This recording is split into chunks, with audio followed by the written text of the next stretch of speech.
iconic, getting up on the desk when you won. Looking back at it now, it's kind of like cold. You know, it's fire. But like when I did it in the moment, I don't know. I didn't feel anything really.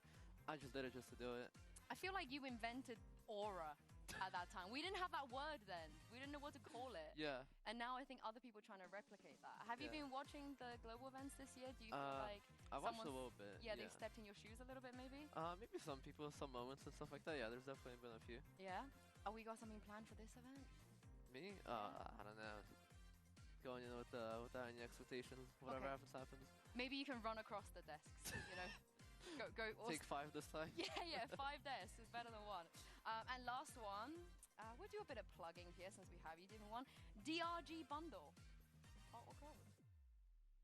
Ooh, okay. What do you like about it? I like the colors. My favorite color is actually green because of my color of my eyes. So it matches. Yeah. Okay, I'm gonna ask you a horrible question. Which bundle do you like the most? The LEV one, the DRG one, or the EG one? The DRG one. Hey, okay. But genuinely though. Yeah, genuinely, I like the color green. Okay, it's a good thing that you're on this team. Nice, congratulations. Thank you very much for joining me. I can't wait to see you stand up on the desks and sell some DRG bundles. Yeah, of course. I am absolutely not there. Got a lot of time for him that he lets me instigate there. But have you guys seen a change in him perhaps when he was on EG, the way that he's carrying himself? 100%. I mean, back then, every time there was an interview, it was just short answers. It was a lot of, he's just going to show it, you know, when he's going into the matchup. But now you get to see a little bit more of him. And I think that's Super Seed. He's incredible to listen to as well. You know, what's funny is I feel like I've had the privilege of interviewing him a couple of times throughout his career. And I feel like the experience I've had with him is quite different.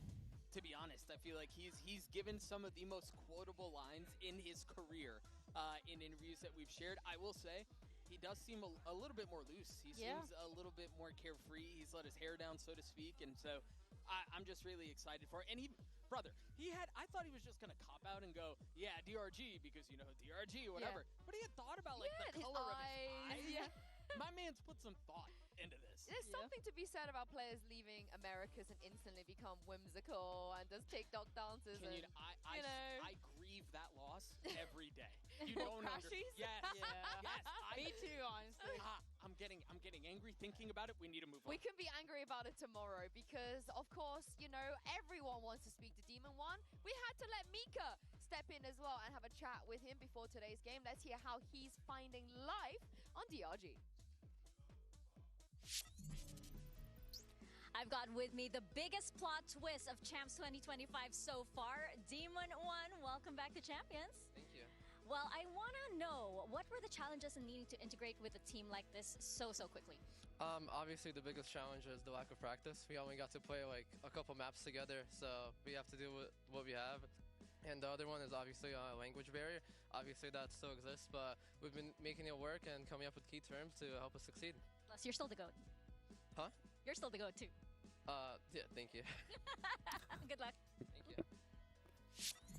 Oh, that was just such a wholesome interaction to be like, thank you, you know, I'm still the GOAT. Well, and you know, obviously a microcosm there, but a really good example of what I was saying earlier. He's a little bit looser. He's a little different here. Yeah, I mean, he was talking about the biggest challenges they might face, and I think the elephant in the room is, Dan, I think T1 is the biggest challenge they're going to face today. I am so excited to see T1. I mean, last time that we saw them internationally was back in Bangkok when they lifted that trophy, and now coming again, I feel like we're in the same situation as we were coming into Bangkok of we're not really expecting too much of them. We know that they're not bad, they're not good, they're just kind of in the middle, and it's the perfect opportunity for them to do it again. I'm not saying that Team 1 is going on a run. I'm just saying that I have a lot of hope in this team. I mean, they're probably going on a run. Let's be real.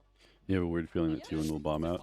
Yeah, I could definitely see it happening. How do you feel about What's up, Rahul? I'm doing well, just kind of waking up. I'm really excited to see how they do. I think the addition of DH to this squad has been a ton of fun. I know we're going to chat with him how are you? a little bit more later, but to suggest that they have hardware raising aspirations is a little hard. I love their map pool. I think you take a look at it on your screen now. Sunset is a bit of their playground. They feel really comfortable on there. I think it's going to be a fun matchup. I imagine we'll see that map today in this map pool, but T1 looks strong. I don't know that I'm willing to go as far as to say that they're going on a run. But just in today, though, in What's general, up, you know, against a team that has a sub who's not even from the region, I really think this is not going to be super difficult T1. It's there to lose.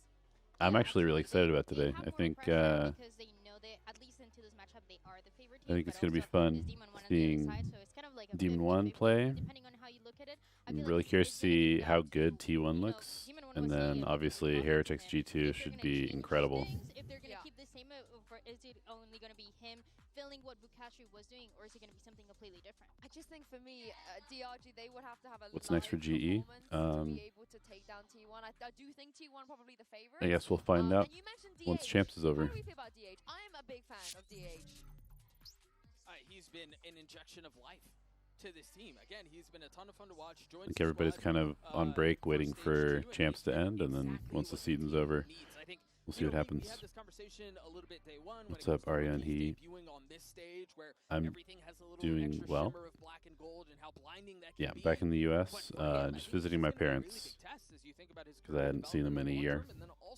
So I like the way that not spending a only little he's time with finding family, opportunities and like then himself, back to and work. That's what makes him so good for some of the matches that we saw in Pacific. But also the way that in the late rounds you see him and Meteor, the way that they're playing together for these post plans is so good. And that's, you know, you have DH that is, you know, internationally we have. What are you guys excited about today? And you have Meteor, a player that you know so well, and you know how incredible he's mechanically is. You're set up for success. I'm not being funny, but I don't think a Korean rookie has ever failed us at the global stage. Yeah. Every time a team has brought in a Korean rookie like Caron, whoever else, every single time they come to our tournament, they are just Sylvan. They're just ridiculously good.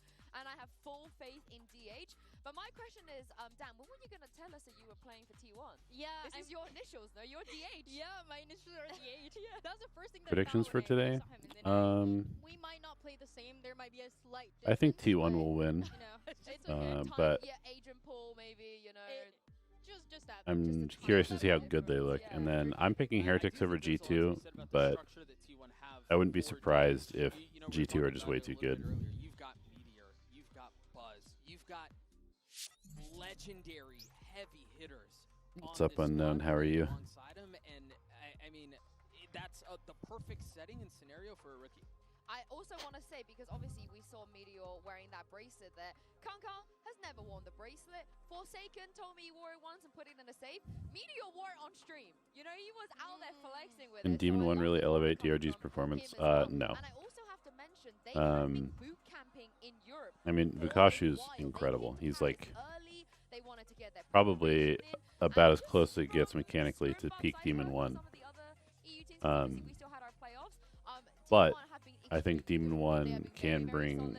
a bit of a They're unique definitely thing, one and for us like to the watch. pressure's kind of off DRG, There have so been times that people have underestimated I the feel tournament, like and the last time that happened, they won a global event. So, you know, I think they're kind of used to being I feel like they have a little Yeah, bit of a and wild that's card. something that Like they're if Demon comfortable 1 with. I is just feel like crazy, Meteor is so incredible too, then because maybe I they think can do in something, Bangkok, but myself and everybody else was asking him, do you T1 find yourself should to be, you know, one of T1 the should win greatest this players that we pretty have in the easily. game, one of the GOATs that we have? And he said, you know, even if I just win this time around, it's something that you need to wait and see for him to win another tournament, for him to continue this kind of performance that, you know, it can be starting today.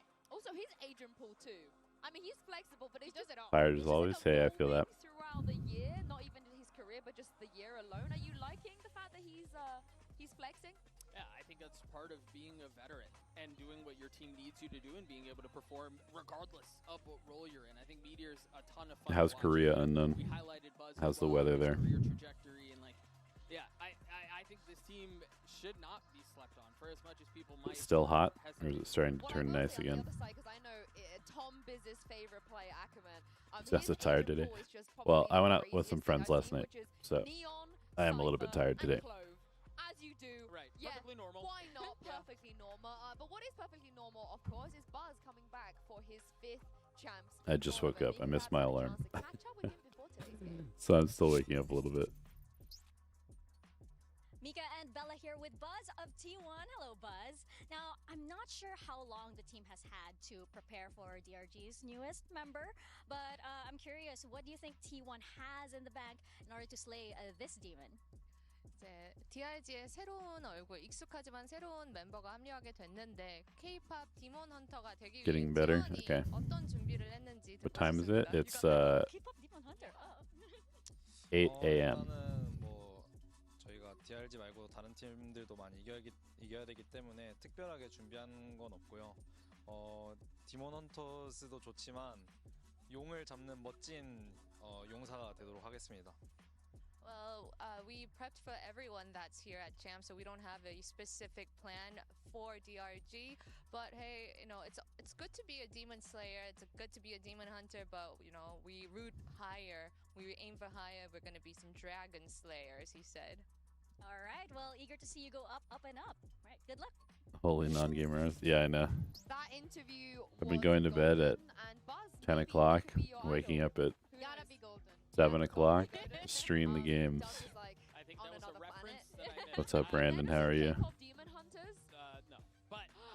But I did know it was a reference. I just missed it. Does that doesn't help? Yeah. I'm on that healthy schedule grind right now. Know what we're doing with Doug. We're going to watch K-pop Demon Hunters. But we talk about veterans. I can't believe we could even have a conversation about veterans, Doug, without Stacks.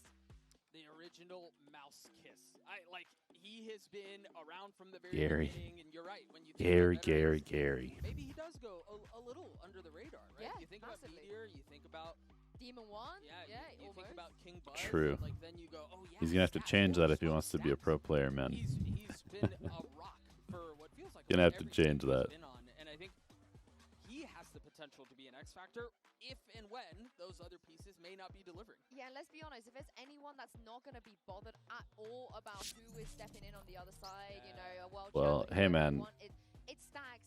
Real recognizes real, Gary. Doing his thing no matter who it is. Yeah, and he's played so many international events. He's played so many matches.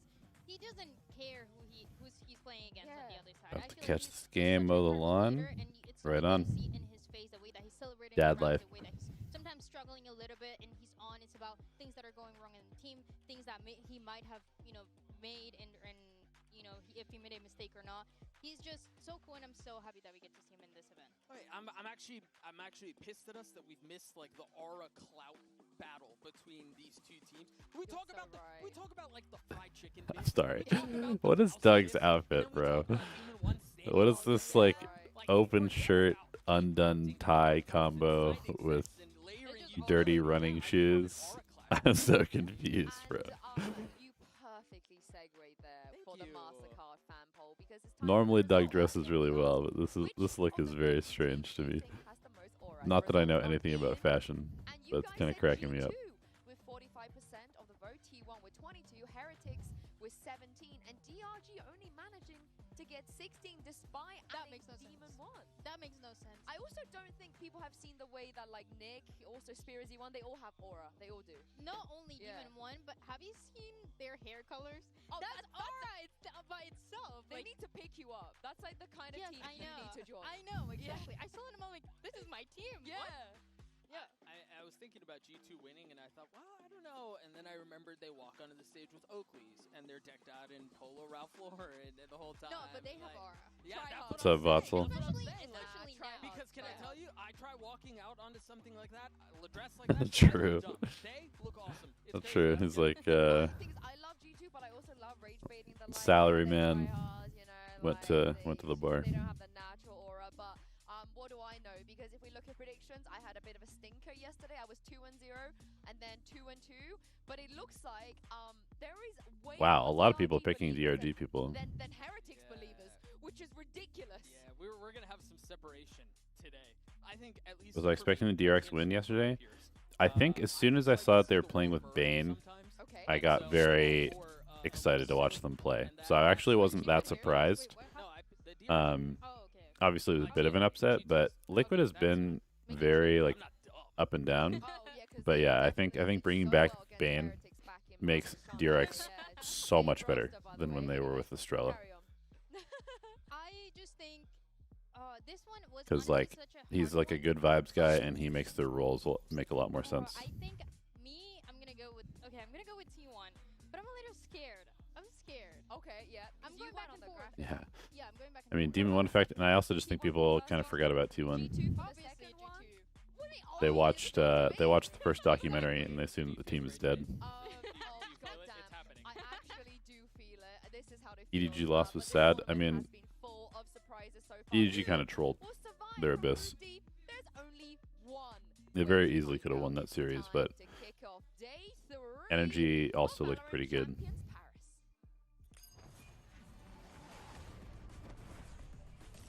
You think TL is the better team mechanically, though?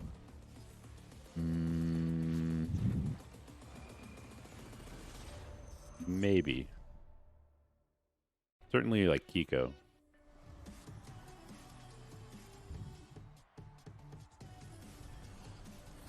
I kind of disagree. I think DRX played really well. But yeah, I mean, the Nats teleport at the end was tough. Do I trust Mako Ajiang? I kind of do. I don't think. I really didn't like how Estrella called. They were like way too slow. I think Mako is more likely to keep things simple, which is good for that team because they want to play fast and let Flashback and Hyunmin kind of pop off. So I think that Mako just calling more simple, kind of like 2-3 step rounds instead of trying to do something creative and super complicated is actually good for that team. I've seen what not being able to win anything feels like. But now I'm back. Feeling the best I've ever felt in my life. It's Paris now. Yeah, Flashback was playing really well. We last faced G2 in Shanghai. It's been a pretty long time since then. We've learned a lot, and I hope all of those learnings lead up to... Kiko's probably like top 3 mechanical players right now Team Heretics, in the world. I'm ready to play this tournament again because they know when I was a world champ, I was unstoppable, and I'm ready to be unstoppable again. My dream ever since starting Valorant was to win champs, and I'm going to do everything I can to make that goal a reality.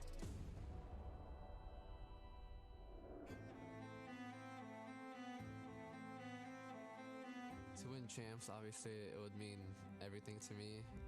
EG are your Valorant World Champions! I did it once, and doing it again would be even a greater achievement. Yeah, I agree. I would say T1 are pretty strong. They have really good aim. 뭐 일단 저희가 어떻게 하는지 대회를 보셨으면 다 아시겠지만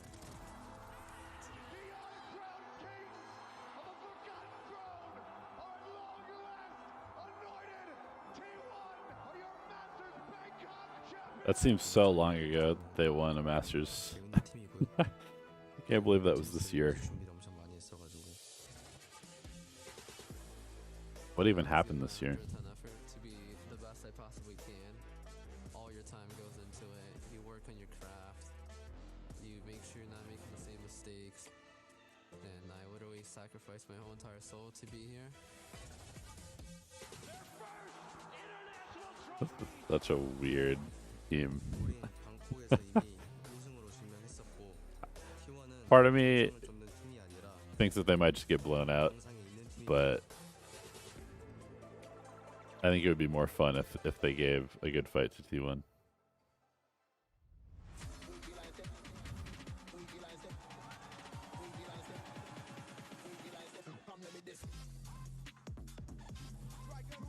What do I have today?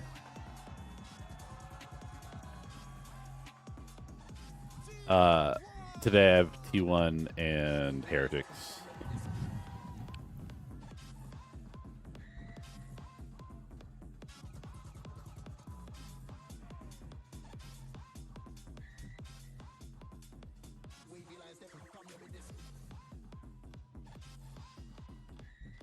T1 already have a title this year. It's time to see if they can kickstart their journey of winning the one that matters the most. But talk about return of the king. Demon One is on stage. I don't know about you guys, but I'm getting goosebumps. I'm really curious to see what they put him on. Lotus Sunset Ascent. So Vukashu would normally be playing Vice, Cypher, Vice. If this was Vukashu. So I wonder if they'll have changed their comps or whether they're just gonna put Demon One on whatever Vukashu is playing. It ain't too bad for DRG. Yeah, when I look at this pig ban phase, I'm inclined to think that they won that part of the game. Why? I think they won it in a pretty meaningful way. We talked about how successful, I mean, both these teams are at Sunset, but DRG are no slouches on it. I think DRG love to 1-4 on Lotus a lot. They lead I think this map pool kind of favors DRG a little bit. I mean, in theory. What's up, Stone Filter? Around his space now, I imagine they're going to do a bit of the same. And then Ascent is a really fun map too. I love the way they play it. Yeah, I look at this and I go, T1 might be in a little bit of trouble here. Talking a little bit about that map of Lotus too, one thing that catches my Yeah, attention is I that kind of. they usually play a lot of those 4-1s, but they play a lot of 5-minute hits. I think this Ascent last pick is not good for T1. T1 should probably, if T1 wins 2-0, they're good. If it goes map 3, I think DRG maybe wins this. I still feel like, yeah, there's a good chance for DRG here, especially if they get the map 1. And you might look at Lotus and go, well, hang on, they're, statistically, throw the numbers, and you go, oh, it's only a 50% win rate. That's not very good. They're 4-4. 2 of those losses were to Billy. And 2 of those losses came in the last, week or so to the number 1 team that's coming in from that region. So, those are fake numbers. But also, out of the 9 matches that they played in China, 8 times they played this map of Lotus. It's insane. Even if they were not winning it every single time, it just shows how much practice they have on this map. This is the thing, DRG, they know Sunset is coming. T1, they know Lotus are coming. If they don't take it away, it will get played today. It has been one of the few weak points for T1. But comps-wise on the other side, you're going to see Ackerman on Neon, but don't assume this is what he plays for the rest of the series, because if he wants to whip out a Cove or a Cypher, just because why not, he will. But how about Demon 1? Do we expect him to just 1-for-1? I think Meteor is still one of the best players of this tournament. I mean, I guess we'll see. It's hard to underrate Meteor, but he's been a little bit less of the star for T1 recently. It's been more like Buzz, Yuzu. I think it's the 2 things I was mentioning earlier, and you said it exceptionally well, Dan. They didn't have a ton of I think he's been like mid-rounding a bunch, falling more, focusing less on shooting. Maybe 2 weeks, and then you consider travel, this, that, and the other. But so that's problem number 1. Number 2 is I do think it's probably the best way to slot him in. It's the in my opinion, one of the easiest transitions. You go out there, we're putting you on an island. Either they're going to bully you or you're going to be a dog. Right? That's kind of what it comes down to. Especially considering he was talking about, comms issues and having I mean, to warm up into that. one thing I will say is that Sentinel has always been where Demon 1 is supposed to be. Right, or timings becomes a headache. He's always supposed to have been a Sentinel player. So, if this is like the beginning of him playing Sentinel full-time, this could be a very good thing for his career. The cool thing about DRG is that they remind me, in an egg, they remind me of Cloud9 in the way that they like to play fast. They like to get very aggressive. No, I'm kidding. I love Cloud9, so I think it's a great thing.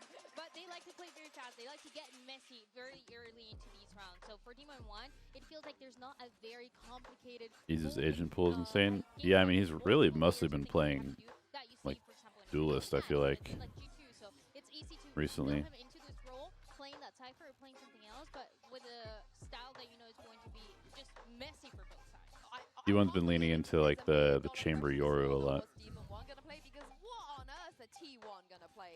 Do you want to see them do what they were sort of trying? If we see Demon 1 maybe with Chamber, option again on the patch, they could throw that in. I think what are you guys leaning towards? DRG might be cooking a little bit. Chamber, to be honest with you, I think in the right maps, Lotus being one of them, I think he can have a ton of value. The Demon 1's on like Cypher and stuff, I don't know. Having Buzz on the Yoru, I think Yoru's just too strong right now, to be honest with you, and I'd rather not change up any of those things, but we'll see what Okay, Demon on Vice. I feel like Vice can work for him fine. We're truly in a Waylay Yoru breach. No scan. I mean, gonna be a little tough, but Buzz double duelist. I mean, DRG comp probably better than T1 comp, specifically comp versus comp. There's a lot more pressure on him, but I think it makes a lot of sense. If you're going into a double duelist comp, it's all about delay.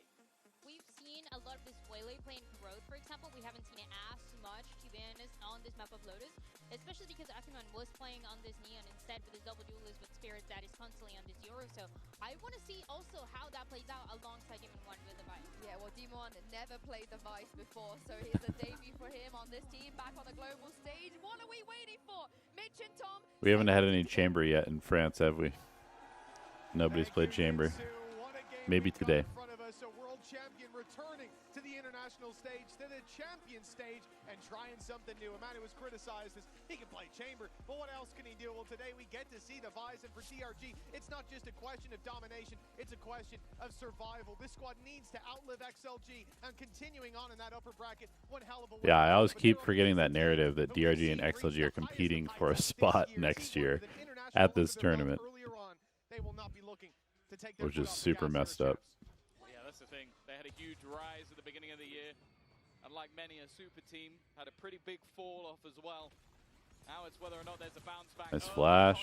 Already being taken by DRG. A solid start. Hot flash of dreams from Spirit Z1. And wow, they're already falling back off of it. They love these aggressive starts. They love these front forward plays. Oh, Flexin hasn't fallen all the way back. That's going to give an opportunity. DH with a response. Oh, Meteor versus Demon 1 duel. Okay. Isn't going to be able to capitalize. It's risky. Yeah, Spirit Z1 took a risk. It almost paid off as well. DH down to 17 HP, but he gets that deep control towards spawn. It could allow a plant, but in fact, it's going to be a full rotation from T1. Okay, Demon 1, 2 kills. Wrap around, but where's the target? One player towards the B site, taken down. DH leaves Stacks all alone. A 1 versus 5 for the Fade. And DRG not looking to split too much. We'll see them retake this together. And I love this. Can T1 take Rebel with this comp? Yeah, they can. But they can't do it immediately. Like they're going to have to probably do a lot of C, B default, come back, re-clear A. I think it's going to be really hard for them to get out.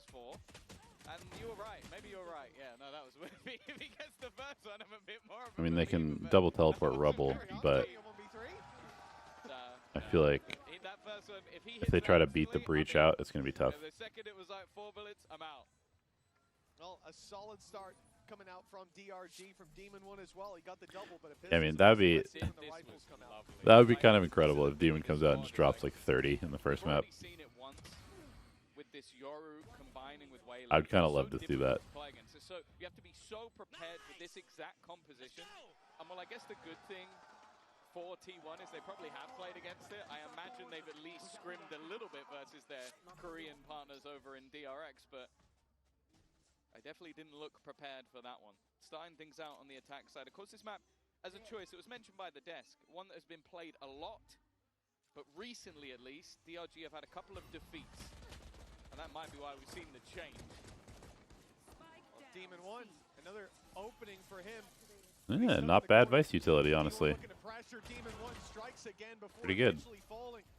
Damage from here on out for T1 possible. They look to retrieve the weapon. The Bulldog early duel into late baiting the flash. Cleans up before this gets too spooky. With Flexin on the other side of the map, there will be a weapon lost. Yeah, it's maybe a little bit more costly than they would have liked, but ultimately not the end of the world coming into things. And I think that's actually the sort of, that was always the interesting talking point coming into this match. What Demon 1 will be doing. Will he be taking up a more aggressive role? Will he be trying it out maybe on the smokes as he has done in the past? But I like the fact they've done the straight swap, because if you've ever watched this squad when they play regionally, Vukashu a lot of the time is on an island. So you have a guy that maybe can't communicate quite as well with the rest of the team. That's fine.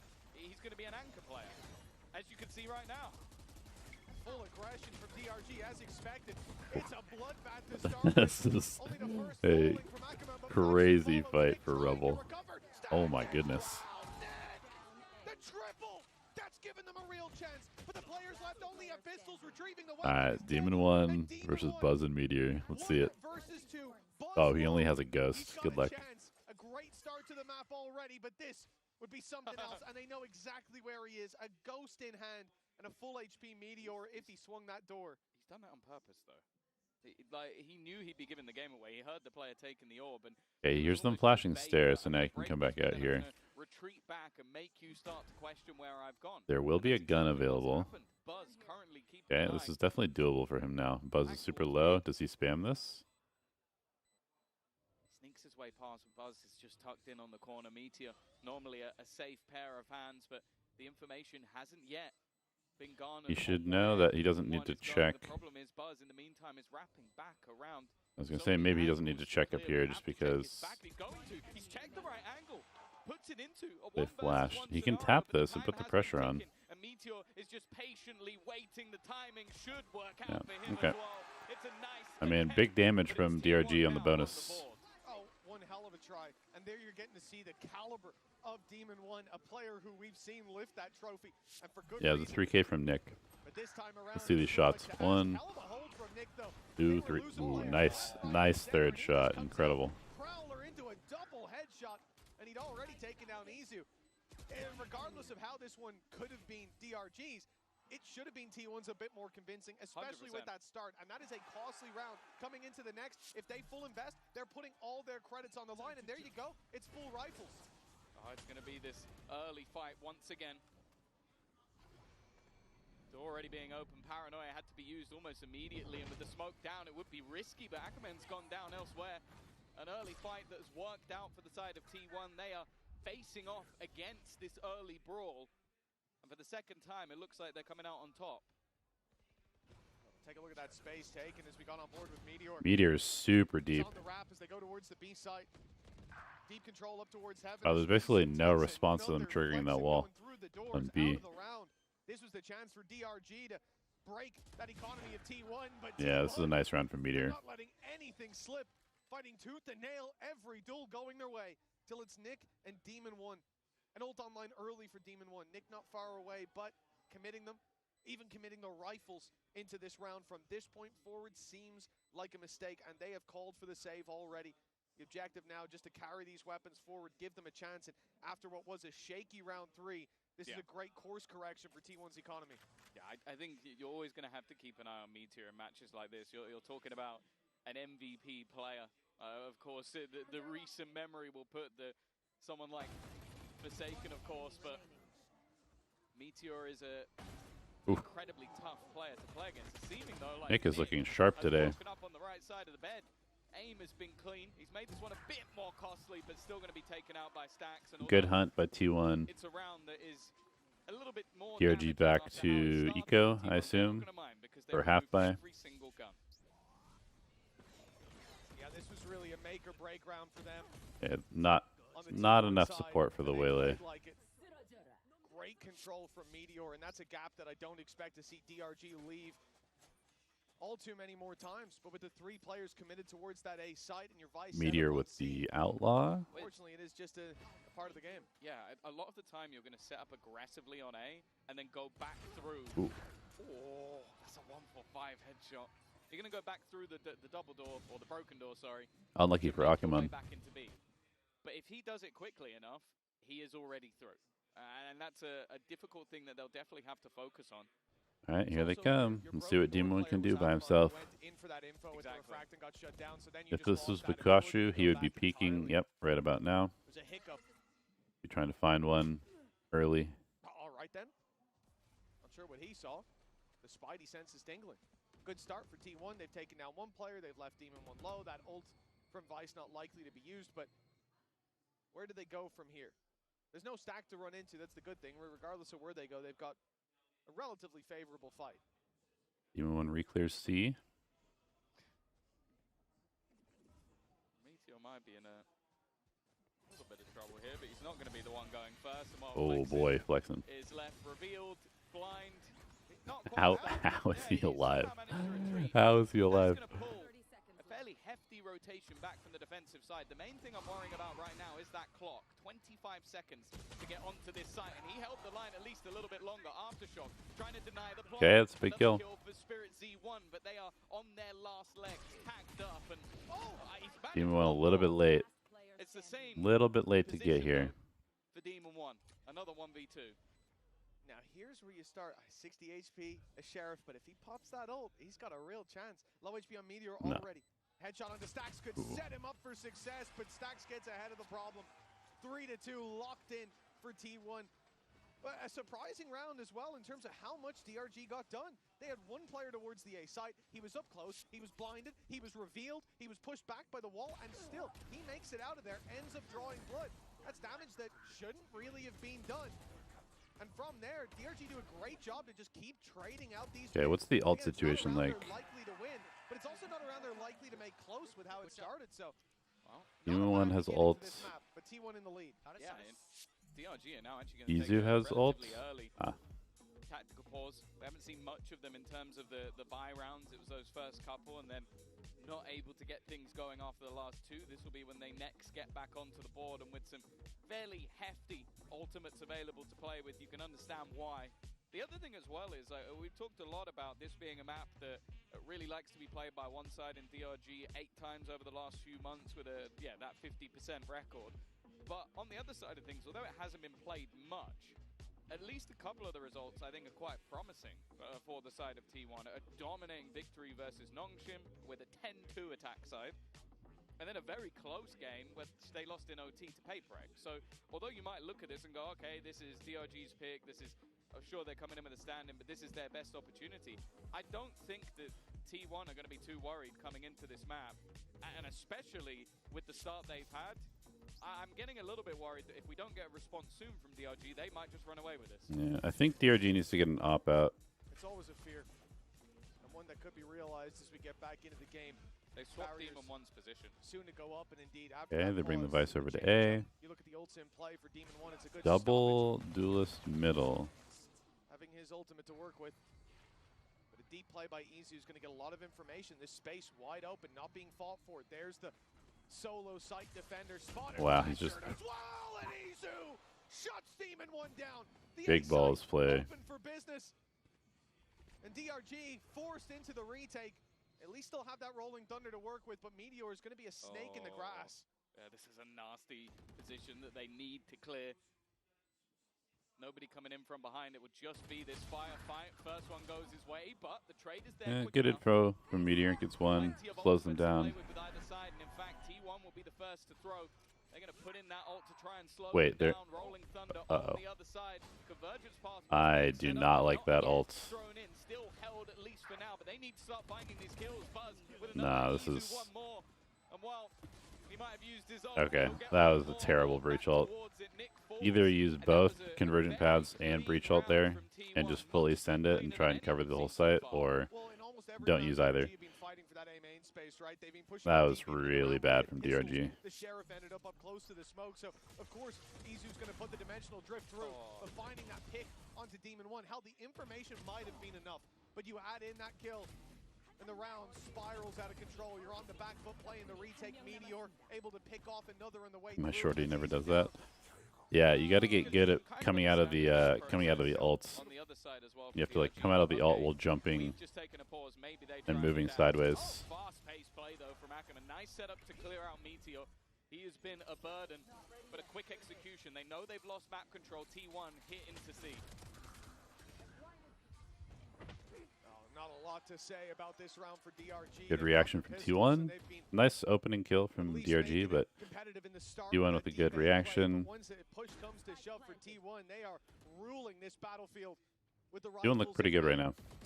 No chance to even the playing field with Demon 1 falling so early. And I think when I did my my power ranking with TMV on Cosmic Divide, we both agreed that T1 is probably more likely to win this event than a lot of teams, actually. Because if they're all on form, they could be incredibly good. It seems like, well, at least the round prior against Guns, it was purely based off they managed to find exactly where Demon 1 was. He's been a one-side anchor. The second he was down, it was a very easy take. This round, you're up against pistols, but it's also just the sheer pace at which T1 are reacting. Confident calls coming out of Stacks. And when he's in flow state, it feels like the rest of the team go with him. Flexen's fallen early towards that door. It's been a dead sentence. The dash used to get back out of that A choke point, and T1 with the early fight towards A main. They're not intending to hit here. Noise made with the door open. I think Demon One needs to get a little bit more loose. I feel like he's trying a little bit too hard to play like correctly. And I think he needs to be comfortable and willing to take some chances. Maybe buy a 1v1 for Demon 1, but he backs out as Spirit C1 goes through. The trade, at least. DRG holding on to the advantage. Now they got to go in soon. Weaponry removed, but it's how fast they can actually get in to deal with this. Immediately, Buzz is going to activate the overdrive. Not affected by that ultimate. Now they have the guns with a convergence path. They're going to trap each other in the corner. It needs to be an instant headshot. And well, it is. That was a good ult. Side of T1. Ultimate's committed, but it's definitely worth it to stop that snowball. DRG back on the board after 5 in a row. Yeah, good response from DRG. Nick still looks very sharp. Couple ones from T1. Although he backed off, there was good reason for it. They knew that having that ult online later is worth far more than him standing his ground for a 1v1 and being traded out. And it ends up pretty much securing them alongside Akaman's committal. 5-3, but that's a round where they have ults to respond after. Okay, Spirit has drift for retake. When the Steel Garden's online for Meteor as well. T1 is maybe gonna B split here. Ooh. Or they're just gonna send it into A. Oh, Spirit. Okay. Just running through, he manages to get a third. A huge round from him individually. Well, the man we've mentioned, that Bangkok MVP, how does Spirit get 3 there? Might just get to show us why. Yeah, I mean, I think so. Like the buffs that they gave to Waylay were really big. The agent was already okay, and then they buffed her to be very good, and now I think she's basically just like a better version of Jet. These Hans from Stacks have been getting away with so much. It feels like they got extra HP. They're just not being little transfer, walk through, get another one. Through the smoke for a bit more. Buzz then trying to reclaim space, reclaim an advantage. With Spirit C1 down, runs straight into Nick, and the round's done. One round between them. DRG, they've looked like they're seconds, rounds away from being left in the dust, and yet they're able to come back swinging every time. Tech pause, our first tech pause of the. It is our first. That gives us a little bit more time to talk. No, I think for sure. Like, I was definitely getting a little bit worried, but they still have that confidence. I don't think it ever left. Like, how aggressively they're willing to swing. I think Ackerman as well, being able to just put himself in such aggressive positions. But this was all about maybe just a little bit of a late smoke coming in from DH, because they were already fully swinging out on the angle. It drops, and that's just that little bit of extra space given to Spirit Z1, and he takes over the round. I also want to give credit to Nick as well, though. But for someone playing a Breach, there's a few players that spring to mind. I think we got Rian's coming up later on, who just has that ridiculous aim while playing, that more supportive agent. But it seems like anybody who's walked into this man's crosshair has had a tough day. Without a doubt, so far. All right, I'm going to use this moment to go get something to drink. I'll be right back. We've seen signs of life across the board. DRG, it needs to be built on from here, but you spoke about T1, one of their more recent games, right? Having that strong attack side, the 10-2, it's no longer in play. It's already going to be that closer half, but it's a good time to touch on for DRG. Where are your expectations at as far as their attack side when we swap? What foundation do they need to lay here to build something beautiful? It's sort of a weird one, because if you go versus BLG, they seem to struggle on their attack, but in their victories, it's normally the attack side that dominates. So thinking back to a few games ago versus XLG, they had an 11-1 attack. I don't expect that again. But normally they have at least an even half or a victory. But that is the same for T1 in other matches. They can still pull it back on the defensive side. I think we're in quite a balanced ground. The only thing will obviously be is how that double duelist is played. And I think when you bring in a Waylay, I expect more on the attack, because you have that dive. I think especially when you know you're coming up against a Vice, having that Waylay, you can get over and through all of that utility and you don't take any damage. We've seen it from Buzz. He tries to like slide through it. You still take a hit. Yeah. With Waylay, you don't.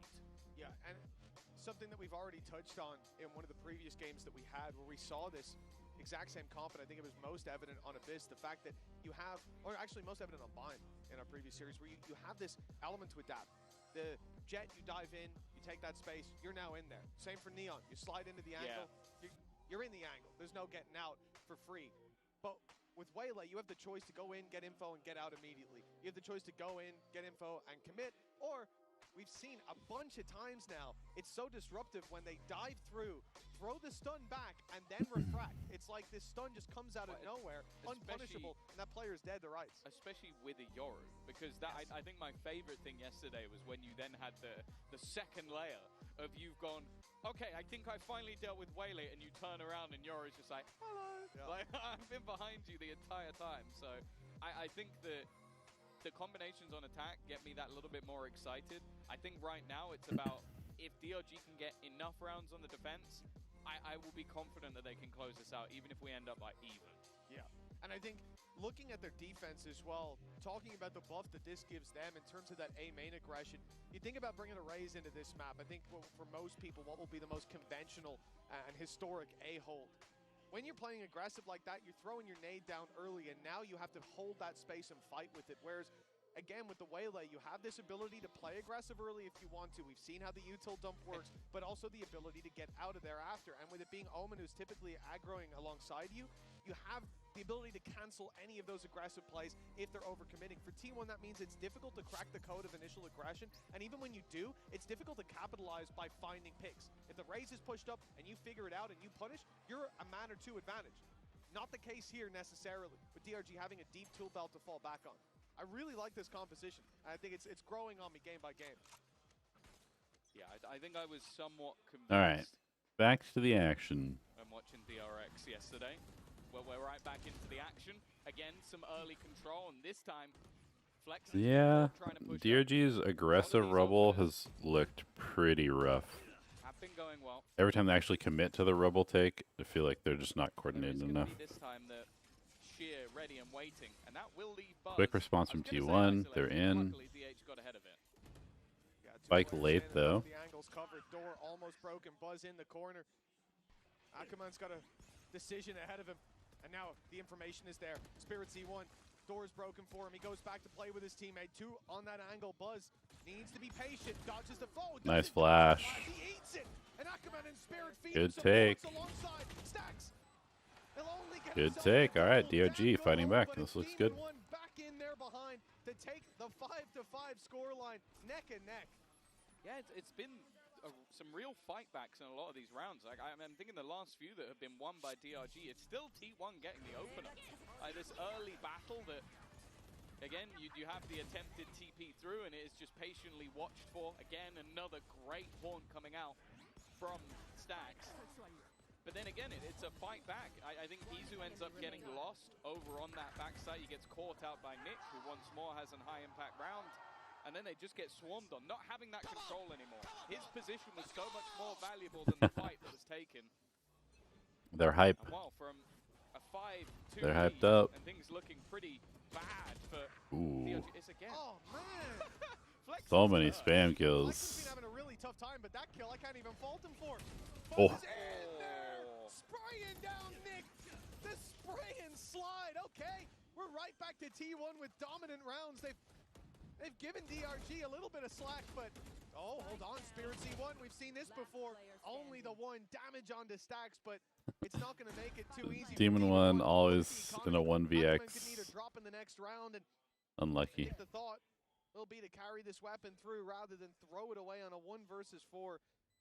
The other problem is there's lots of ultimates for T1, and having those online, if you could bait some out here, would be incredibly valuable. But again, it's just a risk reward that DRG and Demon 1 are facing. I'll be honest with you, I don't think I ever want to see a team again where Stacks and Buzz aren't on the same squad. So we had to deal with that for a little while, and the amount of just like sheer confidence that Buzz has running through things when his teammate's putting up utility. Like there have been so many rounds where he has got an opener because Flexen's getting picked a lot. Someone over on DRG, they can't do anything about it. Opening spam is kind of whatever, but he just had the read on where that player has been for a few he's definitely rounds having with the spam. more first deaths than you would like to see for your Omen. Right now, and well, it almost feels like a, I'm not losing this half, I'll win this one myself sort of vibe. Oh, winning the half at 7-5. Certainly looked like it would be a more dominant scoreline, but even that is... Oh, he sees him. That's why. He's seen an arm. Yeah, I thought it was straight through the smoke. Seeing the arm there is just like, I really feel for Flexen. I don't have the stats. The breach death is brutal. But that's what it is. For him. He was flexing so much his arm went through the smoke. Yeah, that could be it. And hit with the Joker serum. Okay. 1 round. 3 people seeing A, maybe? But he's wrapping around on B. Spirit C1's going to be dropped in the B side, seen to be Demon 1's in a good spot. What's the timing like when he comes through here? Okay, they're going. Back by the Fade ultimate, standing on the edge of the smoke, thinking about coming through, and he does just to refract as Demon 1 loses in the 1-to-1 trade. They might think C is wide open. Okay, now. T1 trying to get extra space. They'll close in, and with DH, Getting caught. He's got the timing, and it's a free Or flexing, man. That is tough. That's such an important kill. Okay, if T1 wins this one, this is The youngster from the T1 Academy who is a big deal. to light up the world just as many young players. Gonna hurt DRG economy again. And now he sits alongside, and he's given the info. This is like a 4v2, I think, at peak, right? Sat at the back, but it's whether or not they're expecting this Rolling Thunder to come through. It doesn't seem like he's going to pop the ult, but he's already nice been kill there. from Akuman. It's left onto DH, and they know exactly where he is. Needs to try and One. deliver the clutch, and he has.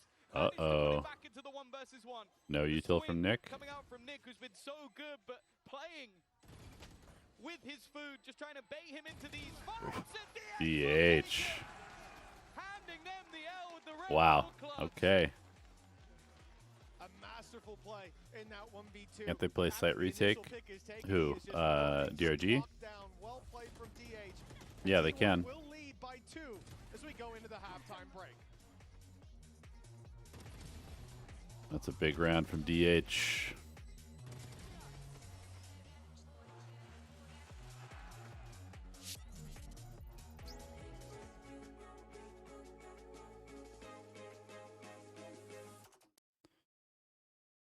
They can play retake.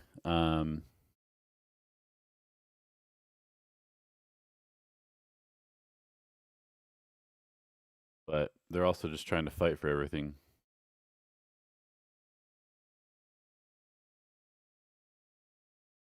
That one, they honestly played pretty well. Like they let T1 over push. They had a big advantage, and then they just kind of gave away the advantage.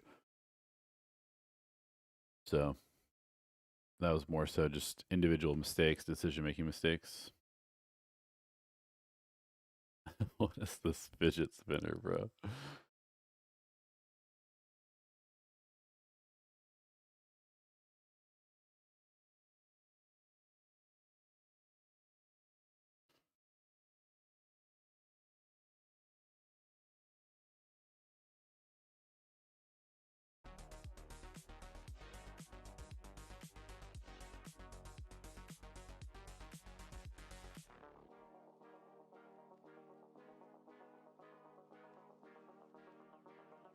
Five, 7.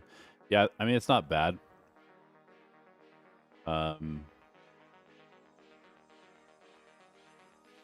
kind of feel like they are set up to be a little bit more defensive with this comp than T1 will be, so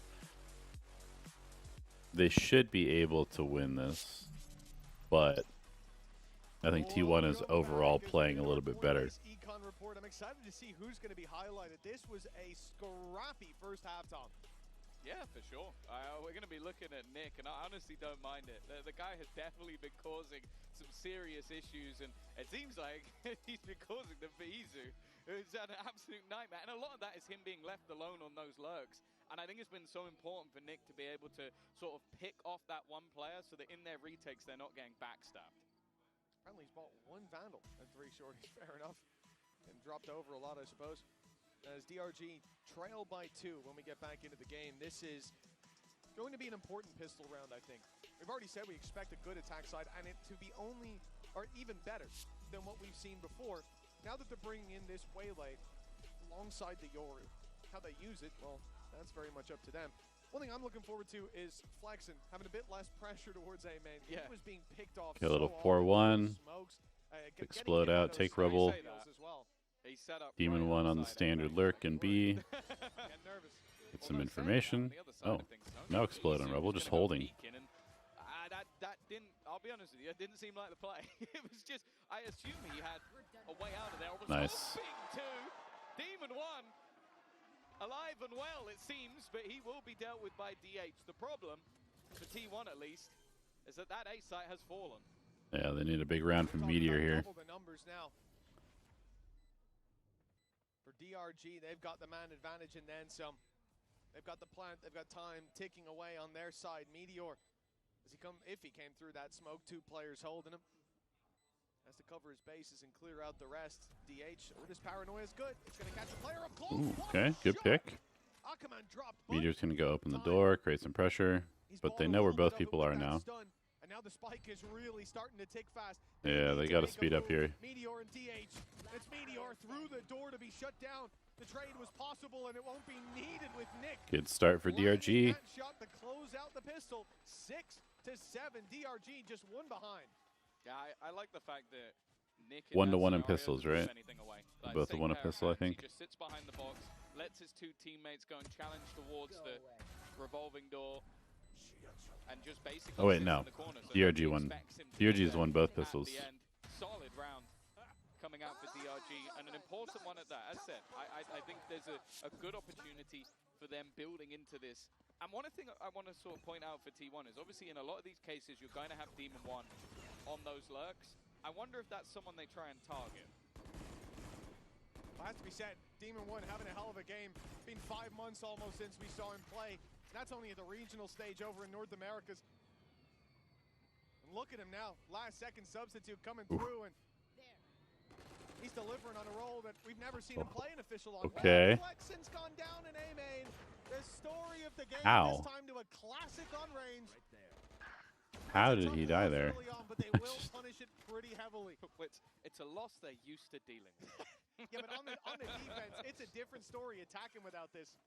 You know, they're playing at range. They don't mind if someone peeks them while they've got the rifles out. Paranoia is I would overrated. say it's not, it probably won't affect. There you go, it's all fine. They didn't need him anyway. Hopefully in the next 2 rounds it won't keep happening, but in this case, it's not too bad. For Meteor, any damage would be nice. Yeah, very solid round. They've got a really good bonus. Gonna have basically a full buy. Able to come back in with a pretty solid bonus in the next round. Man, when he goes to sleep tonight, he's just going to see A main on Lotus every time. Oh, wow. So absurd. That's a wallbang classic headshot that killed him there. That probably did about 5 damage. Yeah, that one's going to sting for sure. But I think all of them. Oh, yeah. I think it's compounding. It's like a toxin. Pretty close to Nick's ult. It's a short life, at least. And explore C. Little C default here. DRG tying it up. Decent round in the previous. Good economy. Izu playing aggressive. He'll grab himself the first. Izu, you greedy guy. Get out of there, man. A bit too long. The punish is there. Yeah, he definitely should have taken the 1 and gotten out. Allergic to his gate crash. Like most of the time, you're going to see Yoru go out, get a kill, and escape. Especially when your teammate has fallen back. He wants to stick around too much, and in cases where your opponents have weaknesses in their buy, you can't afford to be doing that. Like, these risks are just not worth it. Yeah, that was a pretty bad play from Izu. Lighting up the server, I could understand, but that now gives an upgrade over to the other side. 4 rifles now in play. Well, all right, wall baited B. On the B side, that they have to be a lot more careful. That's a very important piece of utility. Questions in the Couple back of the people have to come watch B, and DRG goes C right after. Big kill. Ooh, big play for Meteor. Makes it doable, but this is an expensive bonus again. Got 30 seconds to do so. I believe it's down below, so a little bit of a reroute from Demon 1, but those thorns should buy them time. Pressure's on Nick when they fade. 2 players coming his way, and it'll be Buzz sliding. Oh, they have no. Oh no. Oh no. Ooh. I mean, very good bonus again. The T1 gonna have a rough. A rough 4th round. Get the drop on him. It doesn't feel like it. Yeah, he should have just gotten out there. Well, definitely an opportunity. Meteor saved them. As a bonus round goes, it's definitely not bad, but I do feel like, especially in moments like that, going to feel a little bit hard done by that they don't manage to take that round home.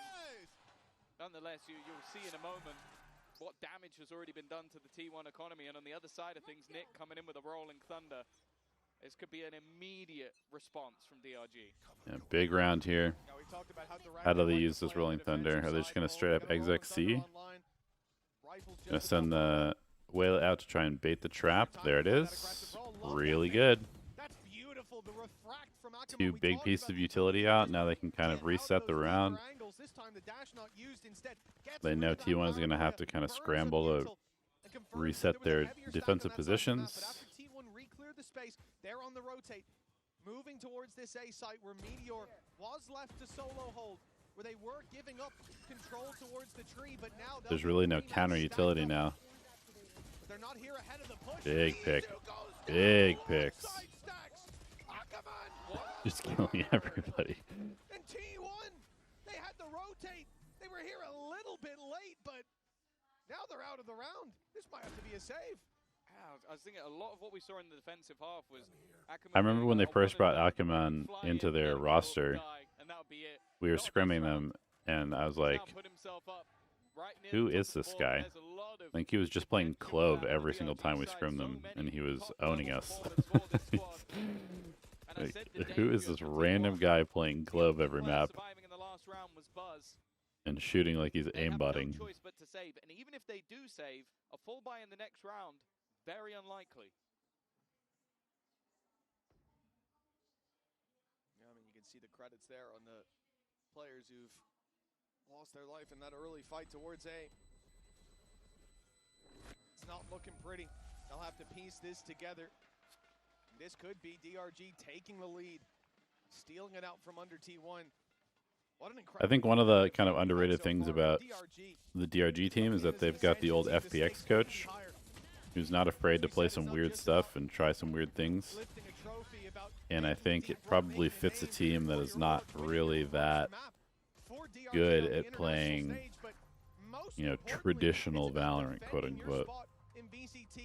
And so he kind of has enabled them to find their own style, which I think is cool. I think it's really good. There's a good chance they go out early, and even that one win for DRG could put them above XLG and avoid Ascension. Honestly, hell of a way to do it if it's over T1. Even if it's not based on him individually, there's a lot of good performers.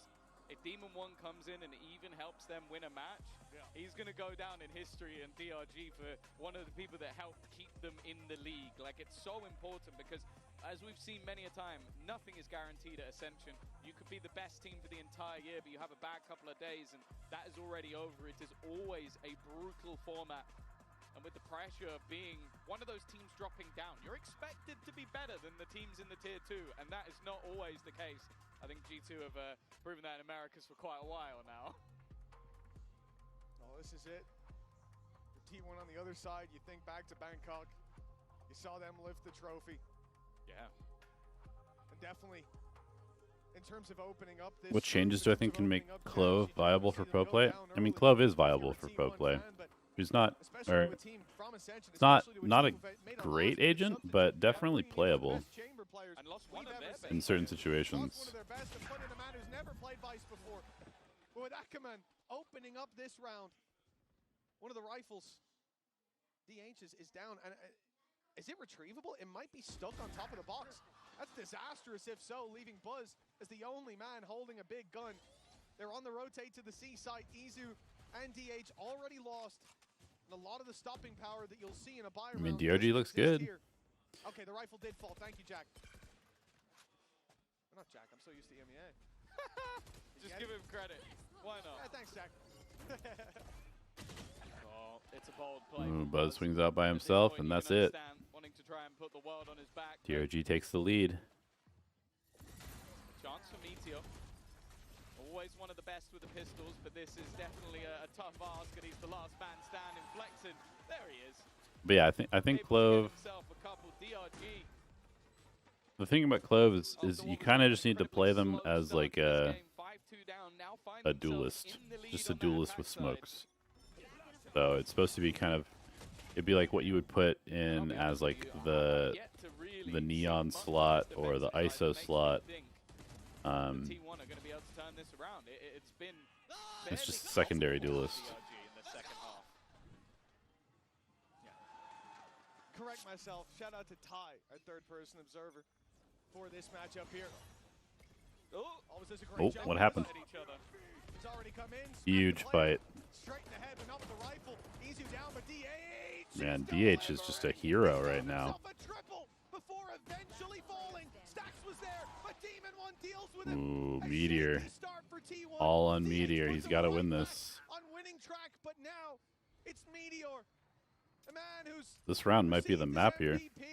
his acknowledgement on the international scene. Well, he has to take down one of the best. Oh boy. That TP was so risky. Giving it away. Demon One against Meteor for the round, for the 10th round for DRG. A nail in the coffin if they lose this. Actually, good play by Demon One. Buys himself some time. Can reposition, but now Meteor's going to do the same, and there's no escape. Yeah, now Meteor has to clear everything. Yeah, nice play by Demon One. Really good. Really big. Spirit C1 gave me an absolute heart attack there. Clears so many different positions around the A site, but then gambles on his gate crash. And that gamble was definitely not worth it. Almost handed the round over. DH at the beginning, it feels like a lifetime ago, the amount of work that he was able to do. And yeah, just a silly mistake, but luckily, Demon One, top of the server right now, has been a safe pair of hands. Definitely seeming like Interesting. He's just looking at the ground to avoid the flash. So far. And well, Meteor, sure, not a whole lot in this round, but dead within seconds. The Bucky can be dangerous. Okay. A peak like that. Demon One spoon-fed that pick. Demon One. Top of the server. Gotta love to see it. He's good for one. Done well. Stacks at least finding another, but it's not enough. In a round like this, the man left. DH, Stinger in hand. A flank that they don't expect. Remember, they held onto that space towards A long for a long time. I don't think they heard that weapon be picked up. He's dodged the flash. This timing could be perfect, but Demon One's there to greet him. And even if he wasn't, Spirit Z1 should have cleaned up. 11. This is not looking too hot for T1 all of a sudden. They can't play defense with this comp. Performance. Looking at the substitute they've had to make. Looking at the role for Demon One. They're close to taking this now. This is the thing, I almost wonder, and it might sound ridiculous, but like Demon One going into Bukashu's role, basically it's much more simple in the aspect of like, we need you to hold this side of the map while we directly hit somewhere. You don't need to focus on setting up utility or like when, for example, when he What's the call, T1? There's no real reason for him What's to the call? without his gun, and you put this guy just to frag. Well, he's 18 and 9. He is the top fragger in the whole server right now. I think they probably should have prioritized an op at some point. They haven't used an Odin a single time. No shotguns against double duelist. I feel like T1 is kind of missing some important pieces of playing this map well. So far, I'm sure for many, but for Demon One, it's got to be an absolute field day, a return to form. And T1, well, they've hit the panic button. You're 11 to 8 down. You're up against a team with a stand-in. I also just want to add the context of the rest of the group, the other two teams. Yeah, losing this first game is really bad. Because then you're playing Heretics or G2 in your elimination game. So losing this first match is a very bad thing for whichever team loses here. I'd say he made himself look good, Tom. He's a good Yeah, no Odin from either team. I mean, they are playing double duelist comps, but still, somebody should pick up the Odin at some point. I'll let him know what you said. Yep, here's the op. Interesting they give it to Izu. I mean, I understand why, because he's on the Yoru, but Buzz is definitely the better opper. Their pick Sunset up next, so it's not all dire signs. It is definitely a time to be worried if you're from Pacific. Full clearance of this site with that command, but Ooh, big hold from DH and Meteor. Setting the trap and springing it just on time. A little over-aggressive, though. They kind of fled back in unnecessarily. Still miles away. Buzz injects himself onto the site. A chance for him to be isolated. Buzz needs to go big. Great util. I mean, they use 2 ults. Obviously, they have to, but yeah, I think T1 is they're shooting well, but they are making a lot of mistakes. They go up. Yeah, they go up to a 5v3, and then they just kind of refight as only 2 or 3 players back into the 3, which is obviously not good. And it makes them have to use 2 ults there to win the round. That's someone I don't know very much about. There's this young sort of like ranked player who has been thrown in from the T1 Academy. He has been their best player, and I think maybe you could make an argument for Buzz. I don't think you can make an argument for anyone else. Oh, Ackerman. They're in fast. Taking the space yet again. He could fall back, but he doesn't need to. Spirit C1's alongside him. Buzz goes in alone. But it looks like T1 want to fight for it. A delay towards Hobbit. They'll have to wait. They have any util? Nope. For DRG. Yeah, they haven't gotten any value out of this op. Okay, just kidding. Nice shot by Izu. Here comes Oh, wow, what a retake. The full wrath of T1 unleashed, and no one standing but Nick. 3 more. He's already got 2, but that op is holding tight on the angle. Close, dangerous. Round for T1. Dangerous, but just 1 away now. Winning some duels, T1. It looks like they've moved much more towards a retake setup. Like, a lot of those early fights have not been working for them. The risky plays early in the round haven't been paying off. So instead, okay, they lose a man, but then it's just about boxing the players in, not allowing them to have these fast flanks, and then fighting as a team. And if you think back to like the old school Vision Strikers DRX that was run by Stack, they were the best in the world at retaking. They were the best at having a setup, having utility put into play, sending in Buzz. All right, timeout. In this case, from Nathan D. So I'm glad that that's the adaptation they've made. Now DRG aren't just going to sit there and let this game slip away. They've got to pause themselves. Or Nathan. Well, I think this is it. You know, at the start from DRG, you have this very oppressive opening duel ability. You fire in your utility, you take that space, and the idea is a lot of the time you're going to be able to punish somebody who's out of position. This is what we saw from this comp up against Team Liquid as well. But once that team starts to play in a way that they're not getting caught by it, they're letting you have the space and fighting for it afterwards. Like you said, that's what T1 are doing here. You need to find that second layer. The thing is, with this composition, you have so many tools on your belt to play with. It's not a... And ults are building. They're absolutely.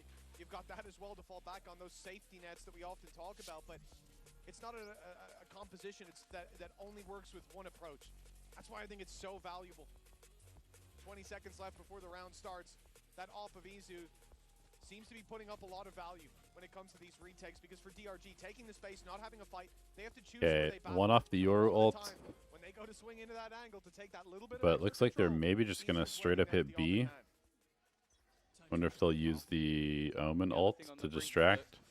The attack side here is going to be that economy. T1 take this round, and they might even be able to extend into the lead off of it. Again, you see these passive angles being held. The okay, a little B insert. Once more, just to passively hold A. B insert, re-clear C. Massive group up from the defense on this B site.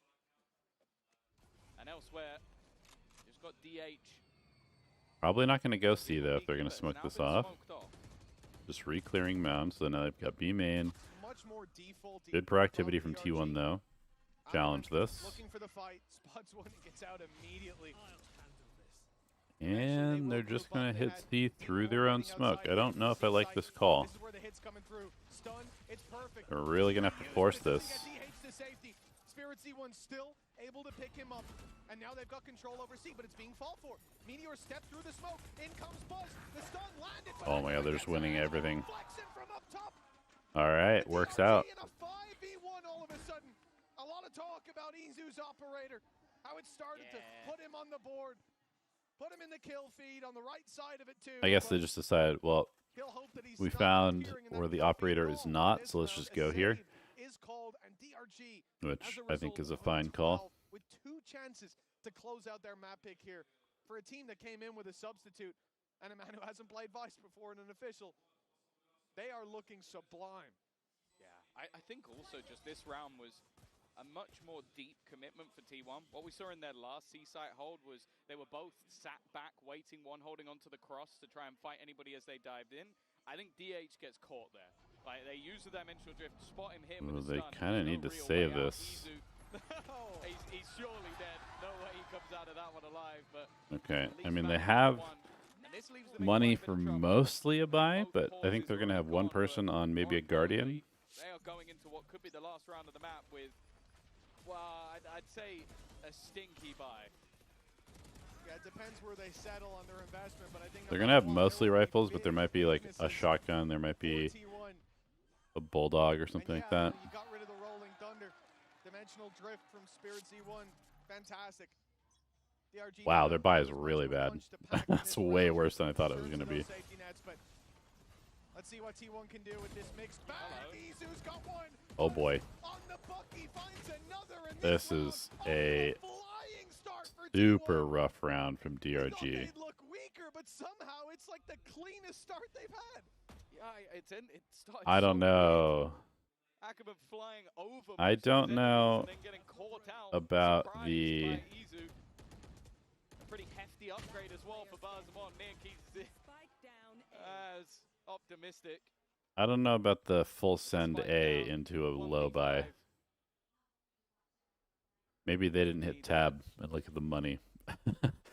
But that seems like a pretty bad call. These players, I don't think it's going to be happening.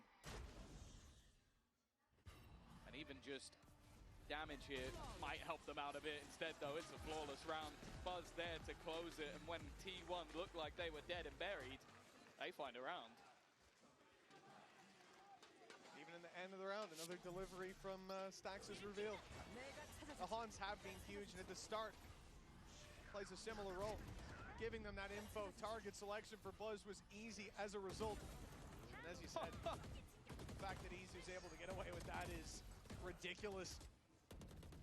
Yeah, and the Spirit Z committing to that teleport is nuts. That was just a pretty bad round from DRG. Into obscurity now. They fight on an even playing field against DRG for the final round of regulation. Overtime possible. For DRG, they're competing for their organization's first win on the international stage. Losing this, it'll be much harder. Okay, they're in. Buzz completely isolated. Ooh, but the T1 flood. Here we go. Stax wanting to get back in there, but he's got to be careful. Low HP. Demon 1 being revealed. Only has That's a huge kill. He gets ult. looks to take him back. Izu though is fought in form. They have matched each other man for man. Even still though, This is a crazy round. the position of the spike, getting it back. Is he going to be able to block this? No, it takes more than one to do so. So that's at least the spike back into their hands. I am looking, however, at DH. He's making that read early that this team might just try a move for the A site. Thing is, though, they're in this 3v2. Playing the retake could have a lot of value. For DH, he has to be very selective about where and when he fights. 30 already left. Drop down towards the A site. DRG, they might go to C, though. Making their mind up as we speak. They know they've already taken out the Vice on the other side with Meteor's utility gone, but it will be the DH could own this, or he could get owned here. Will they look below them? Nope. The plan has to be secured. DH, if he can just drop this spike, it could all be over here. Oh, spike goes down. Gets planted, but Nick is left alone. There should be no chance for him to win this. Yeah, they know where he is. Really well played by DH. Wait. Oh my gosh, when they came in stacked up like that, I thought it was going to be a 1v3.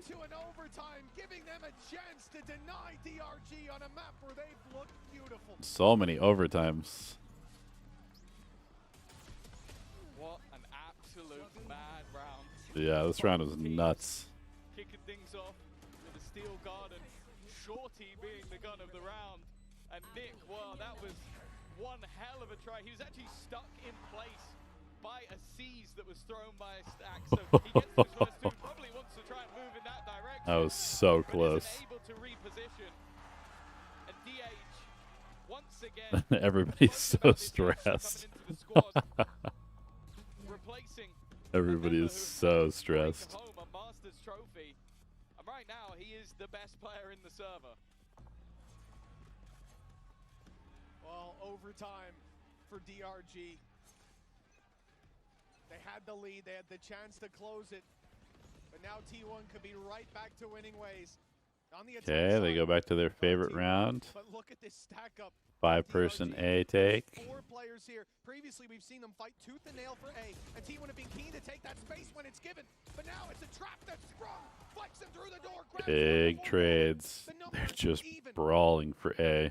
It's Nick with the pressure on his shoulders again. This time he delivers, but the slide The trades are nuts. for the 2 versus 1. And DH do it again. That's the decoy. He might have to jump on Spirit Z1. A 3rd kill. And the TP taken to the other side of the map. A plant and a 1v1. How many clutches has Demon 1 be in? But this one, the most important of all. TP up top. They open the door. So Demon 1 has tried to bait the idea that he is coming from this position, but I feel like DH doesn't know. So long to go all the way back around. And once that smoke fades, DH will have the idea that this man is no longer in position. In fact, it's such an obscure angle. I don't even know if Demon 1 will expect this at all. And the problem is now that clock is starting to tick, the doubt starting to be in its mind. DH is Well played by DH.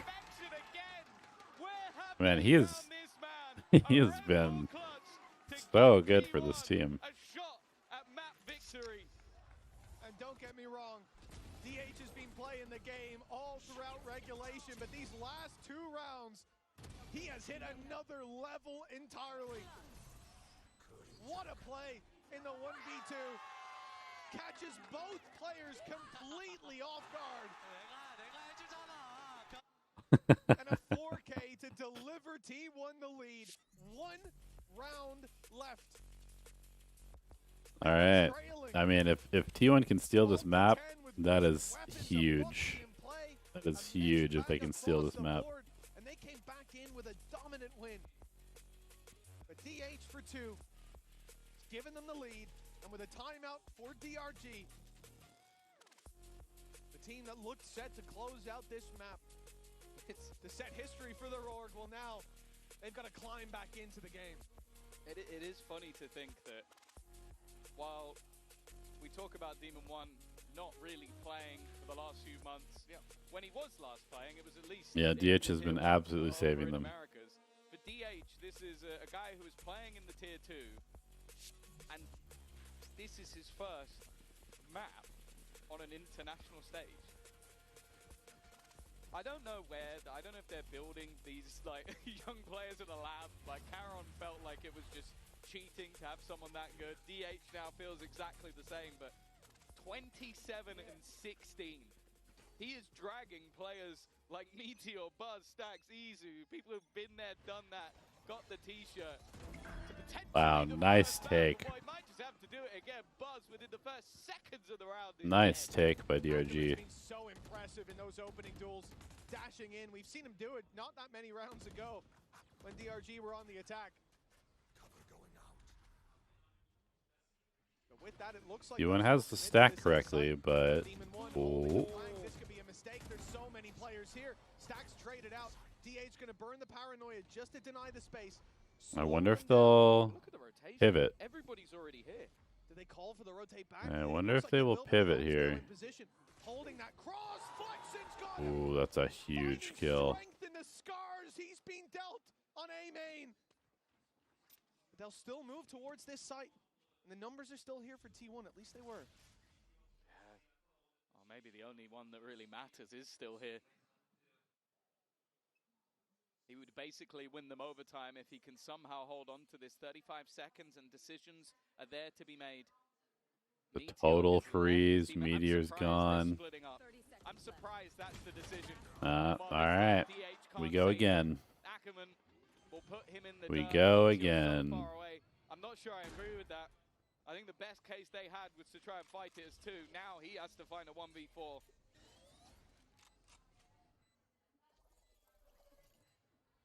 There's chances. Now that he's being spotted, looking pretty bad. There goes the Good luck. ultimate on him. Okay, Ackerman will fall, but the spam's through the wall. even us up to 13-13. Another overtime. How many games have gone to overtime? And for DRG, almost all of them, right? Opening picks on the attack from Ackerman there. Let's see. They are everything for this squad. How many overtime maps have we gotten? When I go back to the critique I had of Izu in the Okay, first two, no.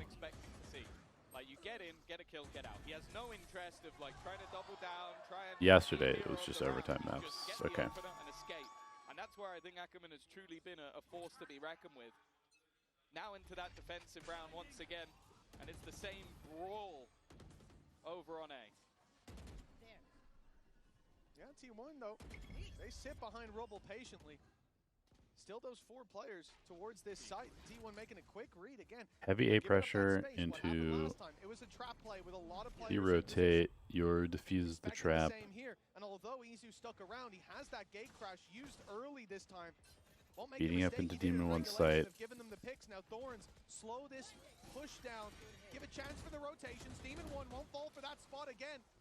But now they're closing in the distance. Well played to find Big the first. kill. Spirit C1 from the back lines, delivering again. And a 3 versus 2. The defensive round. Okay, big play from Meteor. 2v2. We're back to a 2v2, and T1 have got a plant.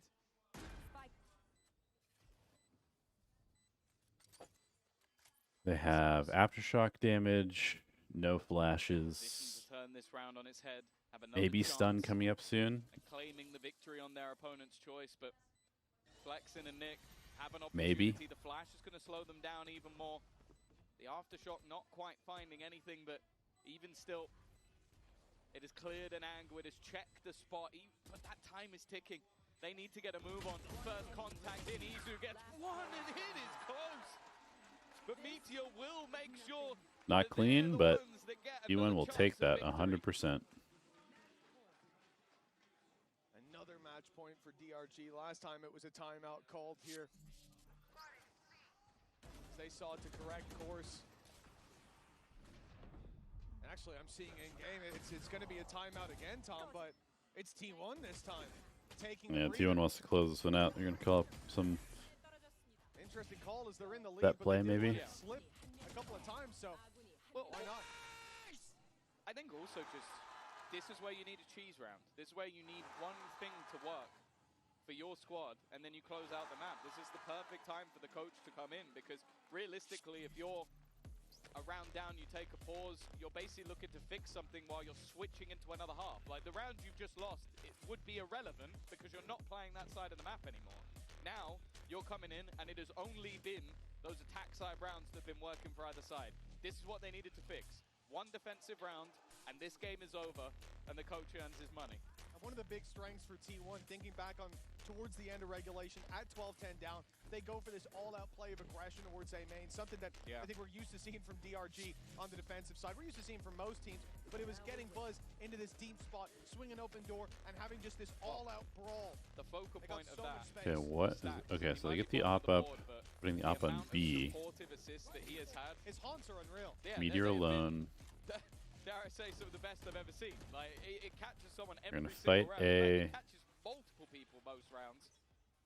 Looking like it might be slightly different, though. You've got Izu set up outside of B. Looking good for He's got that operator in hand, and they will take that DRG control. early. The second they take it, Stax is immediately back to go and support the other side of the map. Yeah, I mean, the honk goes up and no utility as a response. Nobody's seen. Do they bother reclaiming B, or are they just going to exec? But it might be too late. Looks like they're just going to hit. They're already teeing up for the push. Yep, here they go. It's all on Meteor. Straight in, Meteor under pressure. He's surrounded. Stax Ooh, comes big in push from Stax. Kind of a classic Stax round, honestly. And he might have delivered them the win. Nick, on a sliver of health, has to stand off against the op. And even then, Wow, okay. Classic Stax. Just stepping up when the team needs it. Very good first map. That's huge for T1. They have not been winning Lotus a lot recently. Some individual heroics for sure. But sometimes that's what you need.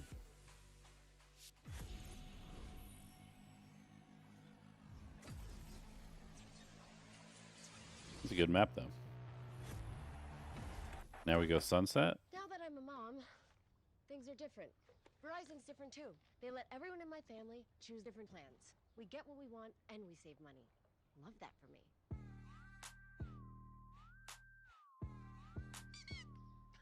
An update is required. Financial system updating.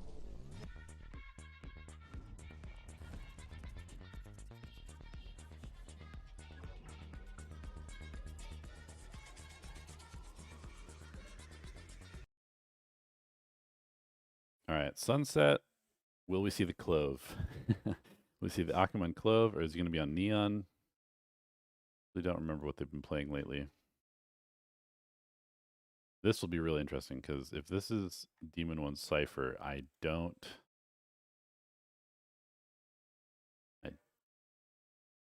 know how it's going to go.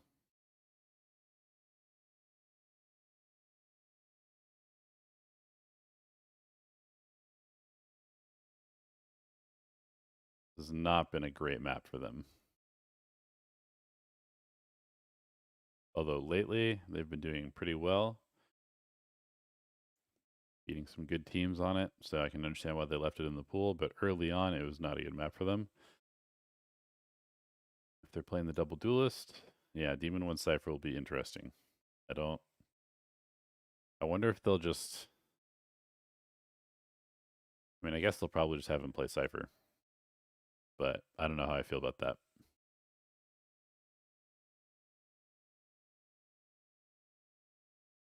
Don't know how I feel about that.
Hey guys, Mika and Bella here with Autumn of T1.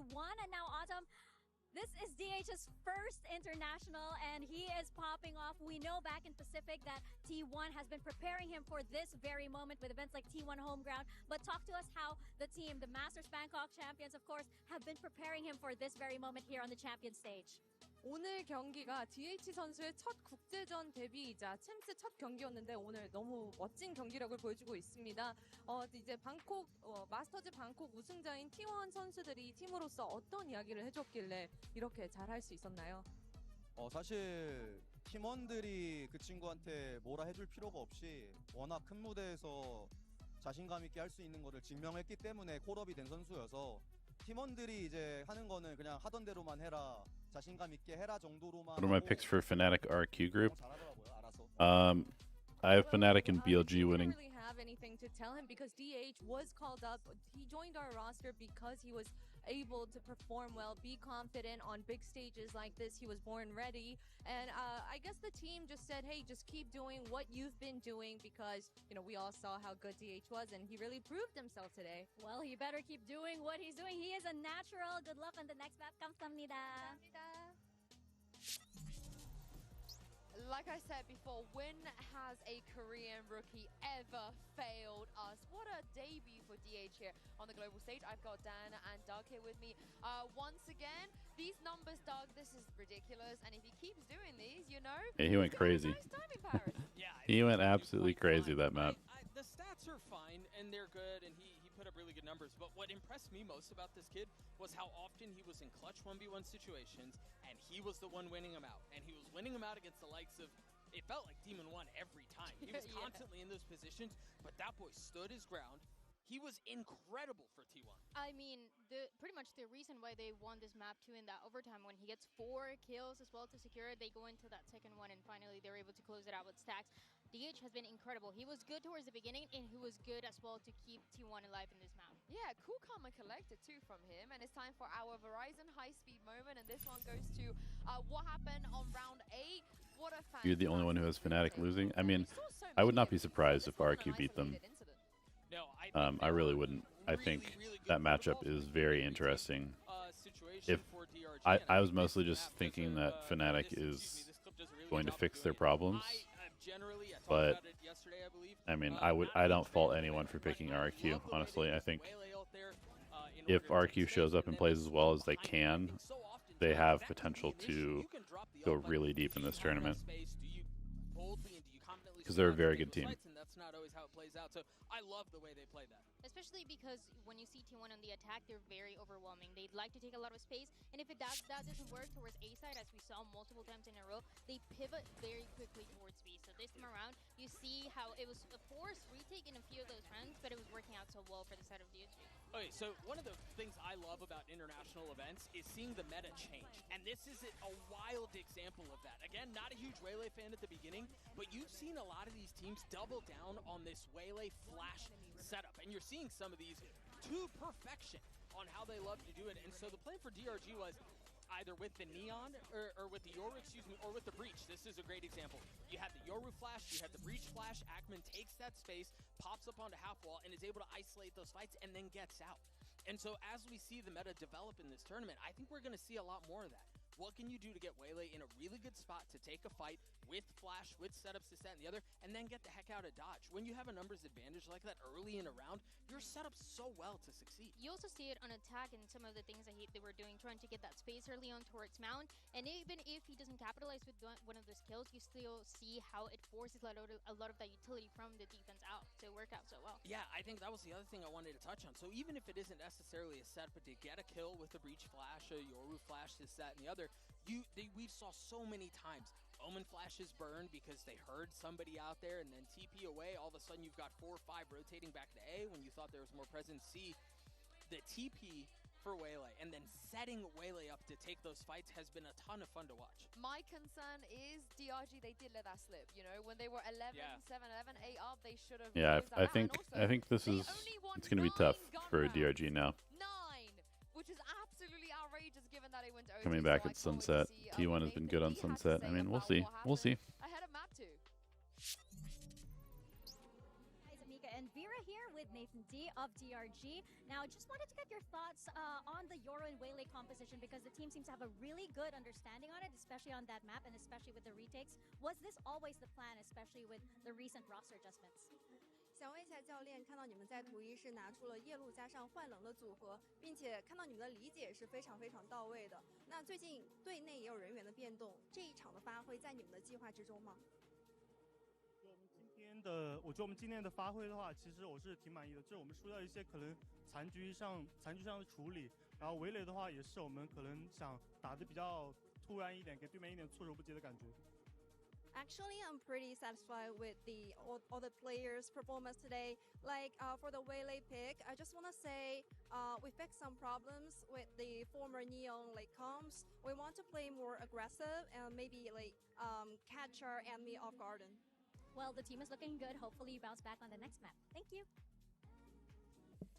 one of the other things he was sort of alluding to is that where they lost was in the late rounds. You know, he was like, I'm happy with how we performed, but in the late rounds, there was a difference maker between us and T1, and he's right. But it does get scarier on Sunset. DRG, they really need to step it up. I do think Sunset's a fun one because both teams are 4-1. Both teams have bested the best teams in their respective regions on this map. So you've got DRG, who's able to walk away with 2 wins against Billy, and then you've got T1, who's bested RRQ on Sunset twice. So these are strengths for both teams. I'm curious about what the heck is Demon 1 gonna play? And do they double down, which I think they will. I mean, I'm inclined to believe they will. Do they double down on this flash waylay situation? I think Sunset kind of lends itself to it a little bit more, to be honest. I mean, I think they're just going to put him on Cypher, and I do not know how that's going to go. Yeah, we'll see. Let's take a look at Agent Select now and see where we are going to go with this. It's Cypher. It is, I guess, stepping in 1-for-1 at this point. Yeah, we had the question because it didn't really happen in that map 1, but going into this map 2 of Sunset, it's going to be Demon 1 on that Cypher, and they're going to continue playing this double duelist with that Neon and that Yoru. Yeah, the real difference here is the fade over the Sova. I think this puts us into this conversation we've been having around Demon 1 on an island, on the Cypher specifically. This feels like they've just slotted him exactly into the plans that they wanted to have prior. They've done the swap again. It's Izu, Yoru, and Buzz Neon. You like this? Yeah, it's now 2 maps in a row where they seem that this is like a very intentional thing. I'm curious. Yeah, I mean, does Izu just feel more comfortable on the Yoru? It's tough to say. I think Buzz's Neon is just way better than Izu's Neon, but Buzz is also a better opper than Izu, which is a little problematic. But it worked for them last map. Thank you, Yinsu. It's time to get into map number 2. The first was a tight affair, but T1 are leading by 1 map. And this is their choice on Sunset. Another like a big fight over on A. As he picks up the Cypher, sticking onto that role as we would expect.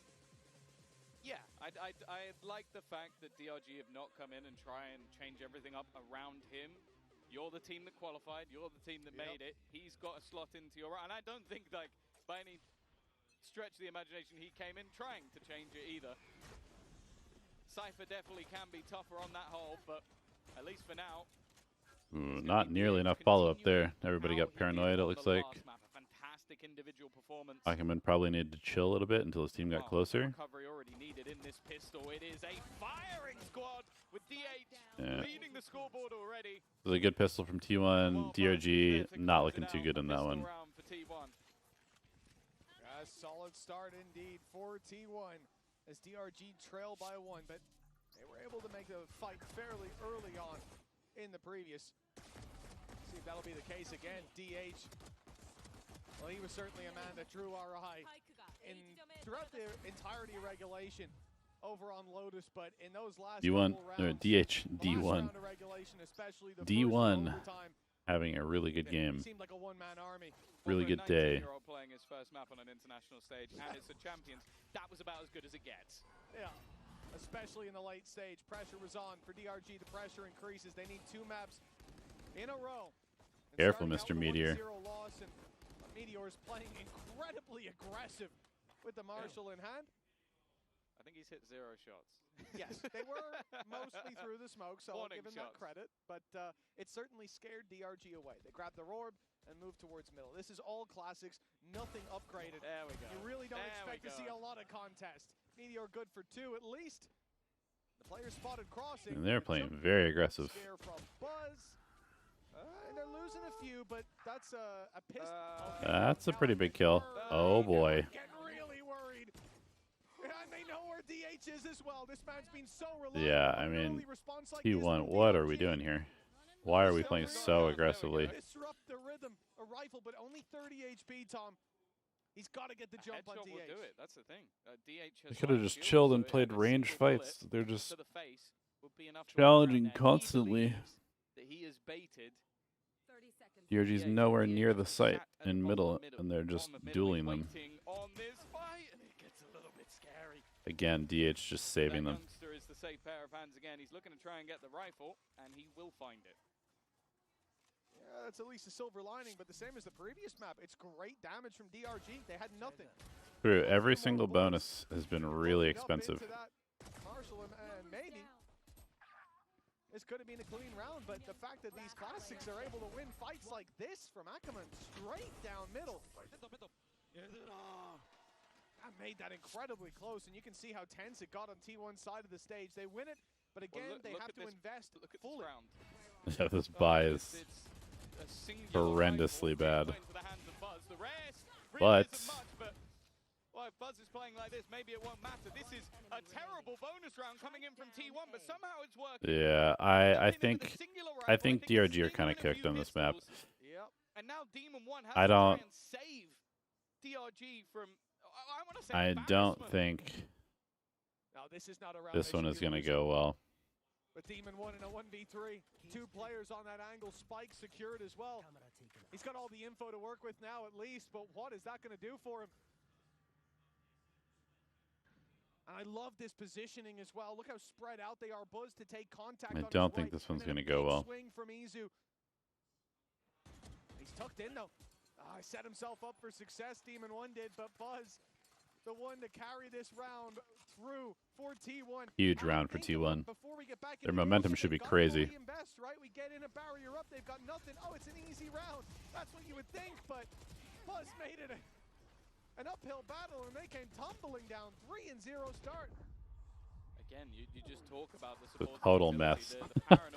Again, DRG just fighting into a low buy aggressively is just. I guess they wouldn't necessarily know that it's a super low buy, but still. DRG fell into the trap. They lose to an incredibly weak bonus, and T1 have got a flying start. This round, light shields across the board. Easy with the outlaw. Going for a market split. Yeah, they've got to get 3 close. players here though. That's the real problem. Ooh, Izu double whiff.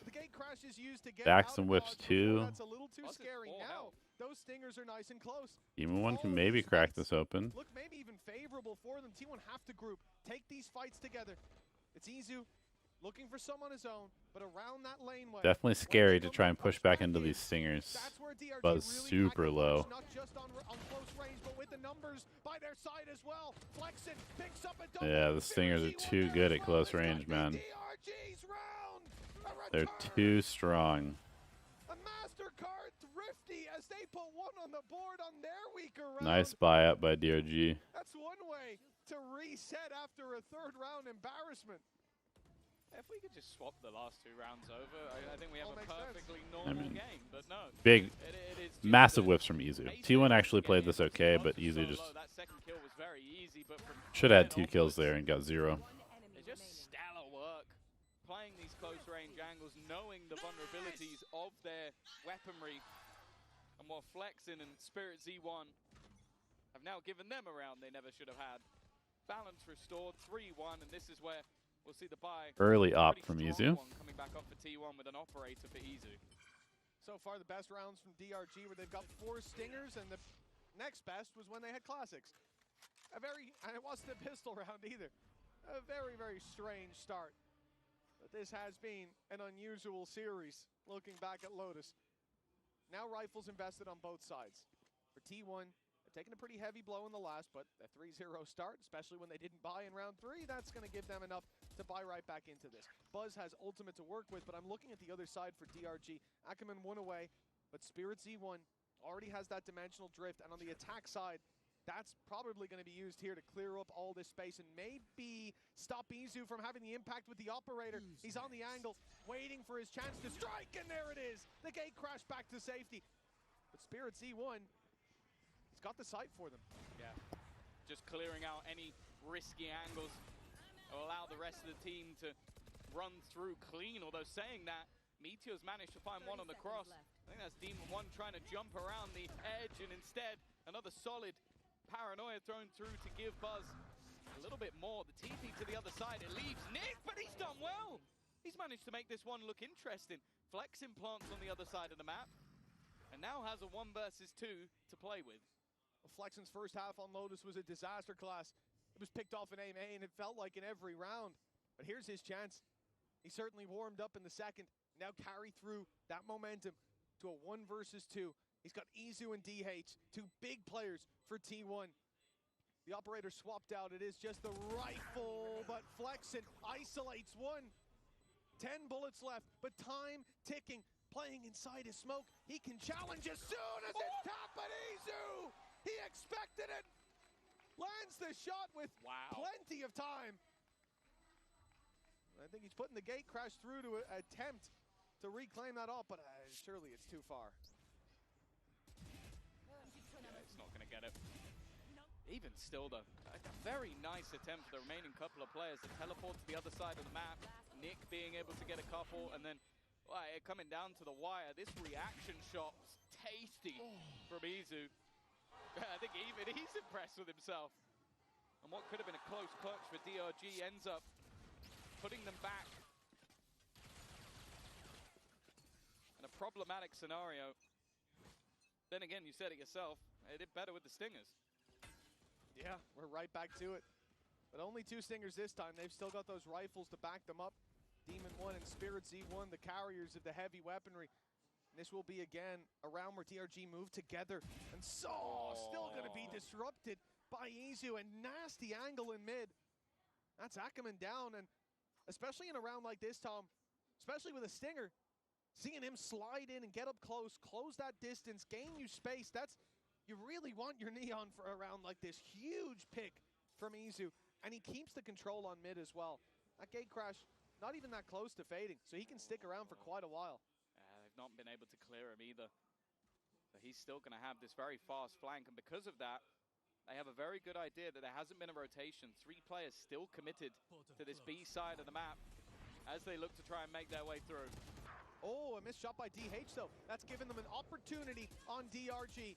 When they got the plant, that's where things changed with Stingers in hand. This time it's beforehand. When Flexen goes diving into market, they've got good control, and Demon 1 lands his shot on backside. Stax might have to back off. He's sticking around. He's getting up close. And he'll get the jump on Flexen, but the correction for Demon 1 isn't there. Meteor alone, and Nick will put him in the grave. They really are better when these weaker weapons come out. A second round for DRG. I'm not sure it's they. I think it's Flexen. Yeah, I think Flexen's just 100%. very good with the Stinger. Like, he's a little bit more aggressive in the way that he plays. Like, just looks to try and get up in their face the second he has this gun. And yeah, just look, he's TPing into angles, just playing up close. And Demon 1 also having a solid round at that. Definitely some frustration, and you can understand why. They've lost 2 rounds, and both of them, the core of it, has been Stingers. Yeah, those are the rounds that, you've already done the hard work. Then it's just about converting your advantage, doubling down on it. Aggressive play, Flexen under pressure. Stax already wrapping around, and Flexen will escape the wall bank to connect the pick. And a scrappy map. For the T1 side, it's the only one they have to work with. Look at DRG, they're walking into the spawn. They're taking a very deep fight. Meteor will contain them at least alongside Buzz. It's all about avoiding that rifle for them. Yeah, that's the thing. If they go into A, they're actually going to plant for backside. I don't mind this, but it does mean that they're almost completely surrounded. Stax is actually going to try and utilize the Hunter's Fury, and the rest of them, while this is going on, are putting the pressure onto Spirit Z1. They keep the advantage, and Izu is now the one that's been given that rifle. It's whether or not they can retrieve the other. Doesn't seem like it. They're going to split back in the other direction, try and group up as DH still creates the illusion that there's a player here, and in the meantime... Okay, nice wrap from Izu. Now they have the Yep, gonna put the ult in. Only have 2 rifles, but they have perfect info. Ackerman and Nick have their work cut out for them. Ackerman good for the first, and the trade out makes it possible. But Meteor's classic is what takes them across the back line. and forth, back and forth, back and forth. Correction from T1, but I don't know what is going to happen next here. As a MasterCard Thrifty won out by the defensive side. Continues the madness of not just this map, but this series. So yeah, you've got the first 2 rounds, then you've got T1 winning a round that was 1 rifle, pistols, and a Stinger. Yep. Then you've got the opposing side winning around with almost all Stingers. Yep. Then a normal-ish round. And then, well, actually, no, it was an 8 HP clutch. Never mind, wasn't that normal. Then you have another Stinger round. and then you have this round. It's weird. And well, T1, I'm sure Autumn is kind of got to retract his slamming on the table, because now they've ended up in, I guess, an even better spot. But they're up against Stingers again. Another so B split. Well, we've seen it with 4. We've seen it with 2. These are warning shots. He's spraying the Stinger. He's like, now they know I'm coming. Well, they certainly do. All that utility. B split, B split. Oh boy. But Stack steps up at 3 versus 2. I mean, they find themselves in. these Stinger rushes It might not even be needed. getting a lot of value, but there's, yeah. Seems like DRG's playbook is very limited on this map. DH needs to be quick on the trigger, and he will be shut down. The spike, though, is not in a good position. With no cage left to cover the cross, that off could... What? A jump shot with the Guardian. That's one hell of an attempt. Now he knows that that op is on the other side, but hitting this shot will be difficult. Uses the cam to bait him out, and he's done so successfully, but he can't land the shot. This is doable. I do not like that play. Oh my goodness. This is a messy game. Oh my goodness. I feel like they fully believed he was hit by that stun. That's the only reason I can think of, that Izu would run around that corner with a classic, but it just feels like incredibly messy. at times T1 want to make this as uncomfortable for them, and I'm guessing their fans at home as possible, because that was way too close.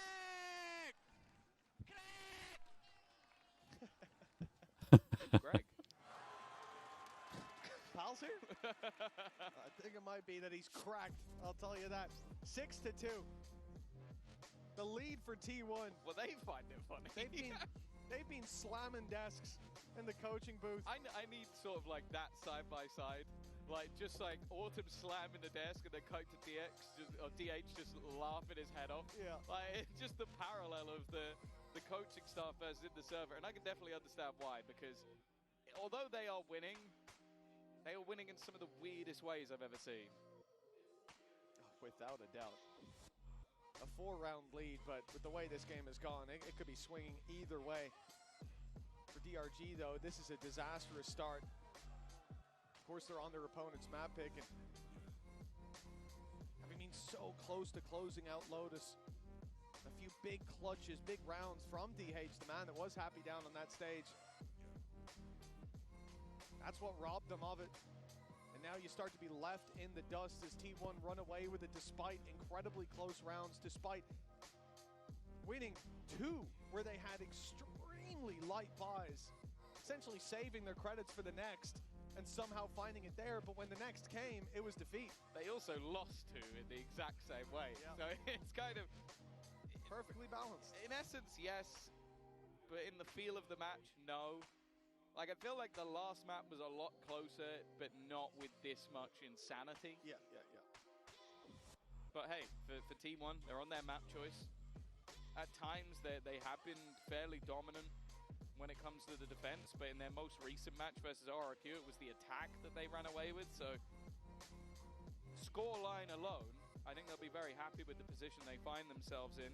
At the same time, in their most recent victory versus BLG, it was a 10-2 defensive half for DRG. Now, saying they can recreate that, again, with how things are going so far, maybe not so likely. They're going to want at least a little bit of wiggle room.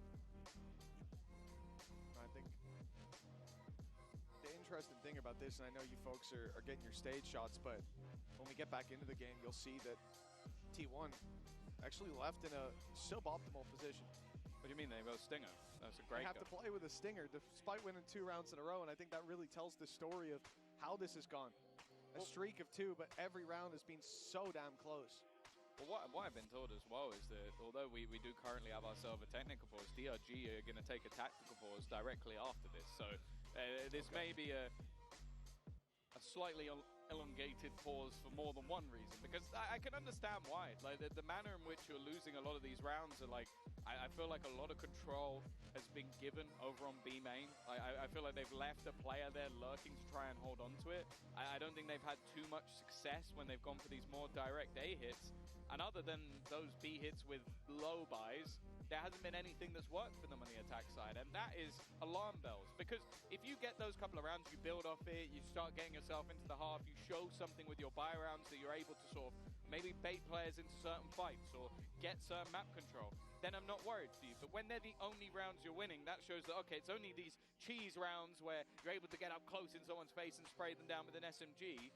That probably means that this attack side is going as bad as it could be, and you've just had a little bit of luck that's helped you out. So I'm definitely nervous for DRG, because as we sort of mentioned, the importance not only of this match, but the whole tournament, of them not just trying to battle at champions, which is the goal of everybody's year, but also they still have their life on the line for just being in tier 1. They are one of 2 teams that is the case. And you then have to consider the group that they're in. Like, okay, sure, a match versus Sentinels is a tough one, but you're going to be up against either the previous year's champions finalist or G2, who most people coming into this event put them at least top 2. Like, you're either having them or PaperX, who's probably favorites for the whole thing. So it is seeming like the loser of this match has got a tougher match in the lower bracket. And I want to look back at the previous map. You know, DRG, they didn't win the first half. They were 7-5, but we talked about their attack side, playing with the Waylay Yoru, and how much benefit that's going to bring to them. Now, coming into this one, 6-2 down, and a chance for this to extend further for T1. Where do you see, from this point, the goalposts for DRG being? Where do they have to hit to give them a chance in half number 2? It's difficult. We do now head into our DRG tactical timeout. As said, that was coming. The producers did not lie to me. They only do that to Pans. But nonetheless, back to your point, I think that I kind of want to see them try and level this up, because sure, a 10-2 defense last time out, but versus BLG the time before, 8-4 attack, versus XOG 10-2 attack. They've proven that they're good on both sides of the map, but I just think it's going to be more difficult when your Cypher is a stand-in. Like, a lot of the time, like, if you look at the way Cypher is played on this map, it is an anchor hold of the B site quite regularly, a lot of information to be found around middle and in towards B main, well, even if just the communication is a little bit off, that means Demon 1 has to kill a whole team as they run into the site. I don't believe that he's going to be able to do that. He needs to have those supportive bits of utility to help him. So I think, if anything, the ease should be more so on that attack side, especially when you've got this double duelist. Like, you need on the defense to have that push on one side and him as the hold on the other. On the attack, you can be a little bit more loose. But thus far, the loose style has meant that someone is getting caught in most rounds early, because T1 aren't just sitting back and letting you have that control. Well, this should be the easier, as you said, Tom, for DRG to put the pieces together with the stand-in. So far, they have yet to win a rifle round, and now is their chance to right that wrong. Ackerman back to winning ways in those early fights. Paranoia sent through, but that doesn't stop them as Demon 1 picks up another, and another stacks down, but DH in the corner has a beat spot. DH, he'll only get 2. Demon 1 saves them. Meteor left alone in a 1v3. That could have been a nail in the coffin of DRG. I don't know how that corner was left uncleared for so long, especially when the Paranoia was thrown through from that position. But they've righted the wrongs here, at least. Yeah. I guess it just literally came down to, we've killed enough people, there couldn't possibly be another one in the corner. And honestly, for DH, it's a nice try. Like, you look at that with so many players open and you go, maybe he should have got all of them, but he was able to at least take 2. The problem is the damage was already done, and thankfully for the rest of the players, Demon 1 was quick enough on the trigger to be able to take him down. That flash as well. Buzz was so unbelievably blind. Phenomenal flash from Spirit Z1. That got way too close in the cubby. And, you know, you can't put your head that low, too, from that position. It's far more than he should have been allowed to get. But just one more, and that's a completely different scenario we're looking at. DRG, 3 rounds on the board. Their first rifle round secured, but not without its bumps. Unfortunately, we are back to attack pause, a delay in the momentum. Although, to be fair, I think a lot of these players will be happy to take a breather. Maybe not so soon after the last one. Yeah. Definitely a stop-start. I don't think it's alarm bells just yet for the side of T1. I think that last round was very much just an all-out brawl, similarly to what we were seeing on Lotus on that A side of the map, just everybody diving in with their utility. And it has felt like a very 50-50 fight, whether or not Buzz is going to be able to just dominate, or in this case, where Ackerman has the supportive utility needed. A question will be if DRG can build off of this, because, yeah, if everybody fights in one spot on the map and you come out on top, it's not like a round where I'm going, you're going to be able to do this every single time. Like, if the paranoia lands a bit earlier, maybe Buzz gets a few. If the flash isn't as good as it was, maybe he doesn't go down. Like, these are rounds that are still difficult to repeat, but definitely good to see that they've at least managed to get themselves one that isn't just stingers running at people. Yeah, absolutely. But even then, it requires Demon 1 to pick up 3 very important kills. The first 2 trades on the initial fights. The third one picking up a ball that was dropped far too quickly and without a moment of thought for DRG. Even coming straight out of that timeout, you could see there were blips. And as I said, the surprising thing to me was that TH was the one to throw that paranoia so early on. He was stood in the same spot as he was when they came to push. Well, it seems like this one is going to be a little bit longer, as we will be swapping out a PC, but luckily we're not going to leave you bored. Before the tournament, we had, of course, to get that script meeting ready and going, so let's see how that went.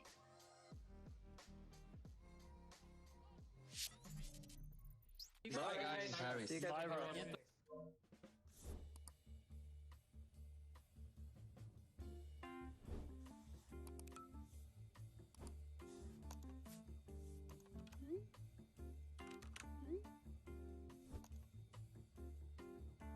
I already told you, I'm not buying your bundle.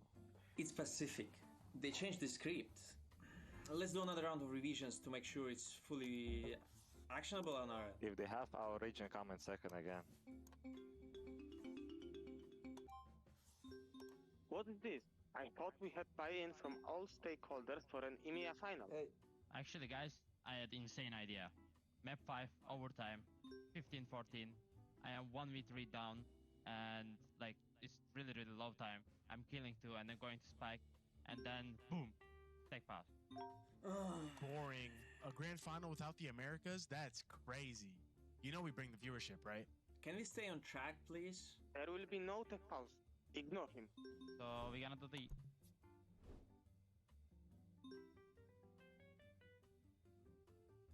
So, I invited him.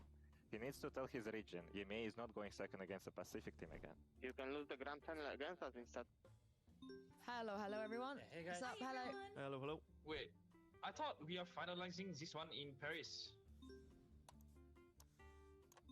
That's boring. We've done this already in Toronto. There is nothing like a good redemption arc. EMEA deserves this. Hey. There are more changes to the script again. But you already know my thoughts on this. Let's touch base once we are in Paris. Hello, 大家好，抱歉我来晚了。Did we discuss which teams to get kicked out all of the Americas teams this time? We should be Team Heretics. We got it. Yeah, I wish it could be Heretics. Oh, he hates Cuba. Who doesn't hate Cuba? Yeah, keep dreaming, guys. 肯定是我们了，我以为到了8点我们才会决定。Okay. So let's just undo all of the changes Pacific made and start over. Once you're in Paris, it will be great. Like really great. Just trust me. I think we will work out a storyline that everyone can get behind. Alright, everything sounds good for me. Thanks for following up. Yeah, okay, gotta go. All right, cheers to the meeting, guys. Bye-bye. A bientôt.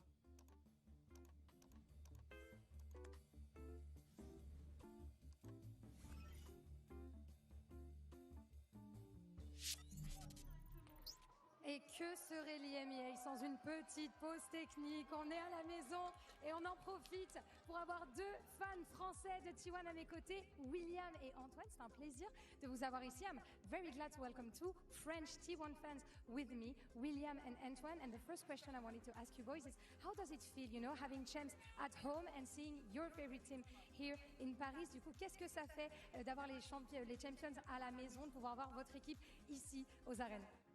Alors en tant que fan de Valorant et même jouer au jeu, c'est un événement incroyable et je pouvais pas ne pas y aller, c'était impossible pour moi. J'imagine, et pour toi? Ouais, c'est pareil.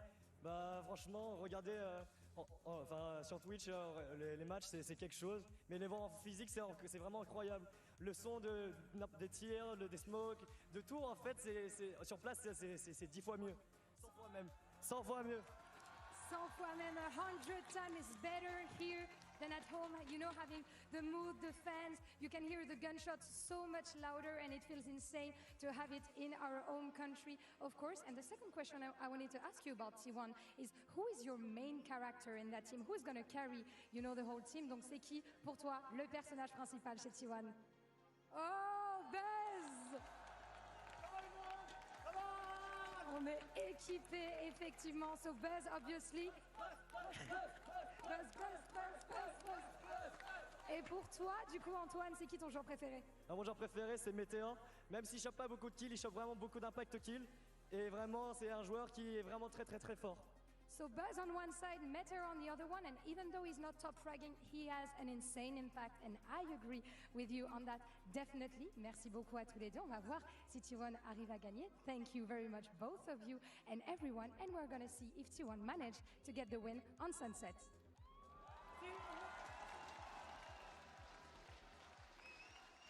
Well, it's time to find out if DRG can bounce back from 6-3 down and what has been a shaky start to this map.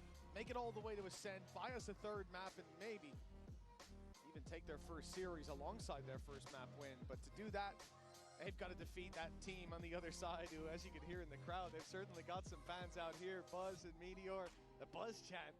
I like hearing that. Yeah. But I think it's a great point as well about Meteor that we heard from one of the fans, that he might not be top fragging, but his impact is tangible. There's a reason the man's been voted an MVP before, and he certainly set out to try the two-time here at Champions. A long road ahead of them, though. Although when he was MVP, I think he was top fragging a lot. A lot of people vote based on the scoreboard, Tom. Yeah, a lot of people. We are all scoreboard warriors at heart. Just don't use rating. Nonetheless, please. Gotta use cast. We can already see launch him back into the game. Hopefully, unlike in our EMEA show match, he has already got the bind done for how to defuse the spike. Oh, you're going to bring Samuel Etienne up here in Paris? That's a bold move, Tom. It's all right. He's probably watching the French stream. I hope so, for your sake. They're in-house, I'm sure he's chilling. But yeah, I think obviously the extended break, not ideal for any of the players down on the stage, but for DRG, maybe a little bit of a momentum breaker, not only them winning the last round, but also just the way that the map was going, if you just joined us, was very much they were only able to win a couple with Stingers, and with the rifles they were really struggling. They did just manage to win their first. Unfortunately, we're not seeing much Gecko. No, I was going to say, yeah, the Gecko fans have been starved for attention so far. Maybe that'll change as the tournament goes on. It's actually just Gecko's looking for his wingman at the moment. Can't so go in with one of the abilities. That's true. He's been heavily nerfed. But yeah, as we get back into things fairly soon, obviously, as you guys know at home, there was a PC swap needed down there. Always takes a little bit of time, but last time coming out of one of these tech pauses, we had a tactical pause. And what I like about this little break is that although we might not be touching base with the coaching staff, your IGLs have had quite a long time to think about things. And I think that will benefit more towards DRG, who have had those struggles. They just found their first buy round.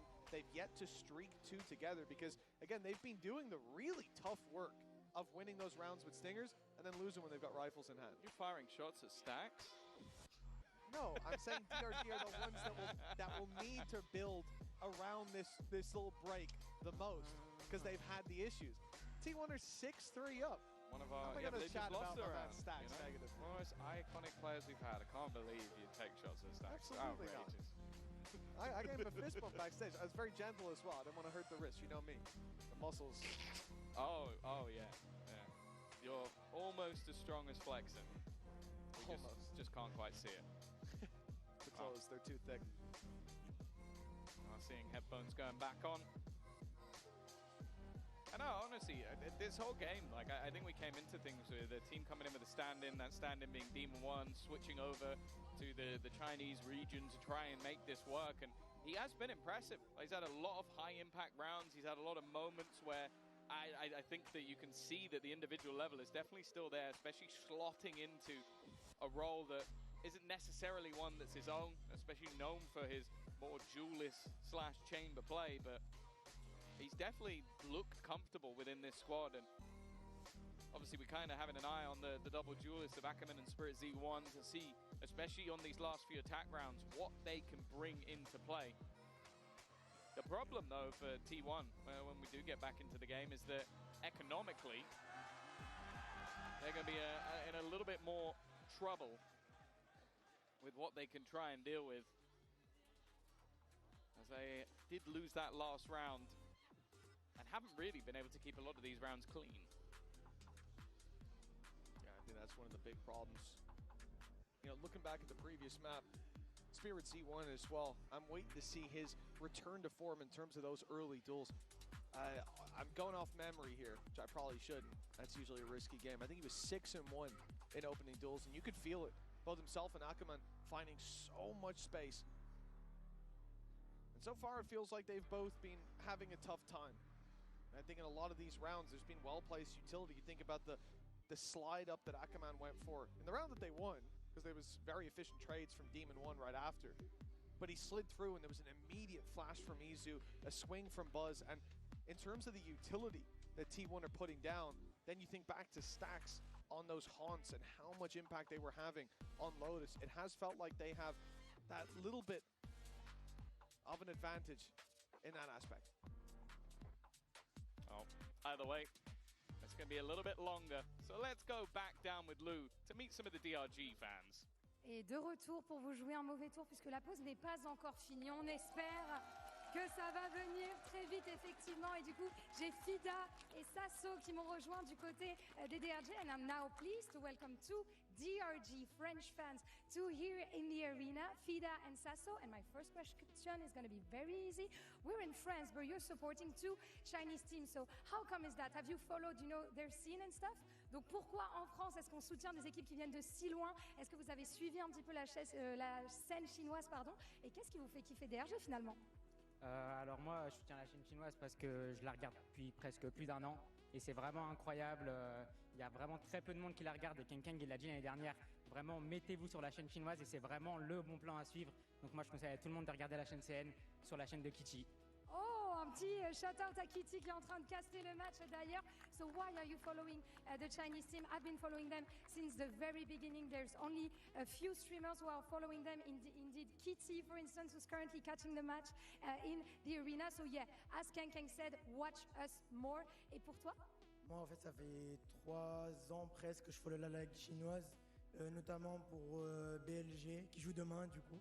Et en vrai, je suis assez hip. Je les suis depuis 3 ans et maintenant en vrai je m'intéresse, je regarde tous les matchs, la plupart des matchs de la VCT CN et voilà. Okay, très cool. So yeah, I've been following them for 3 years as well, and I'm also rooting for BLG, who are going to be playing tomorrow also. So yeah, we should definitely watch a bit more of VCT China. And last but not least, who's your main character? Who's going to manage to shut down T1? Qui est le meilleur joueur chez DRG? Qui est-ce que tu as envie de réussir à voir carry? Bah moi un peu triste hein, mais c'est Vokashu. Faut vraiment nous rendre Vokashu, je suis vraiment déçu. Après je vais pas cracher sur Diamond One, j'aime vraiment beaucoup, mais j'aurais vraiment aimé avoir Vokashu. Yeah, so for me it's Vokashu. I wish he was there and we really want to have him here, but of course I'm very happy to see Demon One stepping in. Et pour toi Fida? Pour moi c'est un ancien joueur de BLG bien sûr, c'est Fléchine qui jouait chez eux l'année dernière et maintenant il est ici donc je suis obligé de le supporter. So former VLG player for me, Flexin of course, and now I'm supporting him in DRG, and let's see who's going to be able to carry this match between T1 and DRG on the Chinese or on the Korean side. See ya. Hello everyone. I thought we would hop on for a bit because someone might have missed us. I missed yapping with you two for a bit. Yeah, so how are we doing? It's not like we don't yap in the green room the whole time. I We're don't not really yapping talk to on you, camera. so- That's true. Yeah, you don't I speak very much at all. traditionally not a yapper. Yeah, very Right. quiet. Everyone believes that. Keeps my opinion to myself. Yep. Yeah. Yep. And I'm 6'7". Wait, why you just dropped to like an elite Zoomer meme on me? I don't even Keep know. going. I love that. I thought it would be fun during a tech pause to play some games, but for now, just to give you guys an update, we have swapped out a PC. We're still encountering some client issues, but as soon as that is fixed, I will let you guys know. Have you ever played a game called Never Have I Ever? Have you played this before? This is like I have actually. This is like a staple of my university college, university. So the aim of the game is you're trying to say something that you have never done, but the other two people have to try and catch them off guard. Does that make sense? Run that by me one more sorry. time. So we're just gonna play a practice round. You guys at home play along. So the aim of the game is you want to say something that you have never done, but the people next to you have. Isn't it the other way around? No. That you've done that they haven't done. No, that's why it's called Never Have I Ever. It's not called I don't know if I understand that, but let's run it. So for example, never have I ever played Jet in a game of Ranked. Oh, damn it. Okay. Wait, really? So it works? Yeah, so I half failed there. I only got one. I only got done. I didn't get you. I didn't catch you. I think I got one. I have actually never played Jet in Ranked. I find that really hard to believe. Yeah, Genuinely. I always feel, and also, it's not for me. Yeah. All right, can I do one real quick? Go for it. Your turn. Never have I ever had a cheeky Nando's. Oh! Wait, this week? Ever. Wait, you too? Oh, okay. We're all failing this game. I have had a cheeky Nandinos, and Wait, is that different than a Nando's? No, it's the same thing. Okay. I don't even know. What are we talking about? I go for hot livers with peri peri fries. Chicken. Yeah, it's my Not fave. chicken. Cheeky Nando's. Elite Oh my order. bad. While I'm there, do you know who has the most disgusting meals ever, unacceptable, eating habits? Sliggy, because he likes to eat microwave chicken and rice. And he eats that every day. Oh, Sliggy, that's That quite... is outrageous. No, That's not I a good get look it. for you. No, No, don't I get get it. it. And I get it. honestly, Sliggy, Dan, I get it. Dan, if you get it, don't admit it. I Okay? get it. This is not a good What thing. do you mean? I That is feel like if ridiculous. I explain myself, Explain yourself. it gets even worse. But if I would do the same thing. I used to Voluntarily. Yeah. Why not? You have a dirty palate. I mean, it's not that you can enjoy other things while also making it easy for yourself when you're at home. It's like watching That's an Valorant every insult day. to my culture, by the way. But yeah, you got your turn for a Never Have Ever. You got one. No, I don't have one. I don't know. Okay, I reckon I have another one. Okay, let me think. Oh, go on. No, I'm thinking. Oh, I thought you had one. Yeah, you had one. okayed with the little... Yeah, you came I'm to just waiting here. I'm sorry. Oh, never have I ever rooted for an America's team. I mean, no, that's a lie. That's not fair. That's a lie. There's no way. You have never, ever, in the 5 years of Valorant, hoped that an American team would win something. No, a I match. feel like you have. I feel like That's a load of malarkey. I mean, if we really thought about this, actually, maybe Crew. I think maybe I kind of rooted for Crew cheekily back in the days. Vamos. I was really rooting for Crew. Until they beat Fnatic. It was actually because they beat Fnatic. Yeah, I was hella rooting for them. Let's go. Were they? Yeah, I don't know 2021. that they count. But I mean, if you think about it, historically, we had Gambit versus Envy. Embarrassing performance, quite honestly, from Envy in that final. Right, like relax. 3-0 from Gambit. Relax. Was I realistically not going to root for Gambit? And then after that, we had FPX coming through. We had Fnatic coming through. All these teams coming through. So how could I root for Americas when we had all these narratives? But I feel like you also like Fnatic Leviathan Loud, at some point. Leviathan at some point. I feel like yeah, you like I think actually 2022. just not the NA teams. Like I like Lev, I like Loud, I like Crew. Alright, I got one that even Vivo Keen, any Noahs? Yeah. Well, That's crazy. That's NIP, Yeah, NIP, I got you, baby. Okay, I got it, and I am confident I will win this. Okay. I am confident I will win this. Never have I ever intentionally pulled up to listen to a Taylor Swift song. Oh my god. That's why you what do you mean, self-snitching. Why are you smiling I'm when so you're saying confused. that? Have you listened to Taylor Swift on purpose? Yes. Who Surely hasn't? you have. I Wow. Yeah, I have. Yes. Oh my god, they're gonna come for me. Honestly, Doug, like, I'm so happy that you're not like the other girls. Like, wow. It's me. I'm the problem. It's me. Pick me final boss over there. I just dropped a...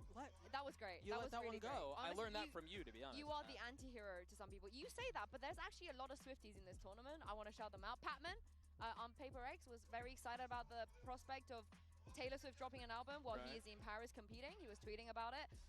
We have Chichu's in-game name before. How do you find this lore? I'm so curious. Dan, I have to stalk people for a living, you know. Okay, great. So Chichu's name before Chichu was Swift 13, which is Taylor Swift's favorite number is 13. So Chichu is a Goda Swiftie. Okay. We have Neil, Zenio, and Weber. Famousy Swifties, and the list is so long, it's going to take me a while. But good news is the tech pause is over. You don't have to listen to us anymore. Now you have to listen to more of Mitch and Tom. You have to. Thank you very much, Sue. It's time to get back into the game. It's been a cruel summer down here with these tech pauses, but it looks like we'll be back into the game pretty soon. 6-3 is where we left you, and we just saw DRG win their first rifle round. If you're just tuning in now, you have missed chaos in terms of the ecos. With stingers in hand, DRG look like one of the strongest teams. With rifles, not so much. We'll see if there's going to be a change as finally we see the countdown moving towards zero. No, Tom? Until it hits zero. Not right now. I'm not in until it hits zero. The barriers are going to go up. Players are logged back in. PC swap successful. Client issues subsided. But T1, they have issues of their own. Economy's in the bin. And a weak bye coming through after that loss in the previous round. This should be DRG's first back-to-back round win. Oh, wow. You said all right, we're back. Jinx is back-to-back. All the tech pause What's stuff even been happening? With they should win their round. I'm feeling good today, Tom. Buzz has a stinger. It's been the best gun in this match so far. And after early control over A, they've immediately rotated to mid, expecting there to be some pressure put through on that side. The drone should, that's going to get a little bit of extra information. Now they're going to try and pincer in on them. It's a little bit dangerous. Another scrappy round. Dimensional drift will allow the escape and also give Nick a good opportunity to try and clear them up. The Stinger still going strong. Gun down. Yeah, the damage is certainly being done, but T1 not going to deny the plant. Going to lose another player into the trades in the meantime. And DRG, Buzz has a rifle. Versus 2. Buzz has got a rifle, and last time he was in a position where he was the one we looked at, it was a 3K in A main. He dominated and gave T1 a real chance. I think that's why they converted. But now, smoked out, time ticking. No paranoia to work with. No stun. Not even a slide. Nothing to help out on this. This has got to be raw aim power. They're not looking the right way here. That's a free kill. Flexen gets caught off guard, diving in. Buzz gets one, and now it's a 1v1 with Ackerman. Wow. But just about, Close. DRG will connect the win. 2 in a row, found at last, and both with rifles. Yeah, it gets incredibly close towards the end. I like that Ackerman is just so quick to make sure that trade goes through, knowing that his opponent's in a little bit of trouble after being stunned up, but it does mean that everything is incredibly close in the end. But if DRG can continue this climb back, I don't think they're going to mind too much. This is, however, where we do get those guns coming back online. Another pause. So, Mitch, I'm going to hand this one over to you. Please don't be a tech pause. 17 jinxes.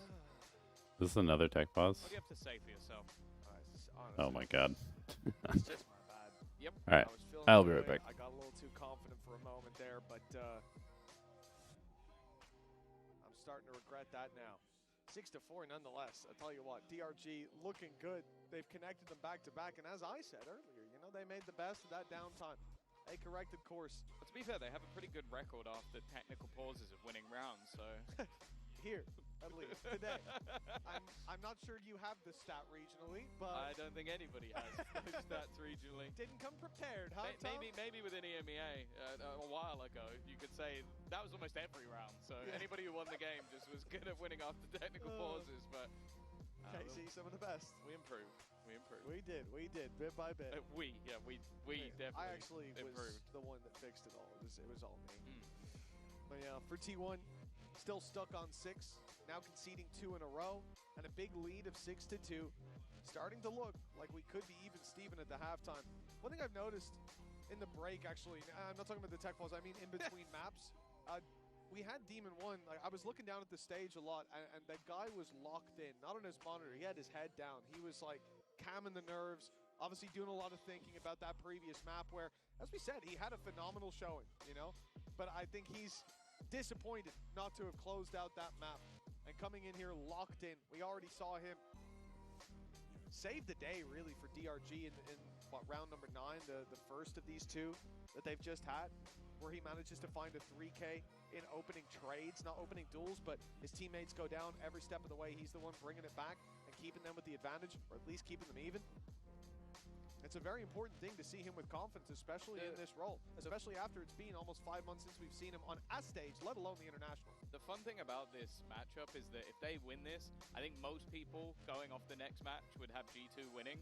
And so then he'd get to play against Jorgamo to make it through the groups. Yeah. Like, it would be one hell of a storyline if they're able to turn this around. I say it's not looking fantastic. The last couple of rounds have definitely given us some hope, although they've been so far and few between that you can't say that there's been any sort of momentum really building. Well, also look how close that one was from T1's perspective. They came in with next to nothing. A couple of blows dealt out by DRG, and yet they kept trading it back and forth to a 1 versus 1 in the end. And it was Ackerman who had to pull them out of it. So in a round where DRG, like, we come in going, oh, well, they should be winning this. This should be their victory. It very nearly wasn't. And for T1, that's fantastic. They're making the rounds that should be dominant for their opponent competitive. And now that they'll have rifles coming back in, now that we could see that op on Izu again, depending on how they distribute their economy, this could very much be where they hammer it home and lock in an 8-4 lead for the halftime. But that will be the other issue for T1. If this goes back to 6-6, I think they'll feel gutted because it will be 2 rounds of SMGs and then sort of like a lot of close rounds that could have easily gone their way to a very, very dominant half on their own map choice. And instead, they'll now be going into what should, in theory, at least based on the most recent result, be the better half. Oh, I like this. Oh, he's just been that's just brutal, isn't it? that's actually fine. Okay. Is he saying no as in he's better? I see who's coming up as Radiant. I can't believe they just smacked a silver on someone. I mean, that's first rude. one as well. Yeah, look, there's Ascendant. Lower. Ah. Oh, no, you say higher. Lie, no one will ever know. But technically, if that's what we're doing, up or down, the silver guy said low. Is he bronze? That's tough. I think he's accidentally violated himself. These things happen. Oh, yeah. Okay. Oh, he's ready! He's ready! I hope it comes up silver now. That's actually fire. He sat in the crowd with his ranked rating. Can we get this on Doug? I want to know what rank Doug is. I want to know Sushi. She's never played a Jet. Radiant, obviously game. Radiant. That's a not boosted Radiant. Not boosted, absolutely. She hasn't been playing. Who could even boost it, honestly? Oh, jeez. No, as in like, who would do that? I don't think he could boost Sue because she deserves the top rank. Yeah. I've seen her play. Lurking on Killjoy with an Odin. Nothing wrong with that, Tom. Yes, that time you realized many things wrong with that. 6-4 is the score, and it looks like we're ready to dive back on into the game. Sunset, 2 rounds left to play for in this half. T1 leading by 2, but they've just conceded 2 in a row as DRG start to put rifle rounds on the board. This is where the first roadblock will be hit. T1 have full rifles. They've got the operator out on Izu as well. A turning point perhaps for the defense, who still have a chance to finish this half with the lead that they had just moments ago. A convincing 8-4 on the cards. The DRG are coming in with momentum. Face your fear!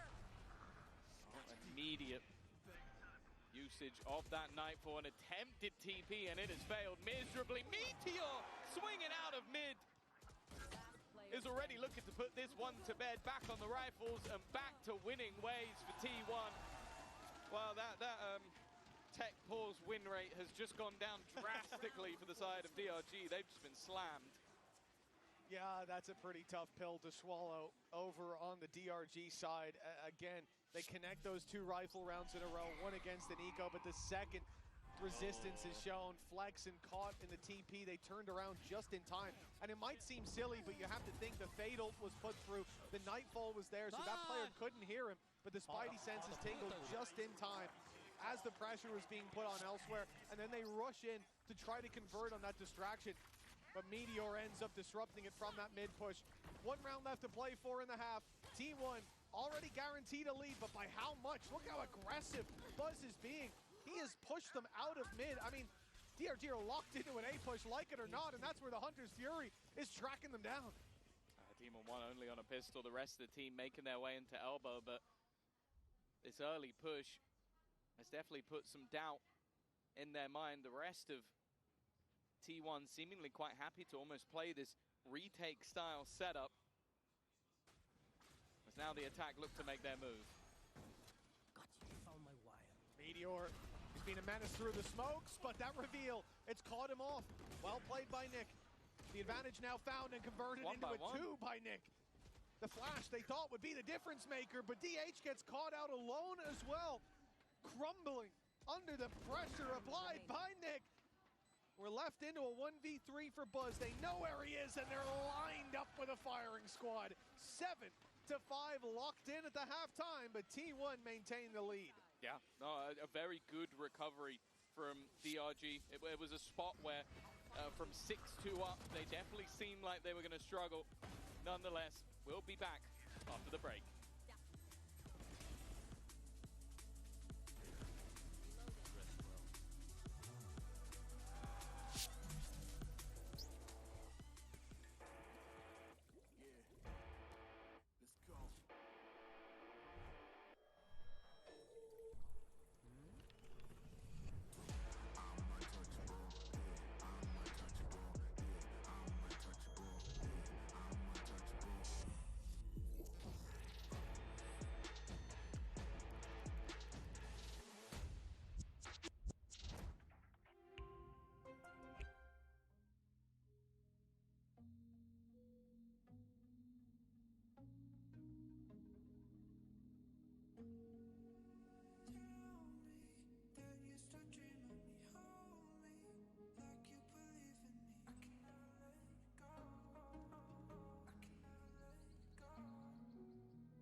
Welcome back, folks. Halftime concluded, and it's time for your Coinbase Econ report. Now, this was a bit of a crazy map so far.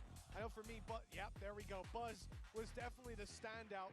Give him a rifle in an eco, and the man gave you a round win. Yep. No, he had a stellar half. I think especially now going into the attack side, it already seemed like he was a pretty big focal point of their defense, but I only assume that that's going to be even more so going into this second half. The setup from the likes of DH and Stacks has been stellar all the way through the match, but you also have to talk about Meteor. Given that little bit of additional space to sort of get in behind, and he's always going to cause you issues. On the other side of things, a late show up from Nick also helped out massively the final round, bringing things back into contention. And while I said it before, the last time that DRG played this map, they had a very dominant defense. We'll see if that can be recreated. Well, they have to hope so, needing a third map here. T1 already claiming Lotus.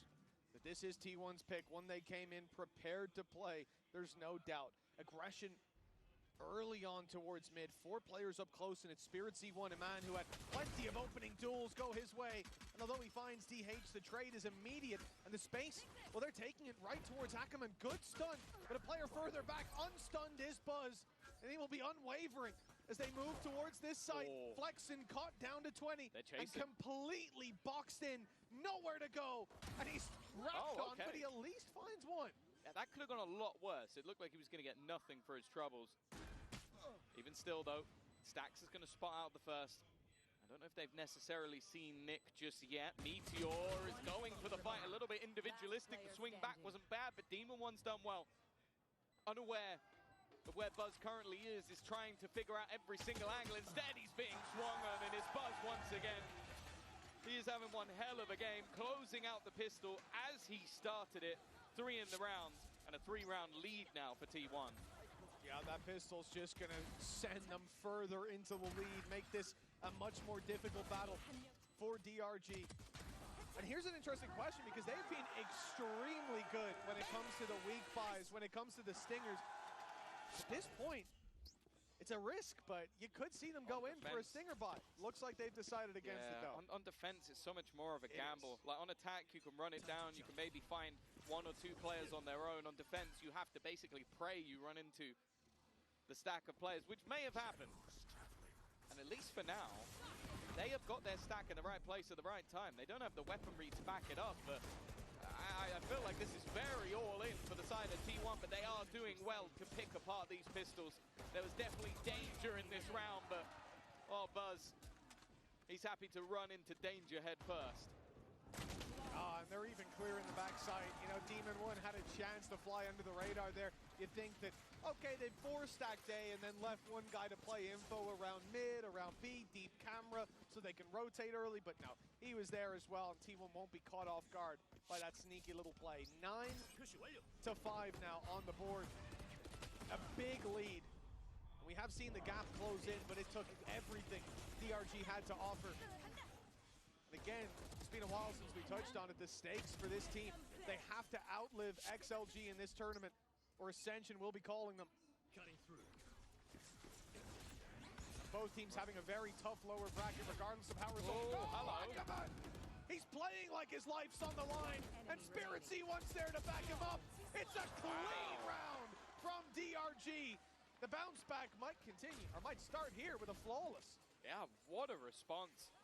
We've hyped up Buzz all the way through. He still sits atop the pile, but it's the same sort of stuff we saw from him in the first half. Ackerman just taking over that control, fighting tooth and nail with a teammate alongside him and just landing every single shot. Superb round from him. Puts them back on the board in clean fashion. But they're going to need a few more of those. Still 3 behind. It's one of those things as well, just the impact of Flexen's paranoia straight down through that laneway. It's so difficult to play against. This time it comes in at a bit of an angle, and it doesn't catch the first player through. Buzz able to follow up as a result. DH and Stacks with their own kills in the A site. It's fallen just like that. DRG trying to repeat the success of the previous round, but they're not quite as all in about it. Trying to push around through elbow. The paranoia out of position, and ultimately the wall from Buzz is what stops that from being a bit more risky. Because yes, he could see, but the rest of his squad was blinded up. But no one could follow up on that from the defensive side as they were locked out. And once Buzz came swinging through, it was done. This is the problem with those sort of A-side aggressive plays. It's like, it really does feel like a coin flip. Like, whoever hits their utility at the right place at the right time, whoever lands that first shot can create a domino effect. Think about it. Last round was a flawless in the favor of DRG. This, well, it's not flawless because 2 players are probably going to survive, but it's flawless for the attack who are not losing a player. It's just not a sustainable way to play the game. And because of that, T1 immediately bounced back. And sure, there's enough credits for DRG to buy into the next round, but they need to find something that will consistently work. And they're running out of time as well. Yeah, they've got the credits here, but it's going to fade very quickly. Good, man. They slide through. He was even stunned up, doesn't matter. I'm blinded on the other. I mean, those are fights for the most part that you're at a major disadvantage. There's your Meteor fan in the crowd. Happy that T1 push up to double digits, 4 rounds ahead. Rifles for DRG, but this It's one of their last opportunities to fight for this map, to fight for this series. And it will be Buzz and Izu and DH falling at the hands of Spirit Z1. A coin flip that lands in their favor this time. This is such a ridiculous way to play the game. Literally our entire map is being decided in one corner. A main, that's where everybody lives or everybody dies. And we have now just flip a coin. Let's just get everybody on stage and we'll just flip a coin each round and whoever gets it on heads is going to be the winner. It is absurd. I love the fact as well that we have spoken about Demon One being in this squad. He's the B player. Like he's just been for this whole game. He's like, "Are you winning, son? No. Okay, I'll save. Yes. Awesome. Great job, guys." Well, one of the things you said was like, "Oh, when they come to push B, his communication's going to be key." Yeah, they well, just it hasn't mattered at all. They haven't come towards his side, but this time it's different. T1 don't decide to just throw themselves into the blender. They've just walked up A with the spike. They have. The idea here is to fake it out and look at how it's worked. DRG rotate. They push mid with 3 early, come through market to reinforce the B side, thinking that's where the hit's coming in. But now, those players stepping back in the other direction and seeing no contest around A main, T1 should be sensing that this side is much lighter defended. And in fact, it is only flexing. Well, DRG are now pushing up. This is where they now have the information. They've cleared out B, but I think it's going to be too little too late. A TP at least from Spirit Z1. And now he's going to be able to find them that information. He now knows that this is another A hit, but it's not a stack up of players anymore. Rotation is coming in, but they can't take this risk. It's just not worth it. It's down to the spams, but nice work from Flexen. That stack's gone. Yeah, Flexen making a different name for himself when it comes to A main on Sunset. The spike will be retrieved. However, T1, they're not looking to the side, at least not with 2 of their players. Paranoia being lined up right now, but they don't find the picks and swinging deep. Nick unblinded, able to drop DH. It's picks across the board for DRG. A response from Meteor. This could be the MVP performance. In fact, it might need to be Buzz by his side. Another for Meteor. Buzz with 1. And it's Izu alone against Demon One in the clutch. 3 rounds between them around DRG need, but Izu won't give it. 11 on the board. T1 a step closer to dominating this series, as close as it's been. This is one of the first sort of like close rounds we've seen in a while, and a lot of it came down to Meteor.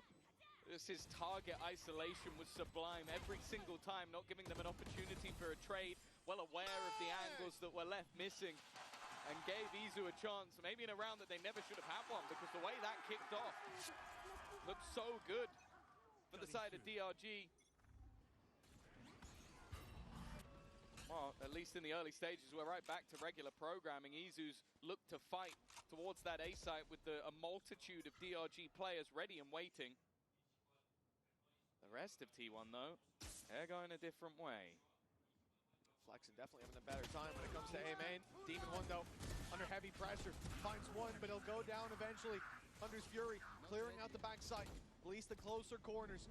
That's going to get the Paranoia out of DH with a deep swing. Spirit Z1 falls, but Ackerman's there so quick to trade this back. The advantage stays with the defensive side. The spike trapped on the site. There shouldn't be a way for him to get out of here. The drone feeling Ackerman as Meteor creeps his way ever closer. He's got this wrap around. It's really down to Flexen's timing, and he's not clearing the angle. He's not covering it. But eventually the trade comes through, leaving Stax alone against 2. He's known for his ability to clutch, but they're grouping up, looking to play this together. A wonderful reposition from Flexen. Didn't want to give another isolated fight, so he joins his teammate and closes that distance once more, but it has been at 3 for a very long time. They've never been able to close that gap any further. And we now wait to see if they can finally start to string rounds together. Well, it's very much now or never. Look at this from Flexen to open up the round as well. It was a TP across that gap early, a hunt to bait for him. He swings on the back of it. Demon One doing great work to find 1. Ackerman's quick trade through the smoke, but really the round's about Flexen. A main was not a place that he had very many favorable fights in the previous map, but going into this, it seems like he owns it. They'll need to keep ownership over that. Spike towards B this time, and the early pressure on A. Paranoia, primed and ready, not used. Bucky in play for Ackerman, sensing that it's going to be a winker buy and that he can get aggressive with that without too much risk of delivering a big weapon to his opponents. I like that adjustment, especially with the ult in the back pocket. Demon 1 does well to stick around and find one, and look, they can even get a plant here. Yeah, the only thing is the rifle on Meteor. Looking to get it behind, that's the one for free. Now needs to isolate this duel onto Demon 1. This is going to be important. He wins this, and the round is genuinely on. The Paranoia, though, fantastic. It's going to force them away. Pop flash back, but again, the pressure is all on Meteor at the moment. The rest of the players still yet to claim any weapons. They're trying to give space for him, but he is being spammed out already. Meteor, he somehow manages to find another, puts it down to a 1 versus 1. DH into the clutch, running round. Just trying to get away from an opponent who's running in, and he hits him, but it's not quite enough. Meteor did so much in that round, but luckily, DRG will live to tell the tale. A 4K, I mean, we talked about Buzz when it comes to having the rifle with the weakness, but jeez, that is ridiculous. Did we need that slow mode? Look at this, he steps into the wall. They thought that's going to be their fast lane to success, and instead it was very nearly their downfall. Isolating. Just one man, but he fires back so strong. DRG able to close the gap to 2 now. The rifles back out on T1, and another close round with weaknesses. It makes me worried. Oh, faster play being attempted. Izu is going to spot a lot of players out with the shorty, and that's Nick already gone. A fantastic start, which will give them a lot of space. There is still another player here, but they're going to be revealed. Meteor's been getting so many kills that neural theft is already back online. Izu's such a madman, but he needs to deliver more. Meteor and DH down. Here comes the ult out of Spirit Z1. A lot of information to work with. Good stun though from Buzz, and he converts the kill. Izu expecting that decoy, but Spirit Z1 delivering in every fight and caught with a flash in hand. Meteor with a 4K in the previous. Spirit Z1 connects the same, and it's double digits now for DRG. Just one behind, and the economy of T1 starting to struggle. I really like the way that T1 tried to play that. They see that Spirit Z1 is going into the ult, so they push back sight. They try and avoid him while he's giving information, take another fight. But the fact is, he was the danger in that round. He was the problem that they needed to get rid of. And individually was enough to take that one home. We said about rounds being brought together in a row. This has meant that T1 now feel the need to pull out that timeout, because from this point it's been a back and forth with them taking the pistol, the follow-up rounds as well. That gave them a pretty big advantage. If you win both pistols, win a 3rd round bonus in the first half, and then still lose the map, I'll be honest, I start to understand Autumn's frustration from earlier in the game. Without a doubt, the timeout from T1 here to course correct. This is a tough round to do it in. As we said, the economy now taking a big hit. We should be looking at 11 to 11. It's on DRG to make that happen, but they come in with a nightfall as well. It'll be great to clear out some of these positions that you're going to be worried about with those weaker weapons, with those shorties, or even the Buckies. Buzz is pulling one out. We saw it attempted from Ackerman to little avail, but I think on the attack side, depending on your routing, somewhere you can find a lot of value. And we're right back to this A main aggression. It's going to be a very direct play with stacks. Yeah, I was going to say, he had a Guardian. Oh, he has a Guardian again. Time's running out. Is he keeping that? He's on the other side of the map. I don't know if this is going to be in a pump fake towards A and a rotate back. We'll see. Reveal's on the way, and there might not be any going back. Flexen and Ackerman have shut them down. Now we have seen that double duel has really started to come alive. It's another big round from Ackerman and a complete shutdown of that A site push. 4 in a row now for DRG. They left it late, but have really started to build into this one. We've spoken about the different stories on either side. T1, a team that won the first Masters, didn't make the second, and now look to come back at champions. And DRG an Ascension team that need to do better than XOG in this tournament. Otherwise, they have to go from champions to Ascension just to stay within the league. They are fighting for that right now. At least on the other side, it's much more of that direct take again. But there's a couple of players to deal with. Meteor being one of them. On his way through, DRG lose Demon 1, lose those traps, and all the information. On retake, they've still got a lot to work with. Nightfall primarily. Nick throws that through, but a TP from DH. He is behind them now. Buying time, perhaps a thorn in their side, but Flexen quickly eliminates him. Stacks grabbing himself one, but he's fallen and Buzz left alone, surrounded and dealt with. From a big lead in half one, 6-2 up. At the halftime, they had the lead. They won the pistol. They extended it. The T1 now trail by one and need another overtime, this time on their pick. Yeah, this is honestly been a surprise. The way that the rest of this map were going, I thought the T1 had this dead to rights. A 6-2 start, half going in their favor, second pistol to give them the lead, but some real resilience being shown by DRG. They came in as the number 2 seed for China, but I think many had the expectation that once Demon 1 was added in as a substitute for Vukashu, one of their best players, that this was going to be a different story. Or maybe not just yet. Buzz, though, he still has other ideas. DH as well. Overtime, it's coming, Mitch. We're going to get it for the second map in the row, unless Demon 1 can pull off a 1v5. Well, he certainly got his moments inscribed in the history books. You think about him standing on the stage, and hell, he might mount that on the table, I say. And he might mount it again if he wins this one. In fact, he'd be very much justified to do so. A steamrolling from T1.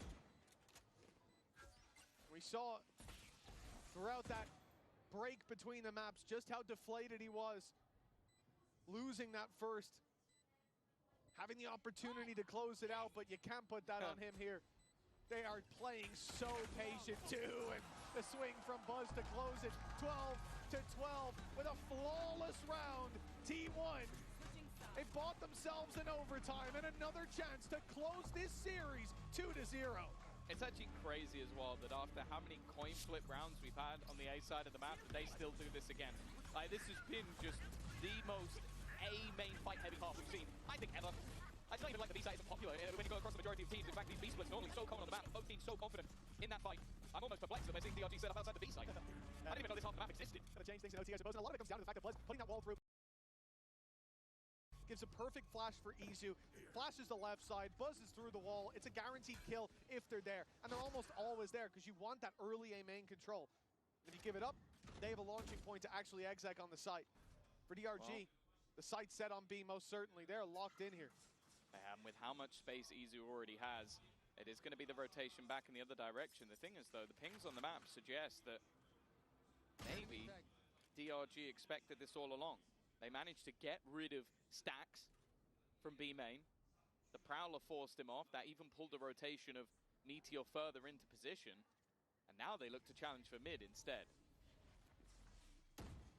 One player spotted on the left, but DH is standing patiently, paranoia in hand. Waiting for that aggression to come through. Here goes the stun, the paranoia, the big swing. Demon 1, he was paranoid, and he managed to find the pick. Nick with another. DRG are not gonna let this one slip without a serious fight. And Stacks can't match up to the numbers thrown at him. Izu alone. No chance. And he's done once he comes through this smoke. That's 13 for DRG. Another map point for this squad. And Ascend could be on the horizon. I like the call. Like having that early B main control. All right. Sorry, missed a bit of this. It's just a couple of bullets tapped through. I think probably spotted by a teammate a little bit further back, which might have helped him out. But then it's just about this sort of raw aggression of this squad fighting together, the death ball being created. And now for T1. Is it going to be the same again? At least not early. They're also selling that same sort of ruse in towards B main. And then and the steps being thrown out, but it's mid-control for DRG instead. They're making this look like a fake, with Buzz making noise early in B main, and then just completely pausing, completely freezing. Then the decoy goes up towards A. The player's there, making some noise. That gets the push out of DRG. But it's traded. Meteor's done well, and he was ready for Ackerman as well. 4 versus 3. Now they group and push together, and guess where they push? Of course, it's A main. The pressure again put onto Flex, and he is completely isolated here. And it's not even like this time there's a gate crash available to get Spirit Z1 back over. He's put it on the left side. Okay, they're going to B. stack the right Have side. to walk there. But definitely doubt being put into their minds. They've got Cypher ult. Now Meteor Ooh, Meteor's going to go back and potentially just ult going here. back to look for a corpse. Going to keep walking up elbow? That would Probably. give them all the information they could ever need, and it Probably. lets them know that for now the A site is completely open. Although 30 seconds Flexen is going to push right into it. It's a great reposition, but the angle's going to be clear. Ooh, I mean, Buzz is getting so many of those. Blast through from Spirit Z1. Oh, but up close, DH can't get the better of him. A 2 versus 1. Okay, 2v1. Demon 1's been in so many tough clutches, but this one wins. Oh my gosh, this timing. Who's going to look the wrong way? Backing into Wow. each other, Wow, what a the game away. 13 awkward end of that 13, round. Another overtime. A game that I think a lot of people would have expected to be a bit one-sided, and it's been anything but. But the other thing as well is just, I feel like every time that it looks like it's going to slip away, Meteor just pulls out a round out of absolutely nowhere. Like in the first map, I want to say it wasn't the Meteor that we expected to see. This map, it has been exactly that. Like, it's had so many high-impact moments, and yeah, that one, okay, that's about as free as it gets.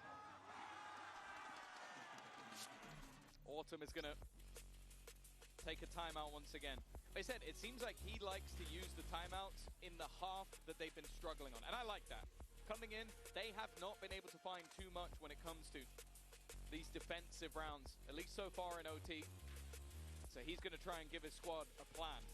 That did work for them to win 15-13 on the previous map. And a pretty close one. Back and forth, back and forth. Pressure. I imagine for a lot of these players, never been this high. An OT loss before. This could be them fighting for a 2-0 in favor of DRG, and instead they're fighting for survival. Just like in the grand scheme of things with XLG and the Ascension points. They need to make that deep run, and it starts here for DRG. Attack side. As the timeout subsides, the barriers soon to go up, and well, DRG thinking about A main aggression. Who is surprised by that? The fight. Ooh, heavy investment. Throughout the entirety of this one. Oof, Spam's spammed on doing Meteor. quite a lot of damage onto Meteor. Stacks going walkabout. Flexen has made it into mid, but Timing. it seems like his opponent is well away. He Whippy. managed to get through though. That's something that T1 There desperately you go, has to try do and when hunt they're him. gonna go hunting. Buzz is being sent to try and get rid of this man, but in the meantime they are fighting. Dealt with one though, and they've left Meteor to try and defend. He does well until dropped, but it's Buzz instead. Buzz is having a heck of a map. Garnered. Although with him low, and Izu on an operator, there's still a good chance here for DRG. It's the Izu off. They already have the man advantage for T1, but now they can sit and hold an angle. Any peek in that direction is almost an immediate loss. Izu's been pretty consistent with that, but now swaps It's over pinged. to the right push comes to shove. Okay, they should know that one is probably pushing CT also. They're waiting for this though. They're looking for the fight, but Izu's the one bringing the heat. 14-13 after the time. Well played by T1. Are now facing into map and series point. DRG, they're going to have to dig deep, even just on an emotional level with what they've been through in this game. This could be already over in their favor. This fight was so integral.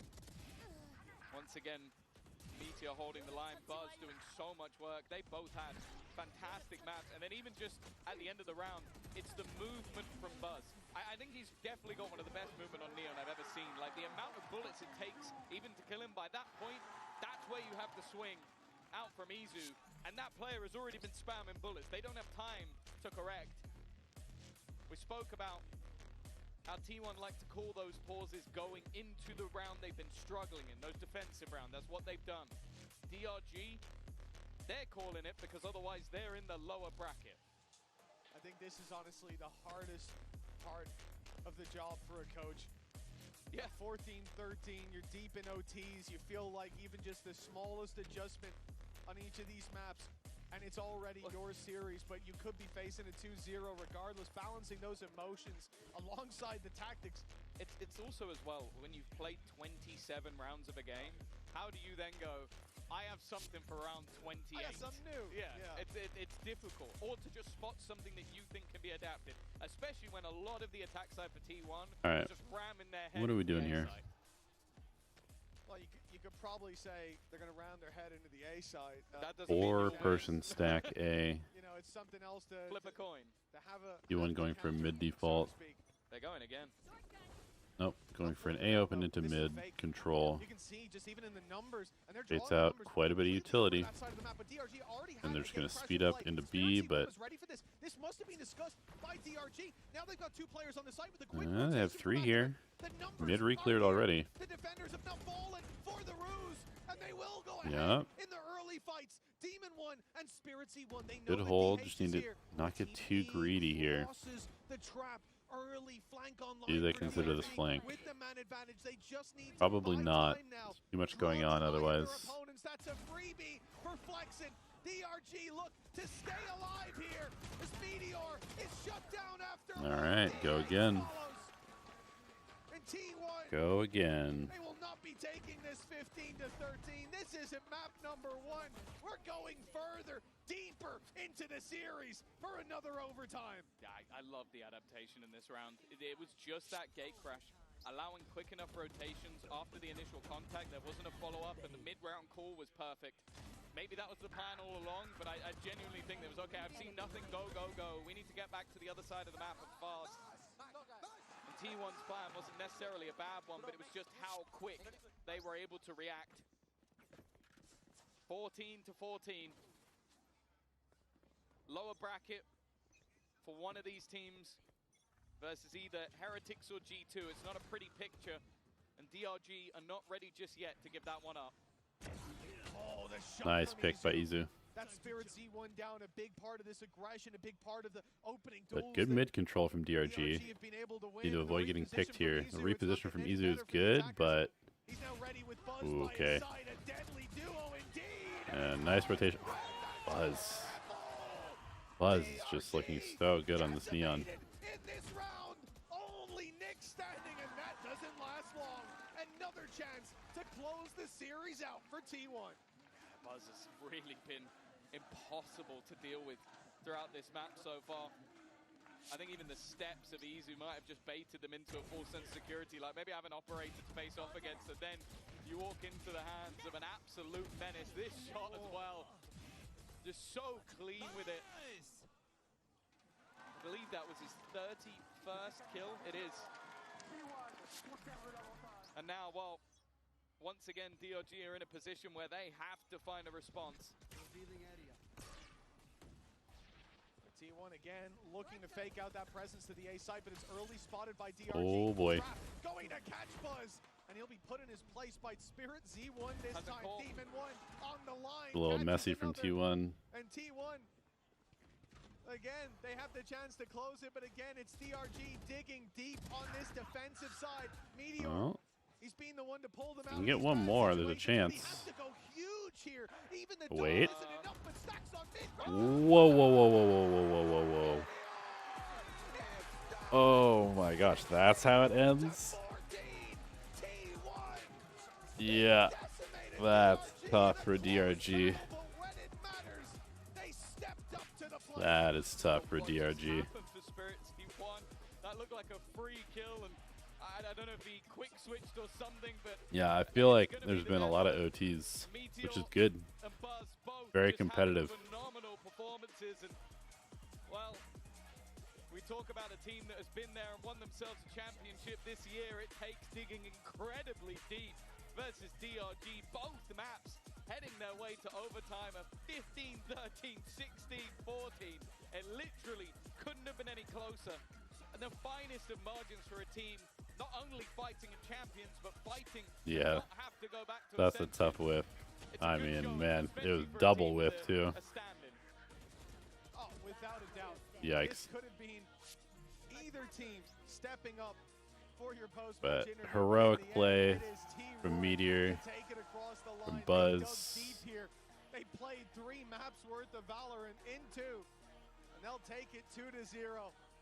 Powered by T1 indeed. A well-earned moment in the spotlight down on that stage. Some phenomenal performances. Stacks I don't know. I don't know how I feel about T1 after that. I feel like it was maybe too difficult, considering. Oh yeah, for sure. Incredible what he was able to do with sort of like the pacey swings. I think he's got the movement down to an absolute T. And honestly, like when you watch someone play like him, you genuinely sit there half of the time and just go, I don't know how he's done it. And then Meteor was like the 1-2 punch. You leave him in a late round and you just feel like he's going to win it. It might not be the showing that we necessarily expected from T1, but they got the job done in the end. And that was sort of I just don't know. I don't know. Nonetheless, you have I think probably, I guess it kind of depends on which Heretics shows up. But probably they lose. Probably. Un petit peu avec Buzz. Hi Buzz, congratulations for this massive win against DRG. My first question I wanted to ask you is about your comp. You guys are playing double duelist for such a long time, back in Bangkok already with that Yoru. So what makes it so strong? Why does it work for you guys? 방콕 때부터 투타격 때 기압을 이렇게 기용하셨는데 그때부터 오늘 경기도 그렇고 너무 잘 풀려나가고 있는 것 같은데 버즈 선수가 느끼기에 이게 왜 우리 팀의 강점이다라고 느낄까요? 일단은 저희 팀 It will be crazy if all APAC teams. I mean, APAC does have the best region, so. 제 개인적으로는 더블 듀얼리스트 메타의 창시자라고 생각하는데 그런 거에서 저희 팀이 다른 팀보다 더블 듀얼리스트 했을 때 좀 더 앞서 있다는 느낌을 받고 있어서 더 잘하는 것 같아요. I mean, Izu and myself, we have that extra kick for the double duelist comp, and because we started that comp, I think that because we are the pioneers, we have the better read on it. We are a step ahead of everyone else. Step ahead, right indeed. That's what we can see. Du coup, il joue double dueliste depuis très longtemps, Timoine, depuis les Masters Bangkok. Donc, pourquoi ce choix? Qu'est-ce qui fait que vous êtes aussi fort dessus? Tout simplement parce qu'on est les pionniers, les premiers, comme le dit Buzz avec son coéquipier Izu, et du coup, vu qu'on a un temps d'avance sur les autres, on a tout simplement envie de continuer. And I want to ask you another question, this time a bit more specific. Who's gonna be in your team the main character at Champs Paris? Is it gonna be you, Buzz? Is it gonna be one of your teammates, maybe? Tell me. 메인 캐릭터 주인공이 우리 팀에서 누굴지, 버즈 선수일지 아니면 누굴까요? 저는 개인적으로 저희 팀 막내 DH 선수가 주인공이지 않을까. 우승한다면 첫 챔스 첫 우승이기 때문에 DH 선수, 그래서 DH 선수가 주인공이지 않을까. DH is the main character, eh? I would say our youngest teammate DH, because this is his first champ, and taking that first champs title, it would have to be DH. So he's gonna have, you know, that bit of a rookie era, right? Du coup, qui est peut-être pour toi le main character de ces Champions Paris dans ton équipe? Est-ce que c'est toi? Est-ce que c'est un de tes teammates? Je pense dire mon coéquipier DH, c'est le rookie, c'est le plus jeune de l'équipe, et pour son premier international, j'aimerais trop le voir soulever le trophée. Last question, we're gonna see G2 and Team Heretics take the stage now. So basically, what's your prediction, Buzz? 다음 경기 G2 대 팀 헤레틱스 경기인데 어떻게 예상하시나요? 저는 개인적으로 그래도 아메리카 리전을 우승하고 온 G2가 올라와서 저희랑 어퍼에서 만나지 않을까 싶습니다. I would say the American champions G2 would take the win and face us in the next match. Ooh, so you're excited to facing G2. Thank you very much, Buzz. Comme you picked G2, so Heretics is probably winning. Yeah, nice. Toujours un plaisir d'avoir Buzz qui nous dit qu'il pense This has been my first correct prediction so far. Let's figure out if Buzz is right about the outcome on Team Heretics and G2 very soon.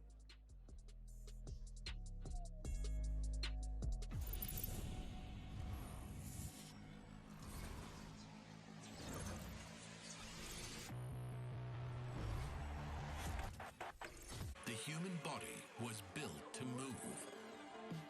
Not trapped at a desk in one singular posture for 12 hours a day. It's time your chair evolved. This is Secret. All right.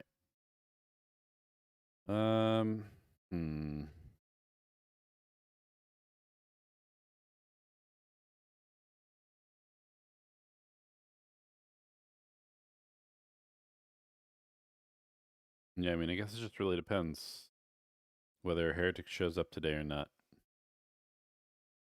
The real Heretics or the Heretics that we've been seeing recently. If the real Heretics shows up, then I think they can beat G2.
Start cracking them away, bro. I'm ready. All right, all right. I kind of want to do these out of order, but I'm going to start with this one. Never have I ever won a three-peat championship. Well, we did. I mean, I haven't. Oh. I haven't. Oh, you haven't? I haven't. Damn. I won one. Do you know what it feels like? I mean, I kind of know what it feels like through you guys. Right? You were there. I was definitely there. So, you know what? I'm going to turn mine over, bro. I have to. You have. I did it. He's a three-time champ. No, I didn't do it. But anyways, let's go to the next one. Never have I ever missed a practice without a good reason. Hell no. Missed a practice? I don't think so. Nah. Are you kidding? There's definitely. That's crazy. Well, all right, so what's yours? Like, what was one of the situations? No, I've maybe I miss practice if like I wake up late or something. You know, just get an extra sleep in. But have you ever missed one without a good reason? Like you just decided to just troll one day? No, dude, we're hard workers. Damn. Should I lie? Should I give a good story? Yeah.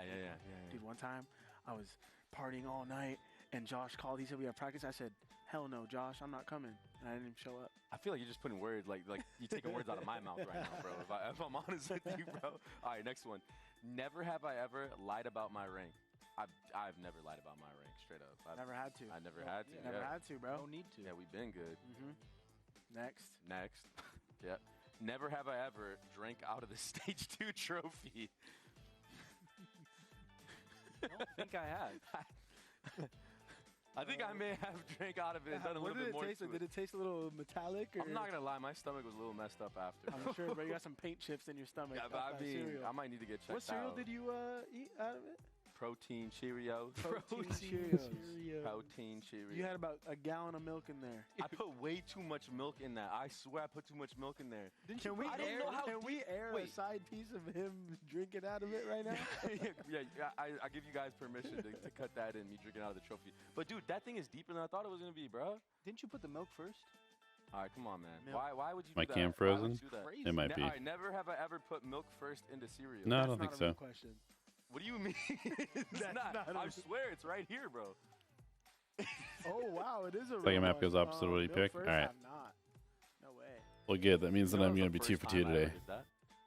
I feel disgusted with myself. I don't believe it was the first time I've done that. You know, it looked natural.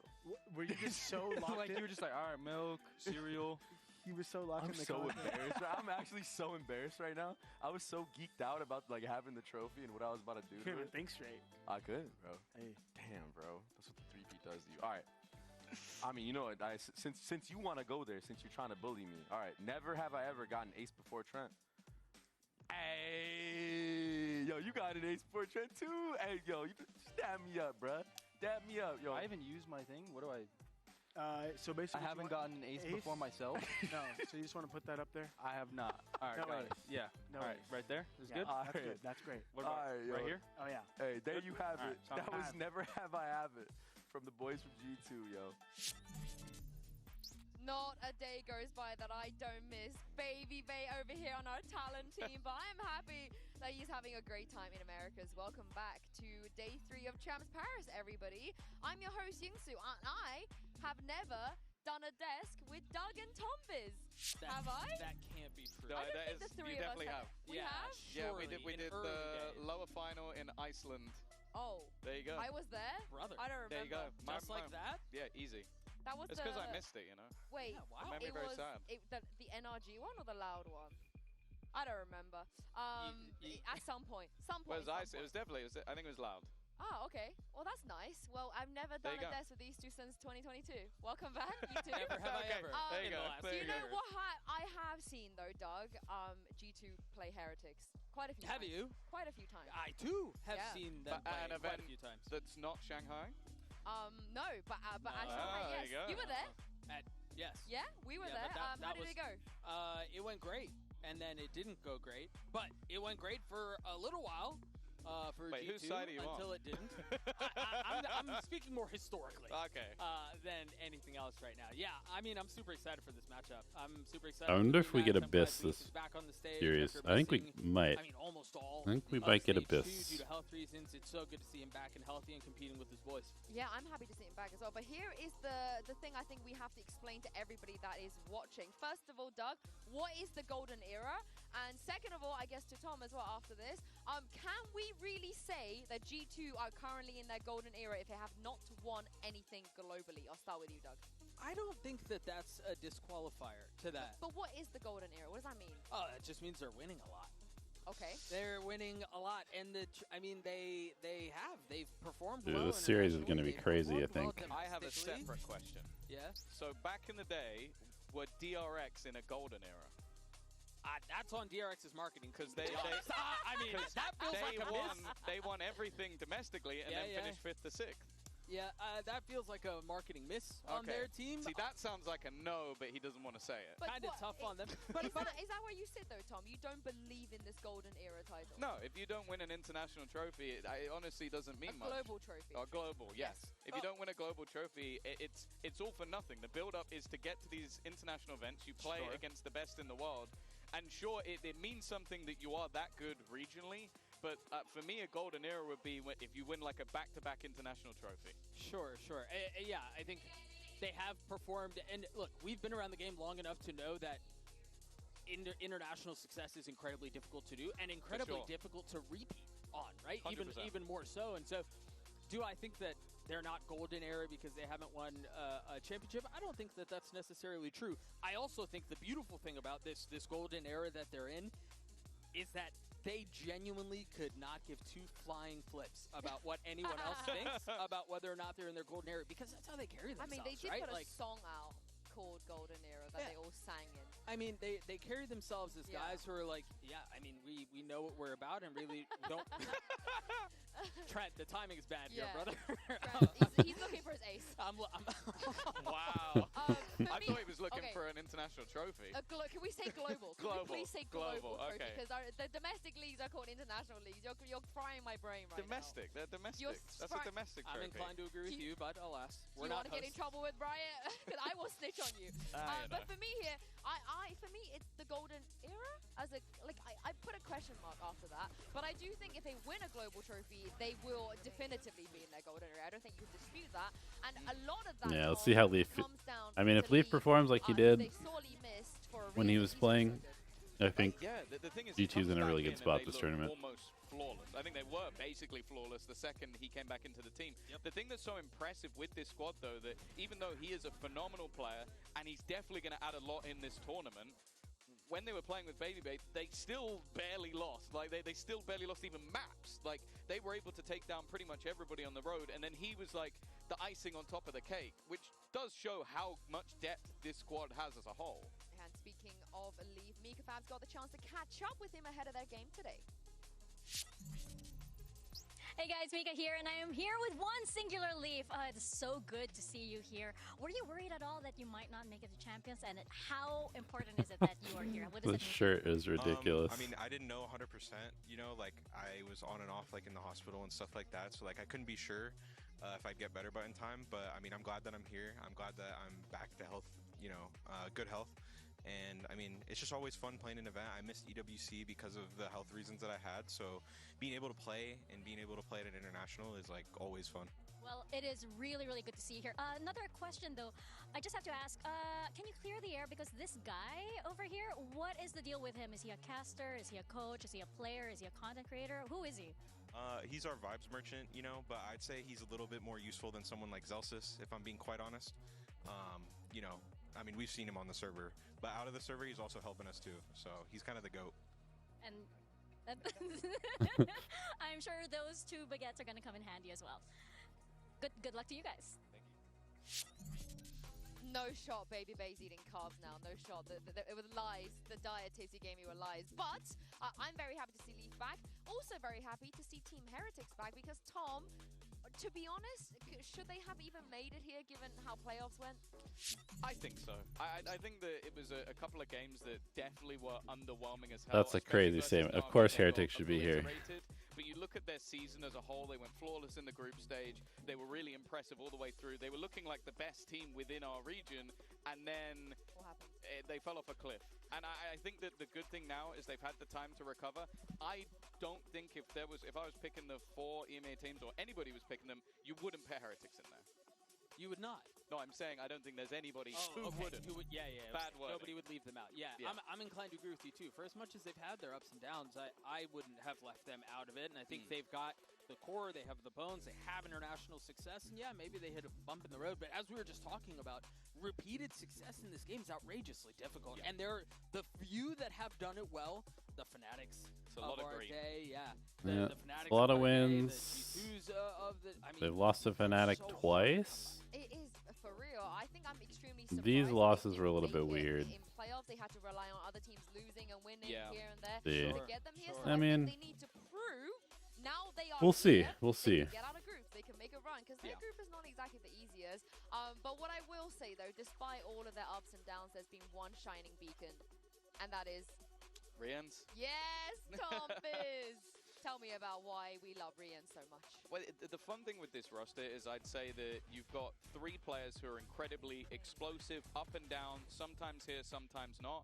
And then you have what I like to call the safe pair of hands, and that is Rian. You put him in a clutch, he's probably going to win it. He's fantastic with his utility. I think if it wasn't for someone like Leo, we would be talking about him as the best of all time. Like, he is so good in every single role he plays. Yeah, Rian's is great. Like, he's consistent while doing it. And does like I expect him to have a very good tournament. Ever. Like, he's so calm within the game. Like, he is everything you want in a professional player, and also probably has at least 10 years left of his career. Yeah, He's also silly sometimes too, you know. He likes to be a bit silly. He's got a little whimsy to him, but Tom, I think the player that Start you the game. When you think about Valorant's history, every successful team has one of those guys. 100%. At least one of those guys who, no matter what happens, you can put him in a situation that you probably shouldn't win, and he may get away with it once or twice, but then the ones that you should win, you win every time, and that's Rian's. Exactly. For me, I know Leo's, you know, with the news of his retirement recently, if you guys are missing that aura, that vibe, that style of play, Rian's is your man. But for more on Team Heretics, here's Lou with Benji Fishy. Mika here, and I'm with Benji Fishy of Team Heretics. Now, this matchup seems familiar. I think you guys have, figured out G2, but are you convinced that you still have their number? You know, it's been a pretty long time since we played against each other, but, I think we've changed, they've changed, and I think it's kind of just the battle of who's changed for the better. So I guess we'll find out today. Ooh, very interesting words. Good luck to you guys. Thank you. Are we synced up time-wise? Very happy to see Benji back, of course. He also has a chance to right his wrongs, and I think the last time we saw Heretics the champs, the image that everybody left with Heretics is probably, the moment Benji was falling his eyes out on stage, and I'm sure he would like to come back and actually go away with a trophy this time around. Ooh, we fell behind a little bit, huh? Okay. Should be back. Should be back now. They have had their hardship, and I Only think 2 people picked at least Heretics. in my prediction, it's not getting any better. Tom, do you, what the hell is happening? I go with my head for predictions. Would I like Heretics to win? Of course. Would you like to come back to EMEA next year? Hopefully. What is this? Brother, there's safety across the pond for you. Yeah, In case you do get excommunicated. I mean, we already agree we are swapping him with Sideshow. Like, it's happening. You're going to Americas. But Pacific have the coolest land, so maybe I'll go there. Wait, can we go too? All right. Before I derail everything, let's talk about the most important thing here. Of course, G2 and Team Heretics fighting for their first global trophy. Here we To go. bring them onto stage. Probably the best, should be the best game of the group stage, but we've had some really good ones so far, so we will see.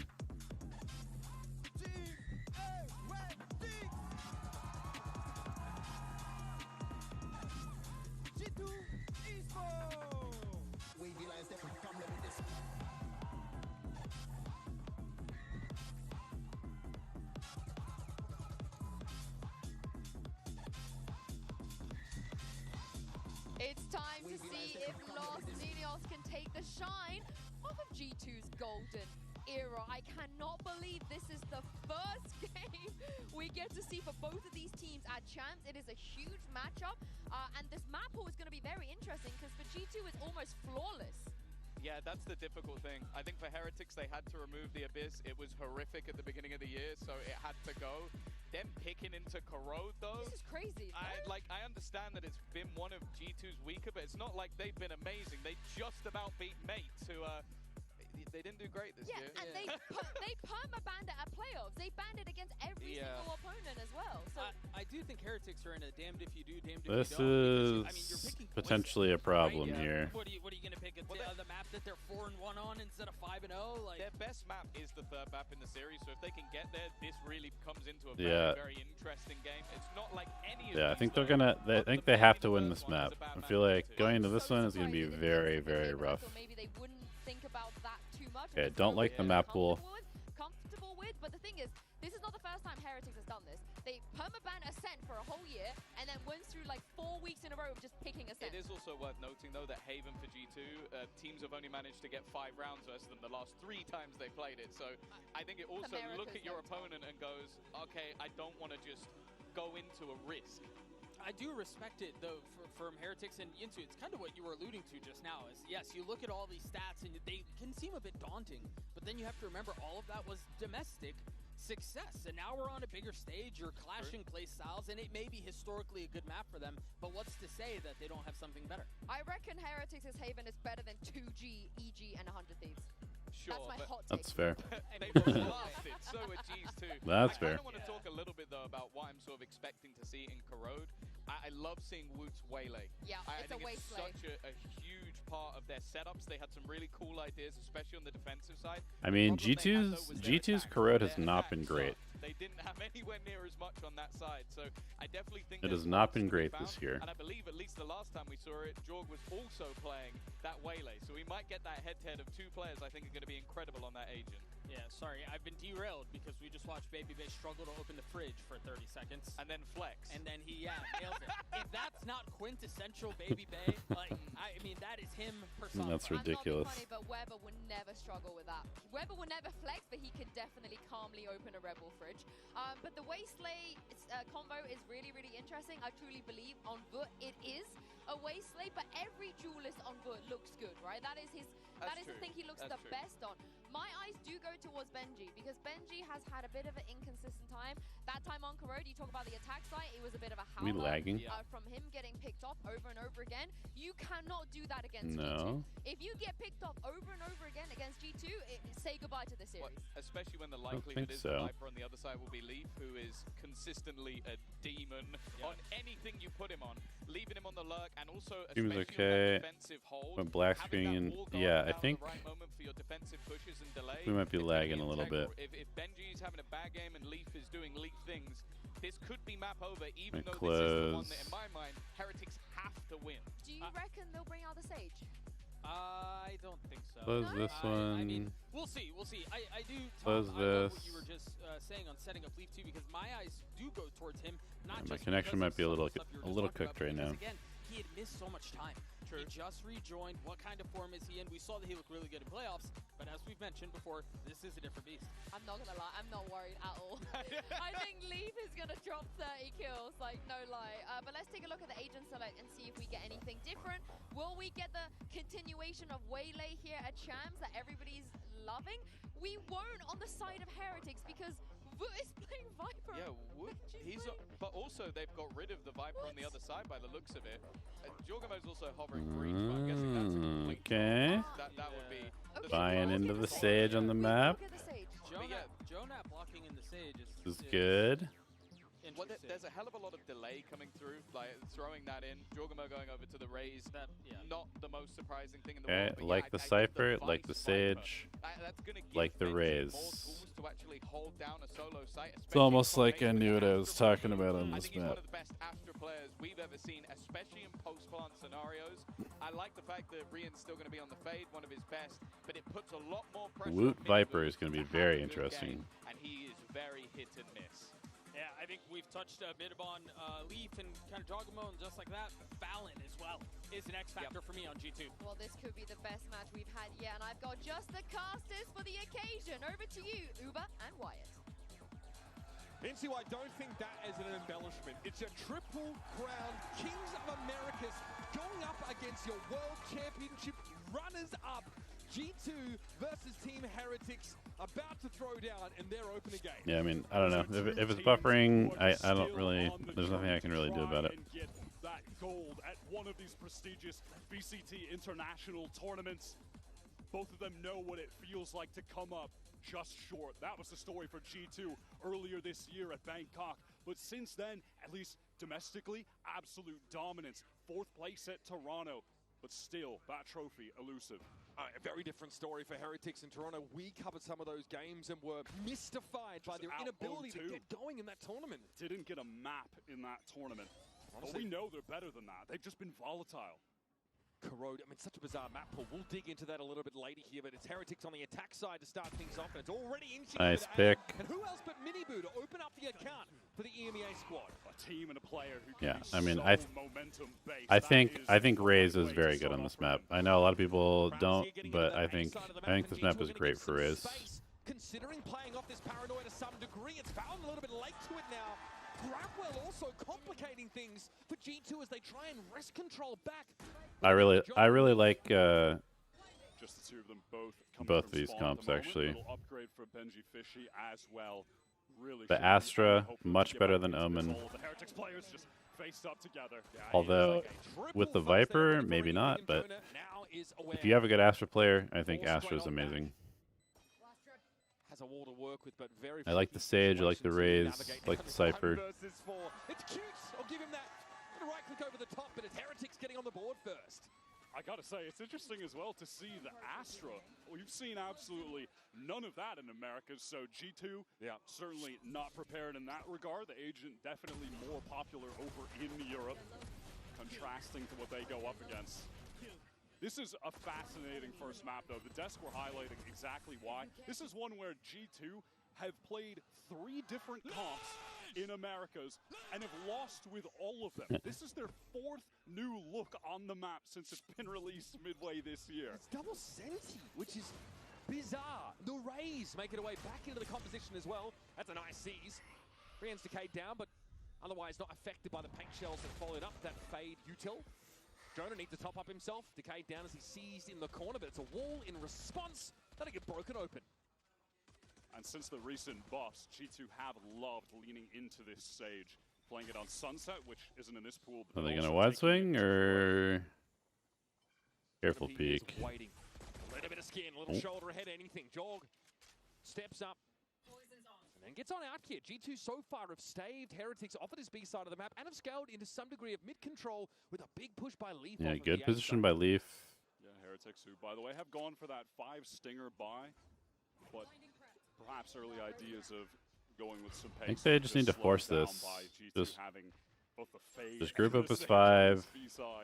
You're going to walk into a stack, but it's okay. Indicates that Heretics are still milling about B main. And Jonah went to find You have better weapons. They have no utility. Just go. Now, as you know, in a couple of moments, Heretics are looking to test this. They got that better weaponry. It's Stingers for all of them. Very NA-coded buy-up. And Minibu's going to get straight onto the site. Good call by Heretics. It's going to be expensive, though. Couple headshots now. That's going to put the fear of Oh my gosh, he just doubled them with a classic. That is not good. Or really good, depending on who you're rooting for. Yeah, you best not challenge G2 of all teams with the 5 stingers. They know exactly how to deal with that. And I suppose This was this round it's just simply bad scaling by them. What is happening? Bad scaling by Heretics. Oh my god. These guys have changed, man. Well, you see the Baby Bay effect right away. That is the difference. Normally, you would see Josh RT just kind of silently, he claps to himself. The team would congratulate each other. Nah, they're out of their seats. Josh is getting hyped through the coaching booth. They have a totally different mentality since he's joined this team. Lee's first game back. He clutches, gets up in his seat, screams across the stage. I haven't played for 2 weeks, you guys effing suck. It sits down. These guys are different. Well, Benji, he's had enough. He's got the Guardian into this round. Instant first half. Yeah, I mean, all singers is fine if you're just going to take a close range fight, but they need to actually scale together, like as a death ball. They were way too hesitant actually going into sight. Now just trying to use those nebulas to cross, but it's a very well-timed siege that comes through from Trent to deny the ability of Heretics to scale into that site. Plenty of time to work with for Heretics and decided to cancel on that B. When you commit to a push with stingers, you need to be fully committed. You got to be all in. Trent steps up, sees the Marshall shot whistle past his left ear, has an Odin in hand, but needs smoke coverage. It does get hit by that Marshall, so down to just 50 HP. Balin on the open face. I like this round from Heretics. They're doing a good job doing damage. A lot of Senti util over on this A side of the map here, but someone has to be there to take advantage. It's Trent, who's already knocked down to 49. Heretics now moving. Oh boy. Cuts rounds down. Woot and Miniboo are bleeding out as they get onto the site. Time is short, and Trent is going to make sure they pay for it. Well played. Rather, Sheriff, at least he's been able to go up to a Guardian. Of course, that spike is down. Trent still needs to do something about this. Boo's gotten in there. Leaf and Jordan now looking to play together. Off the satchel, off the bomb buddy, and a little bit of What a play from G2. Nice. That's a G2 defuse. And we've barely gotten to see any of Chocobo playing Raze this year, but we know how ridiculous he is on the agent. His that is true. Is as silly as it gets. I mean, if you just think back, his Raze was probably his best agent, honestly. So. Fair effort to Heretics, though. That was honestly pretty savage of Boo to have the Guardian, but go to the Sheriff and swing out wide instead for the one-tap. Respect. So I'm glad we get to see the jaw raise. It's good. A-side, rather, after he drifted across. Yeah, gets a cam tag and the trip, so they're lit up with the Odin. Double Odin. We're just happy to play other sides of the map. They have all the Double Odin. Double Odin for G2. Maybe that's part of the reason why they brought Cypher back in here, playing off those kill trips now, which that much more deadly on a map with thin walls like this. It's like they defeated NRG and were able to steal their best card. It's like perfect sell, you know what I mean? Now they're using it on Corrode. Nice job from Leaf to hide the second Odin there. So much obnoxious wall spam, which the Cypher really does benefit off of with the cam. That is one nice little perk of having the agent. What? What? Huh? What do I make of that one? I mean, he was definitely trying to do the grim wall, jump up on top, peek over the top of this. What is happening? I don't know what I'm looking at. Jonah really, you know, with the modern architecture all good. slant on Corrode here. Yeah, even Heretics like, what is this, bro? A little mystifying. I mean, in the meantime, here comes Miniboo, dimensional drift, while the rest of the team are just perplexed as to what's happening in B main. Yeah. He's got Nothing on site. They need to get in, though. No, it's just G2's utility usage. Here's the Nightfall, though, cutting onto the site. Two players caught by the paranoia, tucked in the corner. Valen strides out. Miniboo is down. Here comes Trent, looking to mow them down, but the shield. Ooh, actually, huge wall. Knocked down to just the shorty. Very favorable scenario. Still two Odins, very scary. They're all stuck on site. On an additional player, Rian's 1 kill away from the Nightfall just in case. But surely the man advantage and some good Oh my gosh, where do you stand? They've been able to get out of the danger zones, those very spammable spots after having stuck the plant. Nice from Rian's. Really good peeks. Will chime in here, and Trent is going to be well and truly Okay, in the back. well done by Heretics. Meticulous from Team Heretics, but they bust open the weak side. That dimensional drift got a lot of value. G2 Ascent and Lotus going out. Pearl and Split coming in. Interesting. From Trent. There was a paranoia from Elbow as well. Oh. Yeah, I think he was trying to boost himself up, but all good. Ultimately, though, Team Heretics just play that so well, being able to dodge out the flood and then get some good post-plant setups. I think that the boost up gives Jonah a look over the wall in B main. Most likely. Off we go round number 5 here. Nice from Miniboo. And that's mid lockdown. Little unnecessary to get the Ascent and Lotus out, Pearl and Split. Interesting. Message, I feel. Interesting pool. Jaw just waiting in the smoke with Valen over on A. Team Heretics can really take their time here, however. Miniboo, maybe with an opportunity on another. I think Jonah might have just gotten the spot. Maybe he popped up on the minimap. Hard to say, but aware either way. Bought some time and we'll be Was that announced on Twitter or something? But Heretics, naturally, extremely well armed in this round. And there's Miniboo. Yeah, all comes up a little bit too slow for Jonah's liking. And that'll leave it all on Leaf for that B site. Yeah, this is going to be, I think this is going to be a good attack half for Heretics. Now, D2 getting exploratory. Boo already has the bayonet fixed in place. I just, Valen is on receiving I feel Valen does duck like away. G2 don't necessarily have the best grasp on this map. That's all there is to be said. Valen here very low, likely to one. And Oh, jeez. all right, put all in on it. Thought on Twitter, okay. Down, leaves Leaf with the Stinger still en route to A. Honestly, he's getting it with some decent pace. He might be able to catch them off while they're trying to plant. The elbow play is going to wrap on him here. Leaf may be unaware that Triple swing. Oh, Jesus. and after this close but no cigar nonsense. My God. Ran out of bullets. 37 health left for Benji. How did that come down to a 1 versus 1? The economic He's impact too of good round with the can't be stinger. overstated. It's so scary. Big investment here for Team Heretics. I mean, that was their chance to get their cash to, I mean, damn near capped out for a few players. And now they're all bought down to 1.5 or so. Because Valen gets a 2-piece on the weak players. That. At least they're, you know, still excited they won the round. I was holding my breath, but oh my God! Good spam. Off the rip, and it's the Yoru taken out.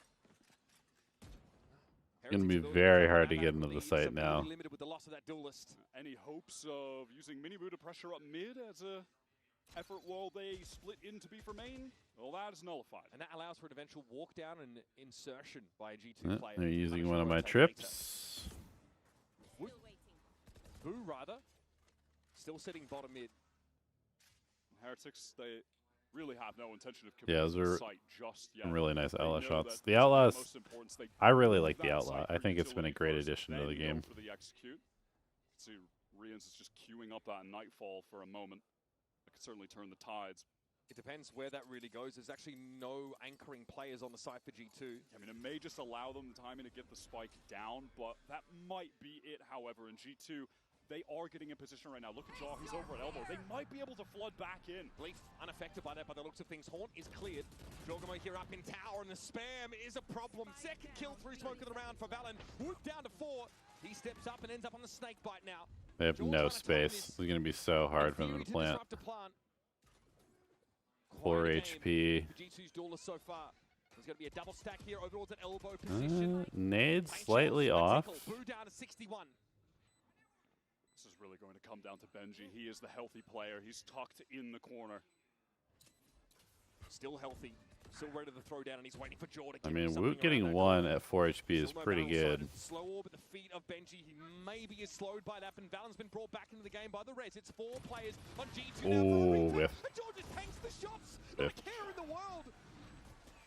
Slams down on Benji. Whiff, whiff, whiff. Official announcement. Okay, cool. A G2 play that with some Good to know. Good to know. I like both those maps. Kind of happy to see Lotus go out, honestly. Getting a little tired of watching Lotus. Again, playing around the Nightfall. No, unlucky. Just a nasty timing from Valen. Yeah. A little unlucky. Burst straight through. If you've been able to take Minibu and Riens off the map, you've gotten into the engine room of your opponents. Man, Valen right now, top fragging in the server with 9. He individually was such a standout for the team throughout the course of Stage 2. MVP, of course. It almost felt like he took it upon himself, knowing that with this new I'm a iteration little of the worried team, about the with Woot Benji just coming Viper. back, that someone had I to don't step know up how and well get this is these going to kills. work. He took it upon himself, and he has been in some of the best individual form we have ever seen these past couple months. Looks like he completely whiffed his Viper Orb. Still able to find a... that is devious, brother. Yeah, that was a missed lineup of the Viper Orb there. It's not great. He can remain posted up for the most part with an extremely tight shot. Mid, though, less contested by G2 this round. Just the trap wire left at top mid there. But there are players filtering into that A side after the early saber rattling by Heretics. Yep. We were good at both maps. Setup, they have no problem just giving up mid. Leaf is peeking for anyone to go from top mid to that B link by playing towards elbow, and he's got that cam up. Jaw pretty committed in the site, but has the showstopper when the actual hit comes through, ready to fight at this choke. Oh, buddy, that's Nice trap play. special for your boy Jaw. Nice trap play. Able to get some value back in that exchange, and Minibu deep on that B site. Yeah, he's got to go take some extra space. 4 players coming from CT. Back through B. This is not the best positioning for G2. Control of elbow, crucially, to have it. Trip even to Do they maintain that use Allow the Cosmic rest of the team Divide to here? rotate over and then go for that 4-on-3, trade things out. Paranoia avoided by Benji, aware now that Jonah is up in tower. Benji's had to play this position in the last couple of rounds. Jonah's aware. There's a player tucked close. Simply drawing the shots out. Sees won't quite Okay. reach him. Omen TP They for don't know info. about Minibu. Stays Ooh, on. that's big. Once again, sets foot on the side, and the rest of G2 Yeah. ready to run in numbers. It's on Minibu now. Has to peer in from top mid. Trent's drawing his shots, as is Jonah, and then they back away for someone to step up. Well done by G2. Rank after rank of G2 Needed a going couple into the kills there order. from Benji. Beautiful retake. This is just Valorant at its best from G2. Everything they do there is so patient and tactical. Super well coordinated. That Using slower from Jonah into Link. There's that jump spot from Jonah. He gets using the position of spots, Benji in using the Omen corner. ult to They're check still for waiting. info. It was all really good. From the shadows from Valen, gets tucked into the corner, close choke, gets the info on Boo, then they push out together. They use every second that they've got in that retake. They maximize all Okay, of puts them them to get puts the info Heretics on the down on players Nico. that go in. They're fully It's aware. so well done. that Benji is tucked in that corner. So Jonah and Trent just draw his fire. Well, that's the beauty of this G2 this year, right? Is that they have Jaw, the X Factor, but overall the team is so... Well, it's a very aggressive wall. I don't know if he meant to place it that deep. The wild card. It's a Sage wall over here at A main that forces Heretics to reveal themselves to a degree. A very passive posting there. You look towards A elbow, that's where Jonah is set up. No longer with the op in hand, it's actually Jaw. He's playing that B main position, so tons of info being gained on that side of the map. That allows for this drift over now of Trent. Very patient. Heretics right now in A main, just waiting to let that Prowler go, and the util from the Viper can be put up so they can try to go for this cross. It's a lot of Sheriffs. Steel Gunner for Benji might be pretty crucial to even the ledger a little bit here, Wyatt. Here's the approach. Trent at risk of being caught with util in hand, but there's the C's thrown out, and it all seems Great utility from Trent. to the opposite corner. Good team play by G2. All right, Heretics, got to respond. You need at least a couple more rounds, I think. Trying to reposition. Can't just get shut out here. All of G2 on this site. Team Heretics went into a pretty fair stack of players. Oh, man. And it's just all too easy for G2. That's a brutal round. Heretics have to show themselves. A main have to deal with that wall, still spend some initiator util to try and divine what G2's intentions are, but they're playing Yeah, so they need to get the wall out early, break the wall, explode forward like that. or start op contacting. Really not much they can do in that situation. The defensive util is just so overwhelming, and they don't have the right weapons. It's all good. The real focus from them is obviously going to They be probably need to get a little bit more spread on their default, a little bit more lurky, and they have very crucial ultimates to play with. which is kind of one of the problems because I just don't know. I don't know how Woot is going to play this Viper. It doesn't really seem to fit his playstyle that well. Can throw a Steel Garden in the mix even. They have more than enough Hello, to Mickey. convert a buy round. It's been quite a year for this Heretics team, man. Obviously, you know, off a disappointing Toronto, they're basically straight off to EWC. They win that tournament 5 days in between their final game and the start of Stage 2. They get back in EMEA. What is this? It out, have another perfect group stage. What is this card and then on they falter. Neil The EMEA Zinya's playoffs go completely chest? invisible. No maps won in the playoffs. It's just been the most extreme of ups and downs for Heretics this year. A year where this team has had really high expectations after back-to-back second-place finishes at Globals in 2024. And it was that year where they had no expectations going into it. They surpassed what people thought they could do by miles. But now this year, perhaps under the pressure of those large The attack Odin comes out themselves, they just haven't been to able try and deal with the Sage Wall, which is a good adaptation. Get the Sage Wall out early, break the Sage Wall quickly, break all the segments if you can. The talent they have is just Yeah, outrageous. here we go. You gotta start attacking the Sage's site. In the world. The conditions have to be right for them, Wyatt.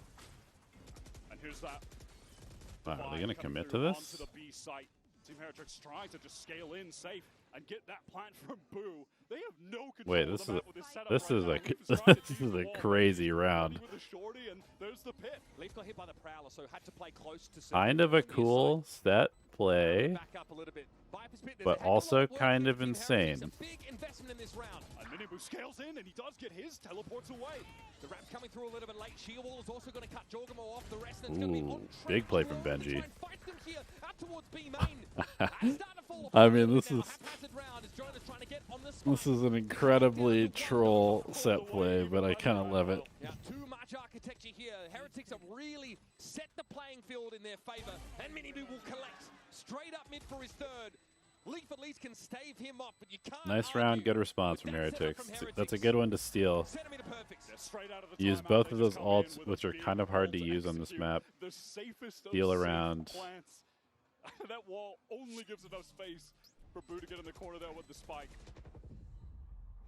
Jeez, not too shabby for Minibu near side of That everything. sheer wall by Benji on the flank is huge too. Gets one, teleports away. They have the sheer wall for the flank, which G2 rightly tried to exploit in that situation, having a couple people push through. But the fact that Jaw gets divided, Trent's picked All up right, let's alone. see it, Woot. You gonna hit your lineup this time or no? As they drew it up in that timeout, Heretics are able to execute pretty flawlessly. Okay. Here, Hits it cleared this early time. by Jonah, who fall back to pocket. not a perfect lineup, but Never zone on this attack side as Heretics make it's a lot not too bad. on a main. Take that extremity control. The other one currently under the watchful eye of Jaw, who has picked up that operator. He's the kill trips on the B side there. Trent is going to be pretty important to that plan because it'll require him to I didn't see the money for G2 at the start of this round. I assume it's still okay after this, but the B side for the Odin spam, but yeah, the action is definitely going to be here on A. Yeah, G2 just trying to realize, figure out how much breathing room they have here at Yard, and Jonah can step up now and throw the wall. yeah, good. In its own way. A little bit slow to get this out, though. They don't really have time to go back to B, so they kind of just have to commit to this. Unless they want to pivot through mid to B, but that's kind of nuts. They do that. Okay. Brute forcing their way in. Go for the close plant. Oh. Aggro scaling. I don't love that. Don't love that. I feel like they could have just... Yeah. I feel like they could have just planted safe and then just played Yard. That was crazy. I didn't like that scaling into CT. That was not good. How did he win all those duels? G2 just go right back in and fight after that Steel Garden is used. Jonah was isolated towards elbow. He was caught by it. They come into support. He couldn't get wrapped on. That was some really sick gunplay from Leaf. So Heretics, they make that big investment in that round number 9, win it out with sheer weight of ultimates, but then a belated hit towards the A side is stuffed. Now here they would love to get an orb from Minibu to have access to a dimensional. Nice combo. Off the back of it prior, but he is completely isolated. How is he alive? He's in so much danger, but he's holding his ground. And Wait, he doesn't have a teleport down. That's crazy. Yeah, Joe trying to juggle a little bit there. Takes a lot of damage in order to deploy that blast pack. Certainly, no, super Heretics dangerous. A little bit rattled after that early encounter, and now G2 looking to be the first ones to really get that deep mid control. Coming back to Woot. The wall from Heretics in mid. Woot isn't really able to activate too much towards that A side, even with all the noise. Yeah, Jaw just able to dodge out some of that spam. And, the benefits of playing the Sage, up to 100. Jonah has an off here. So knows that his connector is covered. He can play that much more aggressively here out into Yard. Wait, they're walking through. 55-second mark, that wall is going down on main. Exchange in mid, Valen. The walkthrough, I mean, if you're playing this comp, you probably have to get aggressive like this. Can't play a Sage and not be proactive. The op brings out but gains no purchase. Jonah has to give some ground. They'll be able to pick up elbow. 25 seconds now on the clock. Heretics overwhelmed by spam. The shot here for sure. Woot brought down. Cyber Cage now. Do I get Loud Jonah to fall back yet again? Is Astro Util's getting thrown up. This is very ad hoc. This is very impromptu, and time is starting to tick down. Leaf now sings out with the Odin's call. Henry ends once more. This is an impossible situation. Riddled with bullets. And that's G2 adding their 7th. This composition has just allowed them so much great passive map control even. Good defensive side from G2. Having the cam during those executes to ping players is quite helpful. And then on this round, G2, they just They've made some good adjustments because they were definitely a little flat when the map started. Right now to collect those 2 kills. And then by the time Heretics can actually get into that execute on A, they're dealing with the Jonah op, the Odin, Cypher util. What can they do?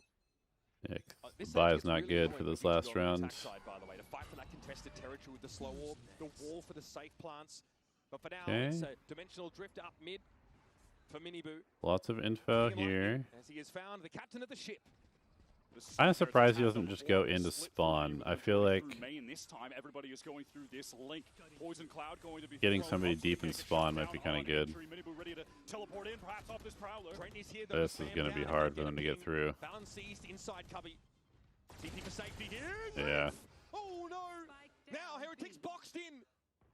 It's one way or another. Rock and hard Yeah, the plan for this is eventually is brought down. Minibu plows through him, but not the best. Heretics have suffered such great casualties, and they still don't have that spike to hand. It's still dropped top mid. Minibu's got to double back for it. All right, Heretics is really going to have to step up on defense. The Odin spam is egregious. I'm just going to put it out there. It's filthy. It is Draw, of course, looking for a flashy finish to the round. And of course, we let go of those ultimates now in this round number 12. Extra player brought back. And Benji is put down. That was a beautifully orchestrated defense from I'm definitely G2 worried with about this the new Woot comp they Viper. brought If I into was the mix G2 and I saw the Woot Viper, I would just go to his site every round. throughout that entire I don't think he's comfortable in this agent at all. I don't think it fits his playstyle. really influential as well. I don't think he's really going to understand how to anchor correctly. Heretics were able to put together a couple nice executes with I would definitely just be attacking him. But outside of that, it really was a brick wall. Yeah, it's such an interesting comp for G2 to bring out here. Seeing the Rays make a return on Corrode of all maps. Stunning stuff. While we wait for the second half, here is Lou at stage with a special guest that has some history with these teams. I guess Mixwell? No. Kellogg. It's okay. Du Valorant français à mes côtés. Kellogg, it's a pleasure to welcome you here at Champs Paris. My first question is going to be very simple. You're currently a mandatory player, but you used to play for Team Heretics 2 years ago, and you were playing alongside Boo. So my first question is, did you already feel that he had, you know, that great IGL spirit? Tu as joué avec Boo il y a déjà 2 ans. Aujourd'hui, tu joues chez Mandatory. Est-ce que tu avais déjà senti un petit peu son esprit d'IGL? Did he also play for G2? Déjà, bonjour tout le monde. Boo, il a toujours été très fort. Moi, je me rappelle à mes débuts chez Heretics, il était très très fort. Je me rappelle en practice, il se mettait un peu de pression. Et de souvenirs, quand on avait joué sur scène, c'était sa première fois. He did play for G2, right? Pression. Donc pour moi, c'est juste normal que maintenant, il est à ce niveau-là. Il a prouvé, il va reprouver encore. Et moi, je pense que Heretics cette année peuvent aller très loin et même potentiellement gagner le Champions. Et je sais que Boo, c'est vraiment un très très bon IGL. So yeah, I think Boo is definitely a great IGL. Back then, 2 years ago, maybe he was putting a little bit of pressure on himself, but now it's not the case anymore, and I think that Team Heretics looks very confident and could even lift the trophy. My second question is going to be about your role. You're playing Duelist for years now, but you know you're setting high standards on yourself, on your performance. So how do you remain calm in such high-stake matches? Donc, tu joues Duelist depuis tellement longtemps, je peux même plus citer le nombre de games que tu as joué en Duelist. Est-ce que tu as des petits conseils peut-être pour Miniboo pour essayer de rester forcément calme dans ce genre de situation? Yeah, he also played for G2. Je Yeah. pense pas parce qu'il est très fort et qu'il a beaucoup d'expérience. Mais ce que je peux dire, c'est que quand on est dans une mauvaise game, que les entrées passent pas, c'est toujours garder la tête haute et de se dire que ça va passer au bout d'un moment. Et maintenant, ça fait plusieurs années que Miniboo, notamment lui, est dueliste. Et à n'importe quel moment, il peut faire la différence dans la game.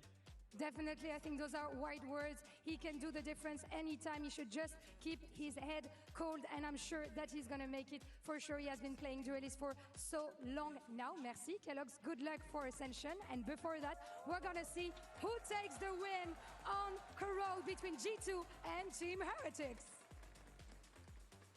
Now, if you've been trying to sort of predict the map pool of this game between G2 and Heretics based on history, team performance, you'd probably be surprised to see Corrode make its way in here, but G2 have such a good game plan on the defense side, allows 8 rounds to be picked up. Here's your Coinbase econ report, of course. Trent, who picked up the Odin pretty early, was able to really cause headaches for Heretics as they were getting pinged out, not just only by his util, but also by the Cypher util, the cam, the trips, basically allowing G2 to win these fights before they even saw physically the Heretics players pull up on them. Yeah, absolutely. So far, this looks like the coolest comp that G2 have been able to cook up for this map. It's the 4th one that they've tried since the release of the map. They've had very little success here in fairness. Yeah, they're 1 and 3 on it overall, right? So we'll see if this can be their second win on the map for Heretics. They just barely played it. Only 1 time. But honestly, I do respect the boldness of going for it because this is the flaw that has been in G2's map pool. They've been great everywhere else. So I really do think this was a good pick. I like that they went for it, but now they have to make the most of it on this defense. Again, Miniboo. Starting the pistol with a one-tap. Deagle headshot. The Sheriff, not the Deagle.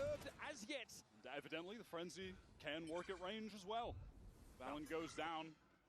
Heretics with a great opportunity to just surge right back into this game if they can convert the man advantage that they've earned off some pretty sick individual skill. Team has no shortage of that. Slight course correction for G2, but they still have eyes for this A site. So they're going to be pitted in a 3v3 in the immediacy of this hit. Prowler sees a fair bit of action there. Dog! Okay, right click central it is. Boo steps out, though, secures the trade. Now Trent and League for the threats on the side. It's Rian's trying to give a bit of space. Some jiggles from Boo. A crossfire set up here for Heretics now as Trent is trying to draw them out of formation, but they were not born yesterday. Got to get up early if you want to get to the better of Rian's. The guy Nice. Good round from Heretics. Good pistol.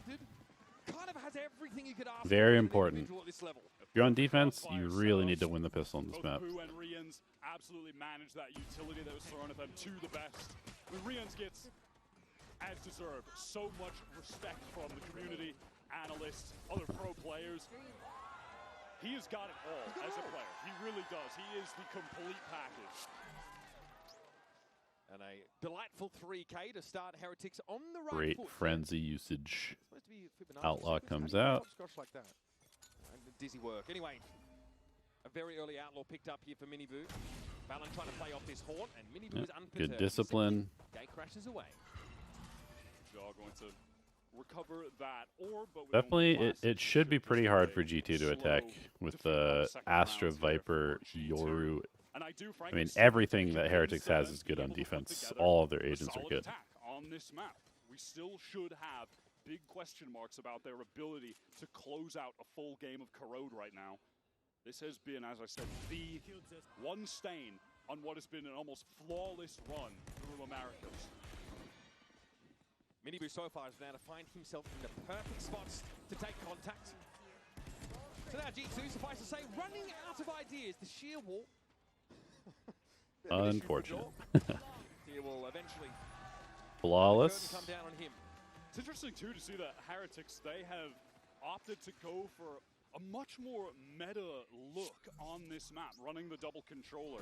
Last we saw them with the double duelist that they've really heavily leaned into, and with very good reason. They have Boot and No, Miniboo on their team. I actually think the comp change is good. I just don't. Again, I'm just not totally sold on the Woot Viper, but we'll see. We will see. I think switching to a more macro comp against G2 is actually a good idea instead of trying to run it down against them. As this standard wall from defense is thrown down, you can get that up on B main. Nice for retakes. Of course, you can use it to walk down mid, pressure, as Miniboo is doing right now. Great position by Miniboo. Another first blood. Yeah, the Yoru is going to be really annoying for them. Miniboo is heating up. You're looking for someone to take over the game. It's going to be Miniboo. So G2 now have to put this together without their Cypher. Playing to the extremities now, but there's just a huge amount of utility in their face on that A side. And B, though, there's the extra player. Boo over here alongside Miniboo, who again is right where he needs to be. G2 are temporarily stalled out. If they want to work towards A, they obviously have to contest all of that Vice utility. It's the wall in main. G2 making their way back. They need to use this dark cover to actually cross mid and a Prowler to re-clear close as well. They have to threaten some sort of A split, so at least the sheer wall's being drawn out now. Thorns as well needed to happen eventually for G2 to get that out so they can then actually activate for a re-hit. 30 seconds on the clock, so time getting relatively low as G2. They are slow on this foray through mid out of necessity. There's so much to clear. But Heretics still 2 plays over at B. They don't want to risk getting caught on a rotate through mid. 3 now with the teleport. Yeah, here comes Miniboo. Oh my god, this is such a weird round. They're just collapsing, 10 seconds left. Benji gets 3. Incredible. Incredible round from Benji. From the Heretics camp. What a beautiful hold, especially from Benji.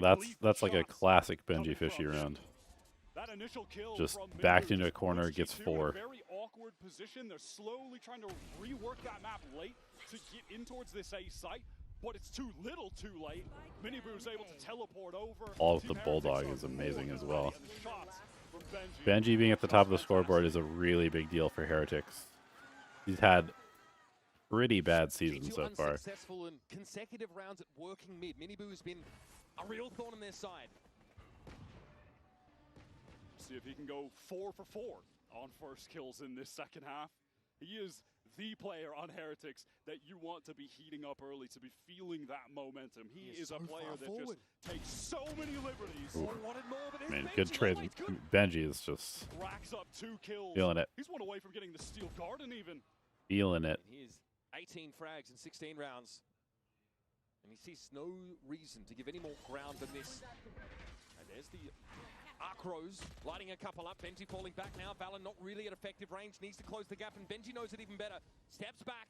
Nebula in the way. So one thing I think is that G2 are not prioritizing the right parts of the map right now with this comp. Both G2 players very weak at the moment. I think they need to be farming Jogama's rocket on B constantly, and they need to be looking for a lot more mid pressure. Coming through A main a bunch is not going to work. You can't do that with this comp. There is a volley thrown down inside that smoke. Valen low. Trip on the site. Valen hoping to spray through and do something with this. Oh. Wishful thinking, I feel. As it was just the tap for Heretics, and Abu will come and clean up from Connector. The Sting of Dreams finally dead. All right, probably timeout after this. Well and truly back in this game. They did not allow G2 any in that situation. G2 probably should be looking for maybe like an A split with the rocket, or maybe a B split with the rocket coming through main. But yeah, I think trying to go A main with this comp is going to be extremely hard, especially against the Vice. Really careful of contacting these extremities, but they're playing a double senti comp. They have to do that to some degree. No timeout. All right. Control you till break the map up. They need to walk into those sidelines. And now Benji, he did get that diffuse, so has the steel garden. Bit of a different setup from Heretics. Team Heretics right now. G2 fully invested, of course, into this round with a lot of emphasis on controlling B main. Prowlers exchanged from both fades. Arcros sends Trent scurrying. Sees. He caught Jorgamo there. Wow, they are... These little aggressive plays that they're doing are really good. They're playing the Yoru super well. Crazy trap play from Heretics. That was so sick. And Minibu able to just get away. Jonah would love to find a res somehow to bring Jaw back to life. They don't have the entry now for this site exec. Need to run into the Odin. Yeah, they're going to go. Benji, who has that steel garden ready. They've got to trigger the shield wall all at once as well. Or just leave a play on the other side of it, I guess. Oh. Good luck, Trent. There's the steel garden. Lorenz is going hunting. Trent stunned up in the corner. Caught by the Nova Pulse of all things. Yeah. And now Benji can tuck in this corner. There is no option here for G2. What a talk about shutout. Really nice from Heretics. G2 absolutely have to call in timeout after that. Oh. Absolute top level Valorant right now.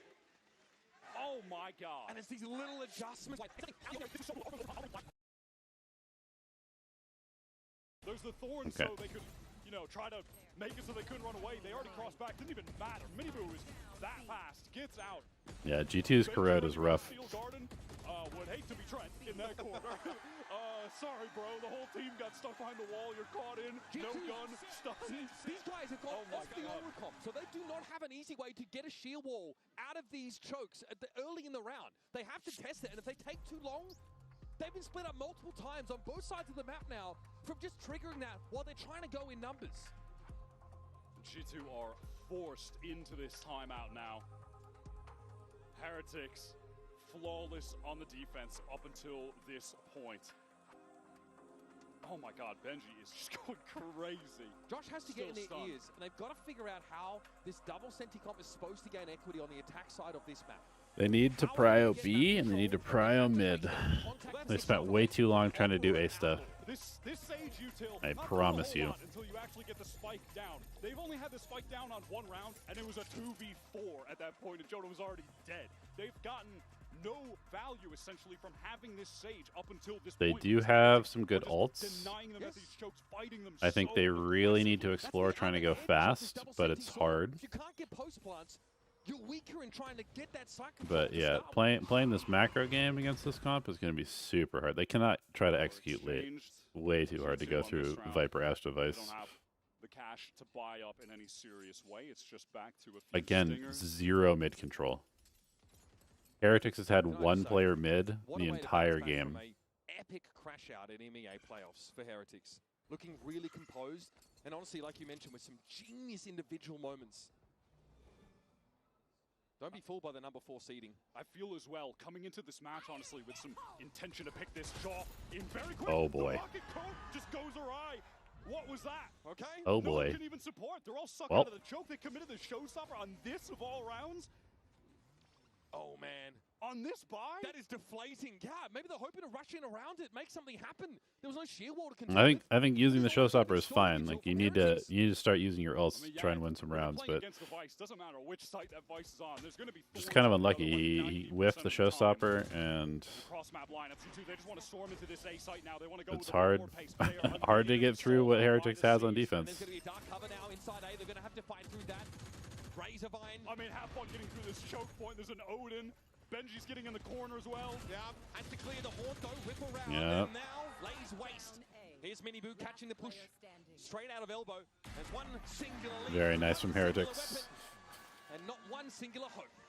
I need to see on the replay again. I think GT need to start banning this map. I don't think they can play Corrode.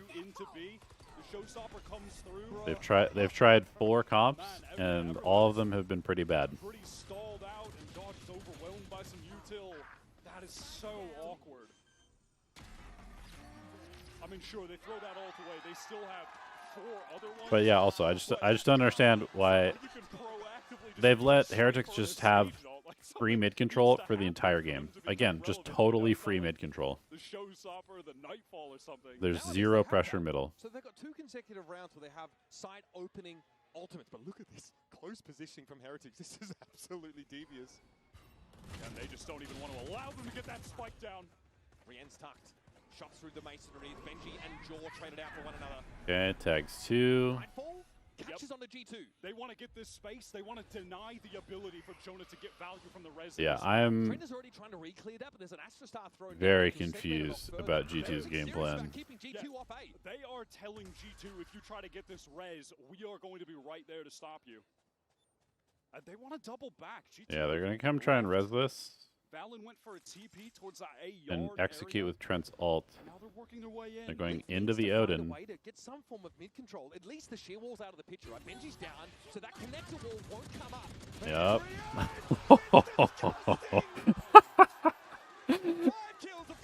Oh my god.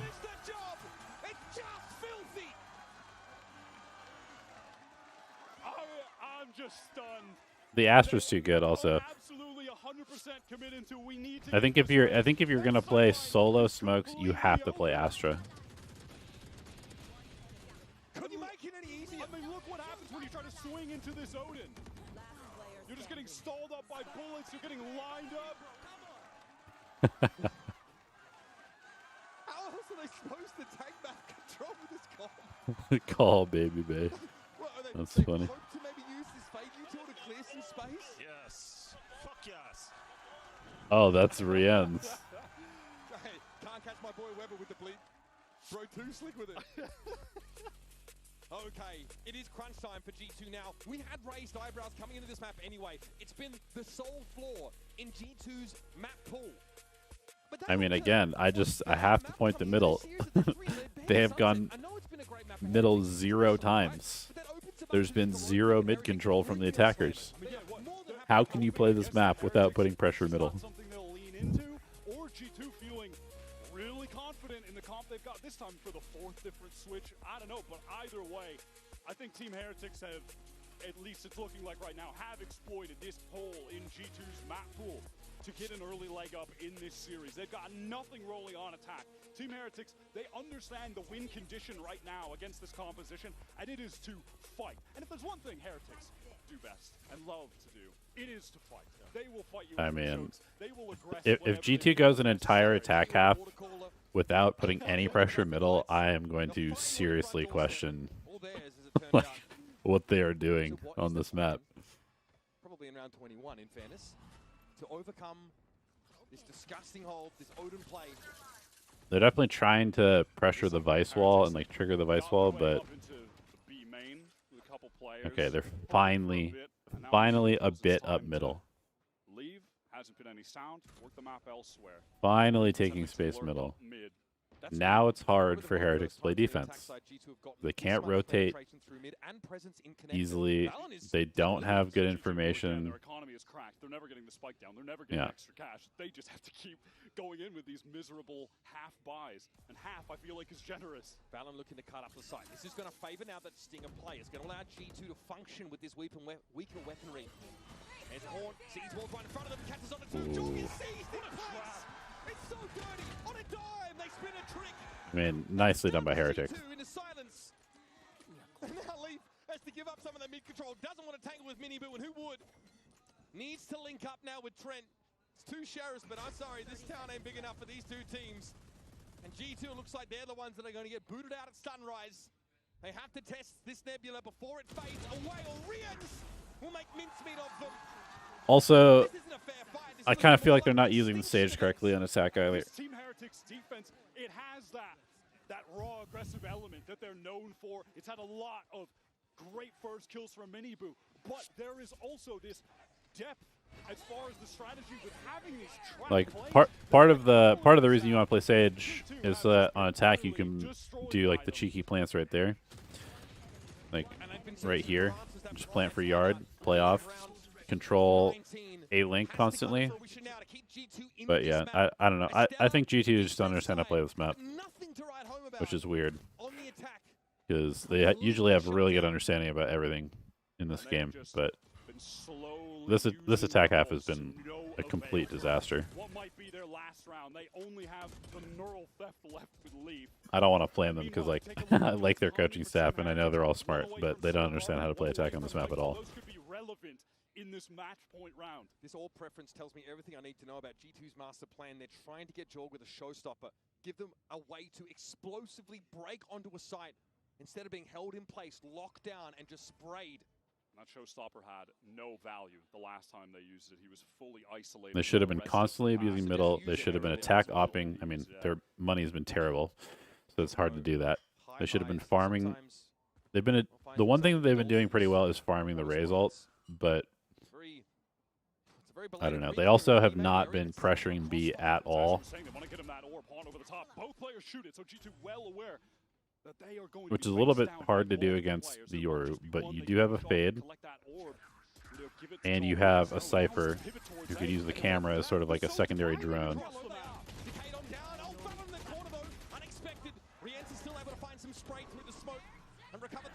Pings 3, okay, they know it's going to happen. Jaw still doesn't have his ult.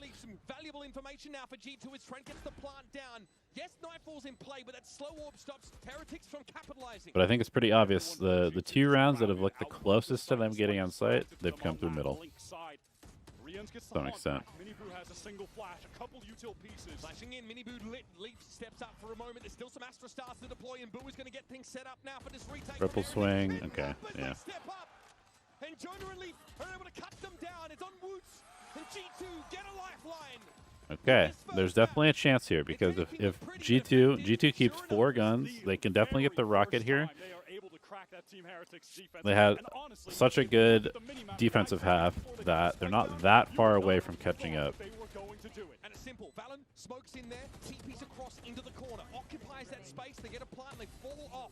Make use of that fade util. That was all on Valen being able to make that play, get that entry kill onto Benji Fishy. And the rest of Heretics still needing to take some time to rotate on this map where the rotates are oh so long. Now G2 still trying to work towards the showstopper of They're going to fight for it. Miniboo is not going to let them have this orb for free. This could get ugly. Jonah and George. Yep. It's the fake of the smoke. Nice play. Jordan again, showstopper at the ready. Benji Ooh. goes over his head, but Trent is good for it. Another missed showstopper, but that's a footnote here as G2 at least are advantaged. And win that fight. Okay, Rienz is pretty toast. Just needs to get away. Who's made his way over be able to towards that reposition here. Some reinforcements, but it's left Team Heretics entirely. Money's still fine for Heretics if they lose this, but as it stands, going to need to take some individual effort to G2 3-on-3 or put them at an advantage. Still both starting to feel a little bit better. Can buy plenty of time to make sure they stack the right side. G2 no reason not to try and play with a bit of pace now. A little bit of confidence. That Cam just early early warning for Leaf in case someone is tucked up close. Prowler now clear the way and through. But yeah, you can see, like, look how quick they can rotate through middle because there's just no control. Okay, this is actually nice. That's crazy. Yeah, he's just been over here taking the space. The long macro game is much better this round. 20 seconds on the clock, but hey, that's going to be enough. And late lurk middle, maybe. They've left Leaf Okay. all the way through mid just to be a nuisance, potential backstab later. Enough money here for Heretics that this does not represent a man. Yeah, playing the super late game on this map is really important also. Just now to get that Steel Garden online, but Heretics here say, just how worthwhile would this really be? It looks like they're happy to stay put. Yeah, it doesn't feel that they think it is at all. G2 after I think that's fine. Saving here. You don't want to give them any more ult points. You have ult advantage a little bit. Cool little trap play there set towards main, where they send that pop flash as soon as that Nebula drops, just a pull away star. I mean, they've cottoned on quickly to G2 feeding ultimate orbs one after another into Jaw. Yeah, it was a cool idea to deny them, but the straight up duels just didn't go their way. Jaw able to capitalize, get that first. Yeah, it's kind of so G2 fortunate for G2 that Jaw didn't get killed first, so he's able to trade back with the rocket. Heretics though can buy up, still have a Steel Garden now. Reactively use that if you're playing off the site. Here's how this first engagement goes. Just a little messy. Well turned flash, and Jaw comes forward with that showstopper. Fortunate they had the third line of Trent stepping up there to cover for Jorgamo. I want to say that showstopper as well is why Rian's got on such low HP. Chunked down. It's hard to tell. Yeah, I think it was. I think it was. Timeout. Okay, giving G2 another chance to talk. Save. Team Heretics do have a lot of money left over actually to buy for the final round. Even if they lose here, just on account of Boo and Woot both having 5.5k, and they're getting close to a divide as well, a cosmic divide for Boo. This is such a classic Boo scoreline, by the way. Always very few kills, but he only dies in rounds that like Heretics lose. Like, that's the only time that he sort of goes down. So not the kind of player to play for kills. It's funny, we talk about Heretics as super aggressive, super gunplay focused, really in your faces individuals. Boo's that stabilizing factor. Playing safe, playing for info, good mid-round calling, very stable individual. And I mean, Benji and Rians have done more than enough here, right? Miniboo with like 5 consecutive rounds of clean first picks, got an early outlaw in hand.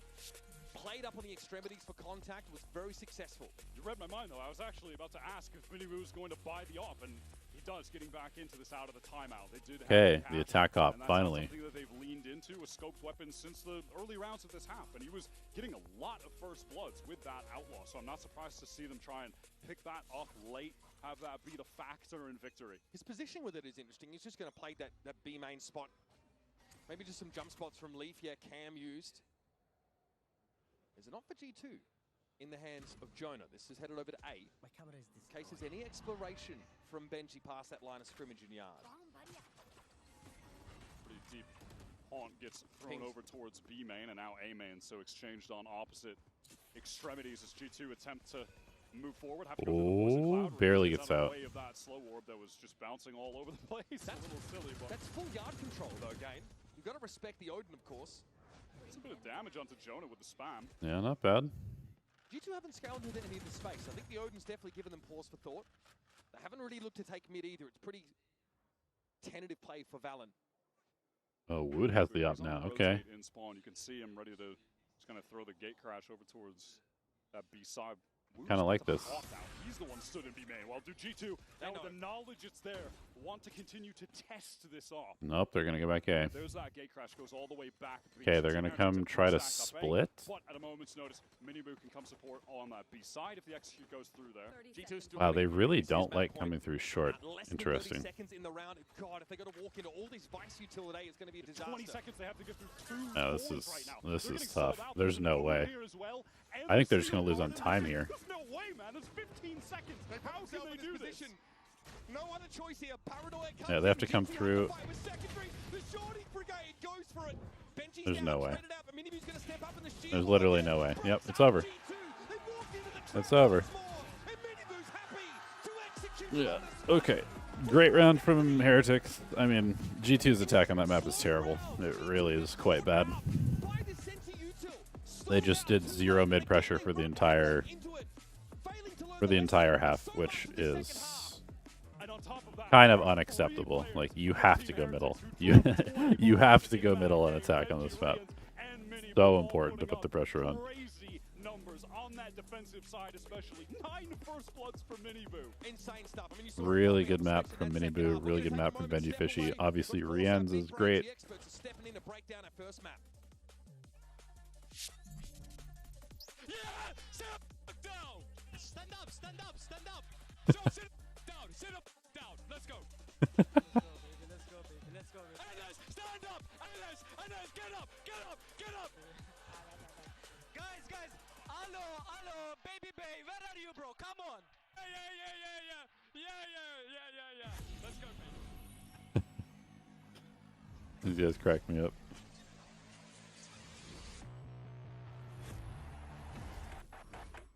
Now that I'm a mom, things are different. Verizon's different too. They let everyone in my family choose different plans. We get what we want and we save money. Love that for me.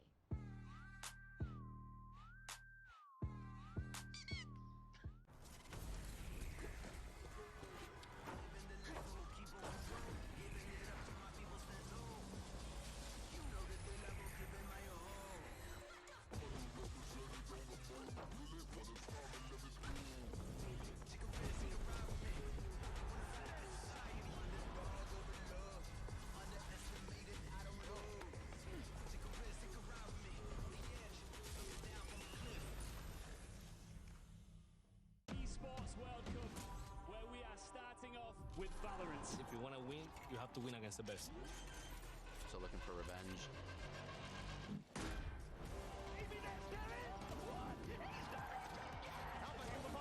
There's the shorty, and goes crazy! They've all battled through the pressure and expectation. Heretics have come back all the way! Finally, we won. Finally.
All right. I mean, this would be... I think a lot of people would probably call this an upset if they lose the series, but... I don't know. I feel like Lotus should be pretty easy for them to win. It has not been good for Heretics, but Heretics has been good on Lotus in the past. Just not this year. So, we will see. But, yeah, it's been G2's best map. So, I think we're probably going to go to Haven, which is exciting because both teams are good on Haven.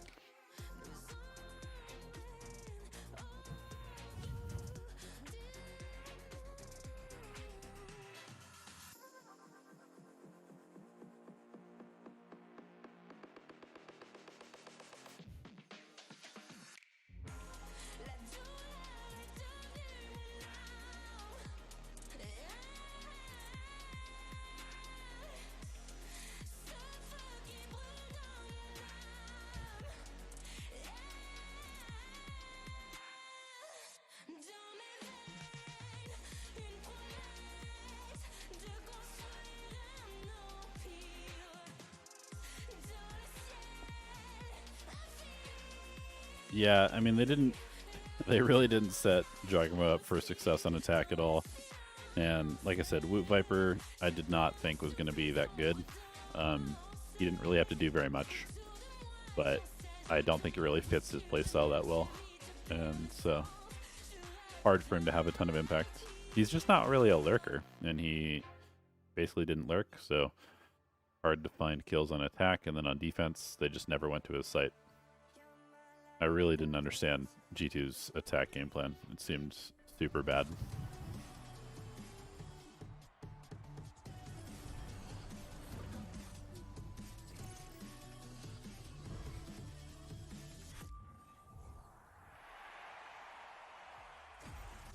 Mika here, and I'm with Nilzinho of Team Heretics.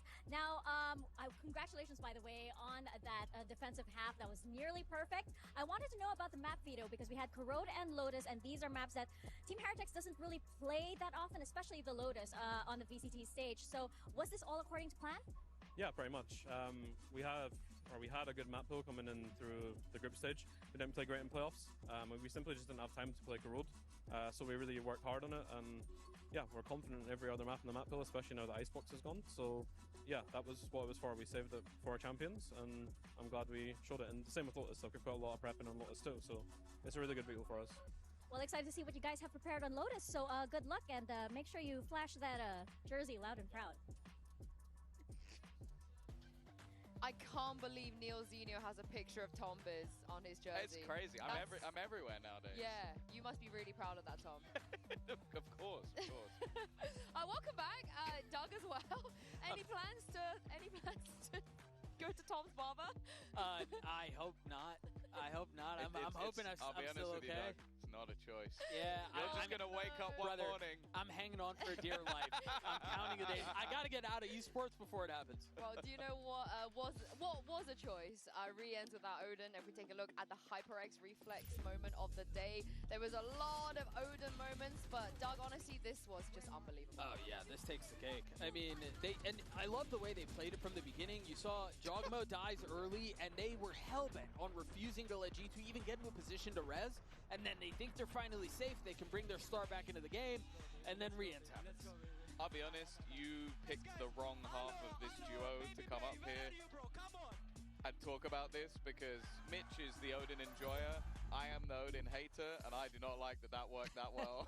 I love the Odin. I'm a big fan of that Odin. But we saw a lot of Odins, obviously, on this map. It just feels like the thing that everybody wants to see. But also, we wanted Benji to step it up, and Tom, that's exactly what we got. Oh, he had an incredible map. That's the thing. When this team is in form, a lot of it feels like his Sentinel play is such a pivotal part. You can have aggression elsewhere, you can have these riskier plays, but you need this man to be a safe pair of hands. And what he was doing was just such wonderful repositioning, making all of these fights so favorable to him. But then when you put him in a position to hit the shot, he was landing it. The pathing that he took there on that play, I mean, you were right.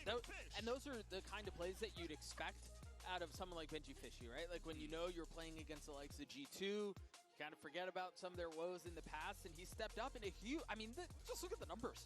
It was nuts. You know you did a good job when Weber drops the Benjamin David Fish. But let's hear what Josh RT had to say ahead of map 2. Mika here once again with Josh RT of G2. Now, Josh, we noticed a few changes in the composition over there in the previous map. We did see the Raze and the Cypher. Why the change? No more Yoru? No more Yoru. I figured, you know, with Alex or Jogamo, his Raze ability, like, why not throw it in there? We saw some inspiration from C9, actually. We're like, hey, actually, the Raze is kind of nice. Fortunately, we didn't show the best phase with our attack side. And I would just kind of attribute to, like, you know, first game nerves, you know, a little bit of like, oh, let's make sure we're speeding up a little bit in these moments. Not often did I see like a 20-second execute, so that's not what we're fully known for nowadays. But yeah, like, we like the comp, but you know, they had a better show. Are we expecting more changes? Are we seeing Trent not on the Teo in the next map? I mean, you guys will see soon, but yeah, I think Trent will be on Teo.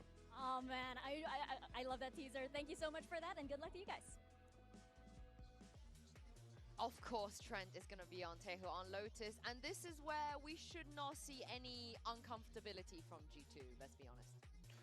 Yeah, I mean, I'm a little concerned with how some of Josh responded to the questions about how their attack side, they aren't necessarily known for burning down the clock, but when they do historically play a bit slowly, we are going to get Trent insta-locking the Tejo. Yeah, but we get Boot Chamber!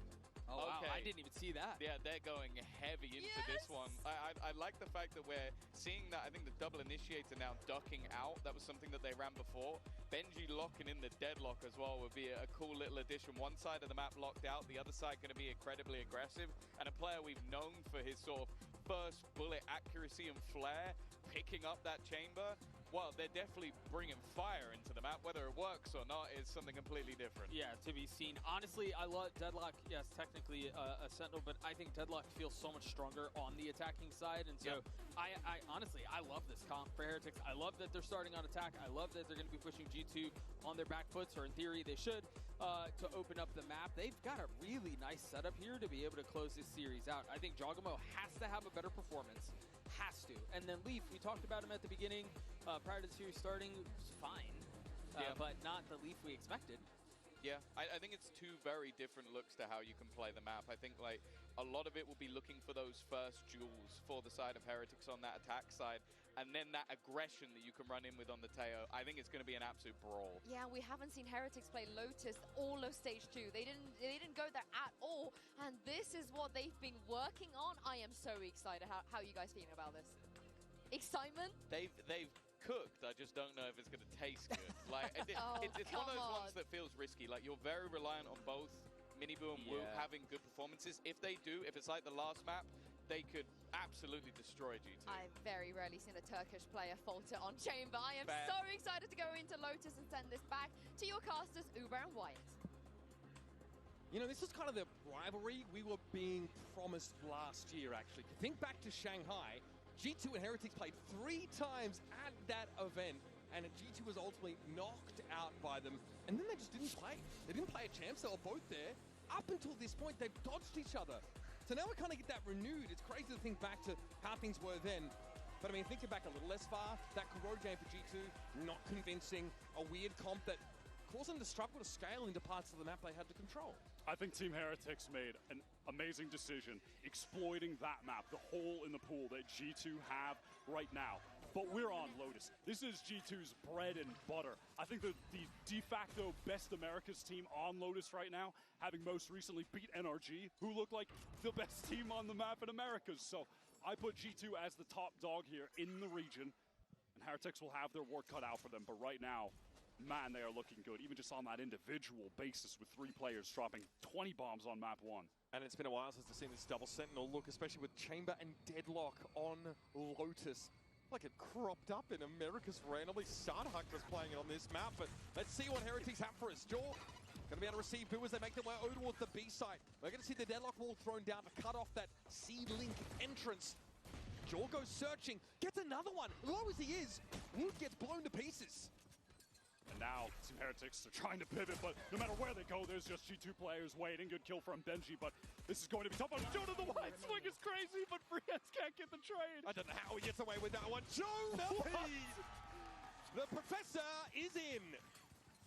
I've never seen a wider wide swing in my life. Oh, man. That was so which map is my favorite? Honestly, I don't know. I kind of like all of the map.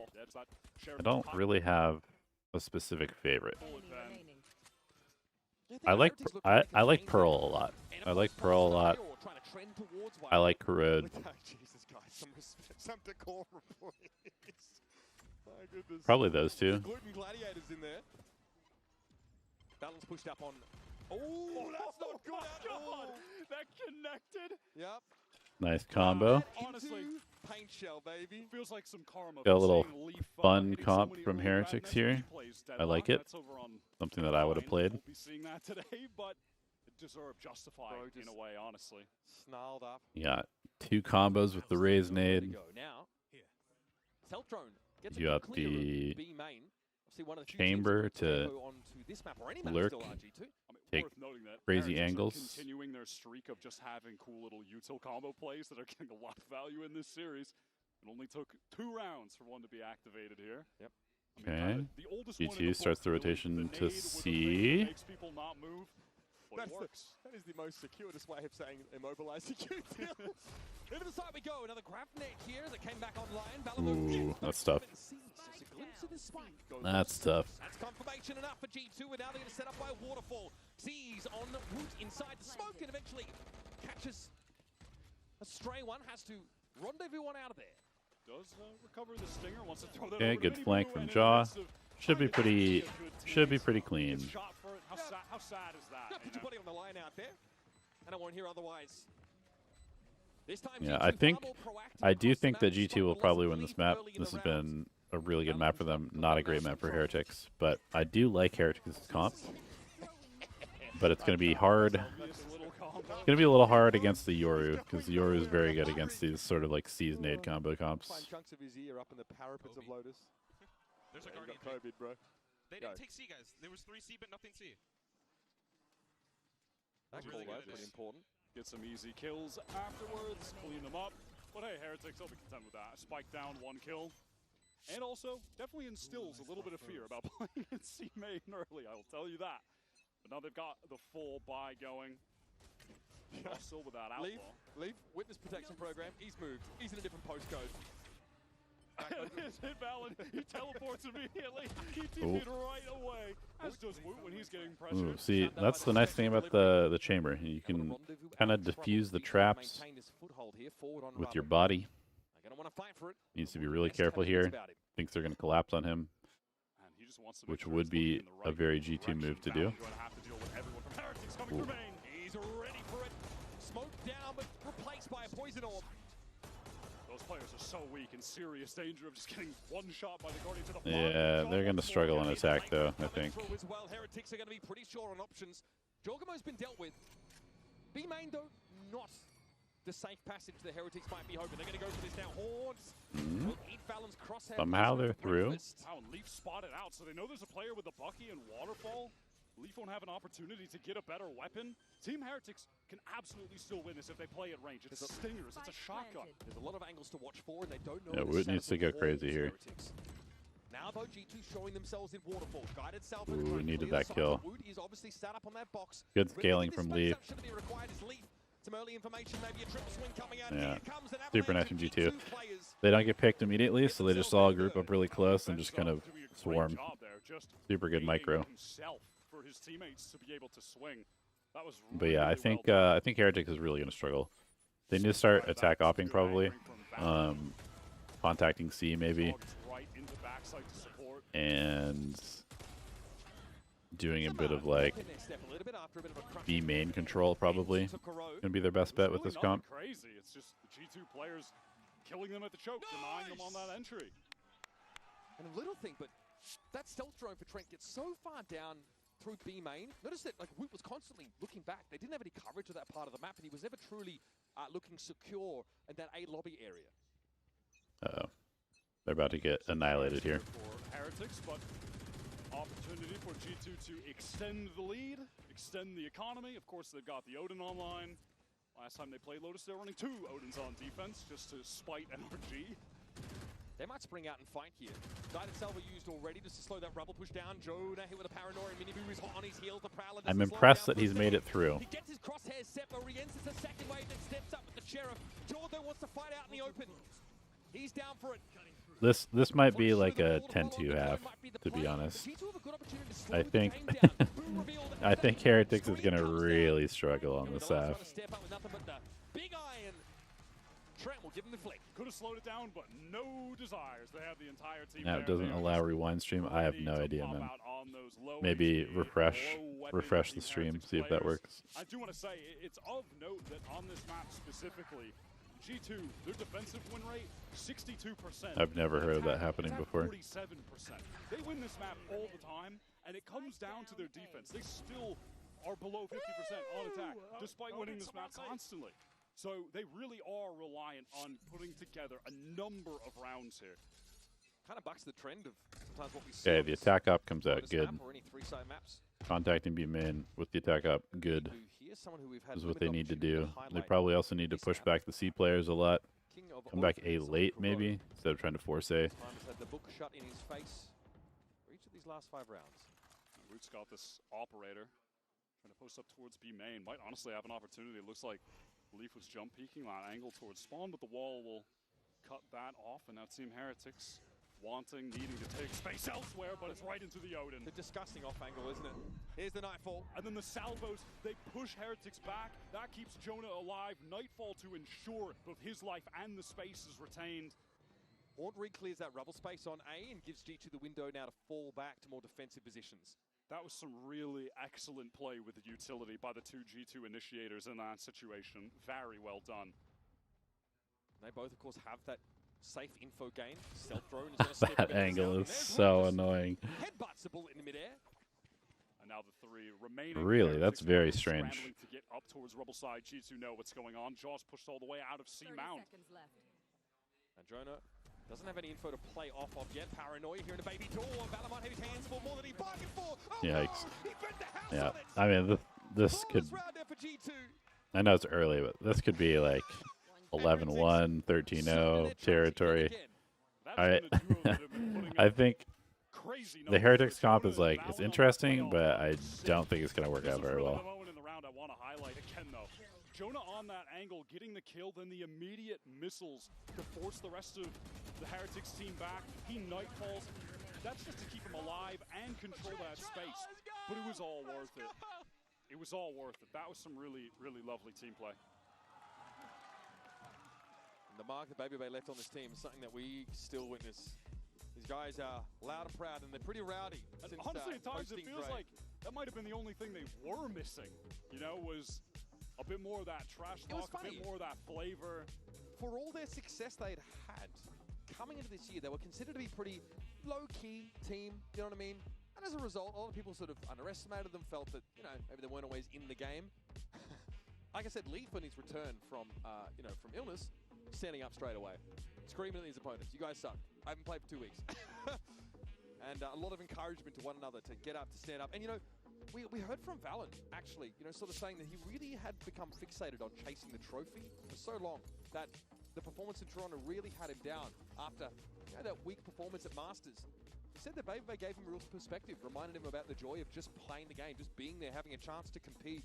This G2 team, remember, they have to fight for their place in franchising. They're an Ascension team. They don't get it for free. Nothing is granted to this team. They've got to fight for all of it. Out of this timeout, Team Heretics can't afford the full buy. It's going to be just Sheriffs and a fast attempt to get out of Rubble that will succeed. G2, no real interest on this side of the map at the moment. Outside of the Odin from Leaf, one of 2 defensive Odins that... Okay, fast A control, into a C re-clear, deposit. Boo at A. Gonna create pressure, open the door as they go towards C. Safe over towards that rubble area. There it is. Heretics want to wait. It's one way out. Little early. Little early on the show, C, but... Like this for Heretics as you are underarmed. Now, down in numbers as Jorg just has a peek. Benji is the one that gets picked off. Try and come back to the Omen. Maybe cancel into a B. But, yeah, it's going to be tough. Trained info there, but he's got decent position so they can actually pressure tree. Leaf has to worry about a couple angles at once, but they've got such good stall, it's going to be really hard. Really hard for them to get on site. 3 players don't really care. Yeah, Leaf against Sheriffs here. Sees Mini Boot coming. Nicely done. Nice trade from Woot. But Woot lives up to his name. Trent now might need to play a little safer for the time being. Buy a little time for Jonah to join. It's another Odin, of course, on the site. Now Heretics need to try and find a safe place to get this plant down. Orien's is getting an outline drawn of him through the masonry. G2, allow that plant. It doesn't really matter. They're just going to wait for the rest of the team to get there. Dimensional drift. Yep, good use of the drift to make sure you've got perfect information. Make him scramble. Into the sunlight. Bam him down. Playing from the dark cover is felled by the shorty of Jaw. That's G2 with 6 unanswered defense side rounds. Heading into this, we really had no idea what to expect from Team Heretics. They haven't played Lotus at all in Stage 2. They're using this unorthodox double Senti comp with the Chamber. I mean, this is only the 2nd time Root has played Chamber this year of 69 potential opportunities. Yeah, I don't totally understand why Heretics is playing this comp. To get a ton of value from it. This G2 defense is just rock solid. And Doug honestly mentioned on the desk that he likes this double senti look quite a lot on the attack side. I think he was talking to the Deadlock as well. If Heretics can get those solid post plants. But David stopped before the sights constantly, much like G2 suffered on Kuro. I think they need to be kind of treating Woot as a duelist a little bit more here. God, he comes up. And not only comes up, I mean, that's the info gain for Heretics off the table now. A Nightfall off the table. Heretics have all 5 ultimates. That's reduced to 4 in this specific round. Like, actually set him up. Try and enable him. He's just on his own the whole time, which I don't really like. Forcing a bit more of a readjustment here from Woot. I mean, we are yet to even see a situation where this Deadlock can thrive on attack, which is really going to be in those post plants, disrupting floods and retakes coming in. Well, Woot is definitely away from the safety. Weird. Well, I'll see if I mean the VOD should be normal, but if the VOD is not normal, then G2 know they're going up against an off. that will be a little bit weird. They're not going to give anything to Woot, right? I mean, and this is just frustrating as it gets. Yeah, I mean, clock really getting burnt now. We're heading to 30 seconds, and Heretics don't have any critical map control yet. Yeah, now the door is activated because Team Heretics want to make it seem like maybe they're going towards A, but no, it's going to be a pivot towards baby door right now, but the Odin spam is there. Leaf opened the door and he came out a tree. Found a backstab opportunity. Now Woot gets lit up on the side. Jaw waiting for them to push through. I don't know how this is going to go down. Shorty spam. Jonah, though, is caught by the grab net. Woot gets purchased with the stinger. And Miniboo not quick enough for Valorant. This is probably their best chance to win a round this half. If they lose this, I think the 13-0 is seriously on. Will there even be a moment for it? I mean, perhaps if we can kill Leaf. Yeah, trying to force here. Active. Ooh. Didn't catch. Leaf's going to take the fight up close, but Benji wins it out, and it's all on Trent. Quick step, sidestep, gets him out. Losable. Kill against Woot. Stunned up briefly. Definitely losable. Is anything but on his side. Benji comes around. Ooh, okay. And Heretics have arrived on low. All right, no 13-0. Still, I think they're maybe going to get one more round this half if they're lucky. Individually gets into the mix as soon as he gets that ultimate. Wow, look at that aggressive play onto Jaw and then immediately repositions. New Valorant's coming somewhere from that C side, given he had killed Miniboo prior. This is G2 having to fight a retake against the double senti of Heretics. But it's less about the util that favors them there. Woot just has a stinger and a tour de force to work with. And I'm just wondering how many rounds might it take for Heretics on this half when they swap to defense, where G2 are less favored on attack. Their worst half by the numbers. I think Heretics needs 4. Their rubble fight's pretty good with this comp, though. They need 4 at a minimum, I think, to win this. And I don't think they're going to get there. Now, Woot has picked up this operator after finding success with the ult, and again, just controlling towards A. That hits in towards C. Valen under a lot of danger, just needs to escape. Miniboo could only speculate with the showstopper there, was hit with the paranoia in the way in, and now a Push them back extra far. They have to worry about this Odin. Jonah forces Woot off the line with the Prowler. Can they plant is the question. Tree once more with the Odin, with the actions here at C. Team Heretics can't really take much more space, though. They've already committed both of their ultimates just to getting the spike down. No waterfall control, no Double Odin plus op on retake is going to be a little hard, but they've got, yeah, I was going to say, they've got Teo ults, which is going to be a problem. Wow. I just think that their guns are too bad for scaling. They have 3 heavy weapons, so it's very hard for them to actually move and they win out all of those duels. And scale up. It was step in front of that Armageddon. If they scrambled, if they tried to run, it would have been over. G2 would have gotten in with ease. Well, they played right at the choke point. Well, their out happens to be their MO, Wyatt. Couldn't have asked for a better convergence there of ideas. Wow, and despite G2 being up 6-0, look at the state of their money. Yeah, I mean, the buy's not great. A judge and a guardian. Is what seems like a big commitment to Mound, but of course everybody. Okay, Valen done 20. Oh my God. I like how much more aggressive Heretics is being in the early stages of the game. That's what you have to do. You're playing double senti, you got to take early space and then try to make them come re-clear it into you. Team Heretics making a hell of a lot of noise. Can't play too slow. For the most part, playing off the action. Valorant is so low. Can't afford to expose himself. He would like to just slow the game down if possible. And after 40 seconds of straight audio, Team Heretics have cut noise. They're rotating towards the safe side. Yep. Starting to draw out a bunch of utility. This is good. That stealth drone. It's just Trent, excuse me, playing towards A and nice. no longer. Yeah, Heretics is finally figuring it out. Maybe they will get to 4. Jump across even that he gets that shot. Horn has to be cleared, so that will Okay. show Jonah P here in this corner. It would hate to be him in this situation. Okay. Guardian doesn't quite have Nice. flexibility Very to get decisive, another actually. one. This is super good from them. Do it that way. Style points awarded though for sure. Plus 20. And now Wu can wait for this push up from Pitts. It's Valen. Something in trade as Boo is down, but he's done his duty well and truly. Now Hey, I wonder. Yeah, we might see a timeout here potentially. Controlling the map, cutting G2 knows they probably need. I mean, they've had a very good defensive half already, but they probably would like to have at least 1 or 2 more rounds. What a kill to find here, though. Oh, I mean, look at that from Leaf's point of view. And yeah, he does Great shot. catch Trent on that jump cross. Great shot. I mean, this first satchel wasn't even ideal, but maybe that made it even better, honestly. Yeah. That the jump made no sense. The Guardian's definitely not built for that. No, not ideal in the 1v4 you're getting satcheled at. Okay, Heretics, they are halfway to making up this total, but they're going to be seized off the rips. So Big slowing right seize. on down. Last D2, now a chance to send a Paranoia in further. This is one of the reasons I do like the chamber on this, because you can just totally disrespect everything. Did not fight heavily over this Oh space. boy. Spam through from Jonah. Man, that sounded more dangerous than it ended up being from the point of view of those Heretics players. Yeah, just Woot there with a smattering of damage. Boo as well. They can shrug that off though and get back to business. So far, I was going to say, Boo does have this ultimate to teleport into the site, gain some information, and off that distraction, Team Heretics can press forward a bit. maybe a B pivot here. Good position from Jaw. Sonic sensor up, that's looking more and more likely.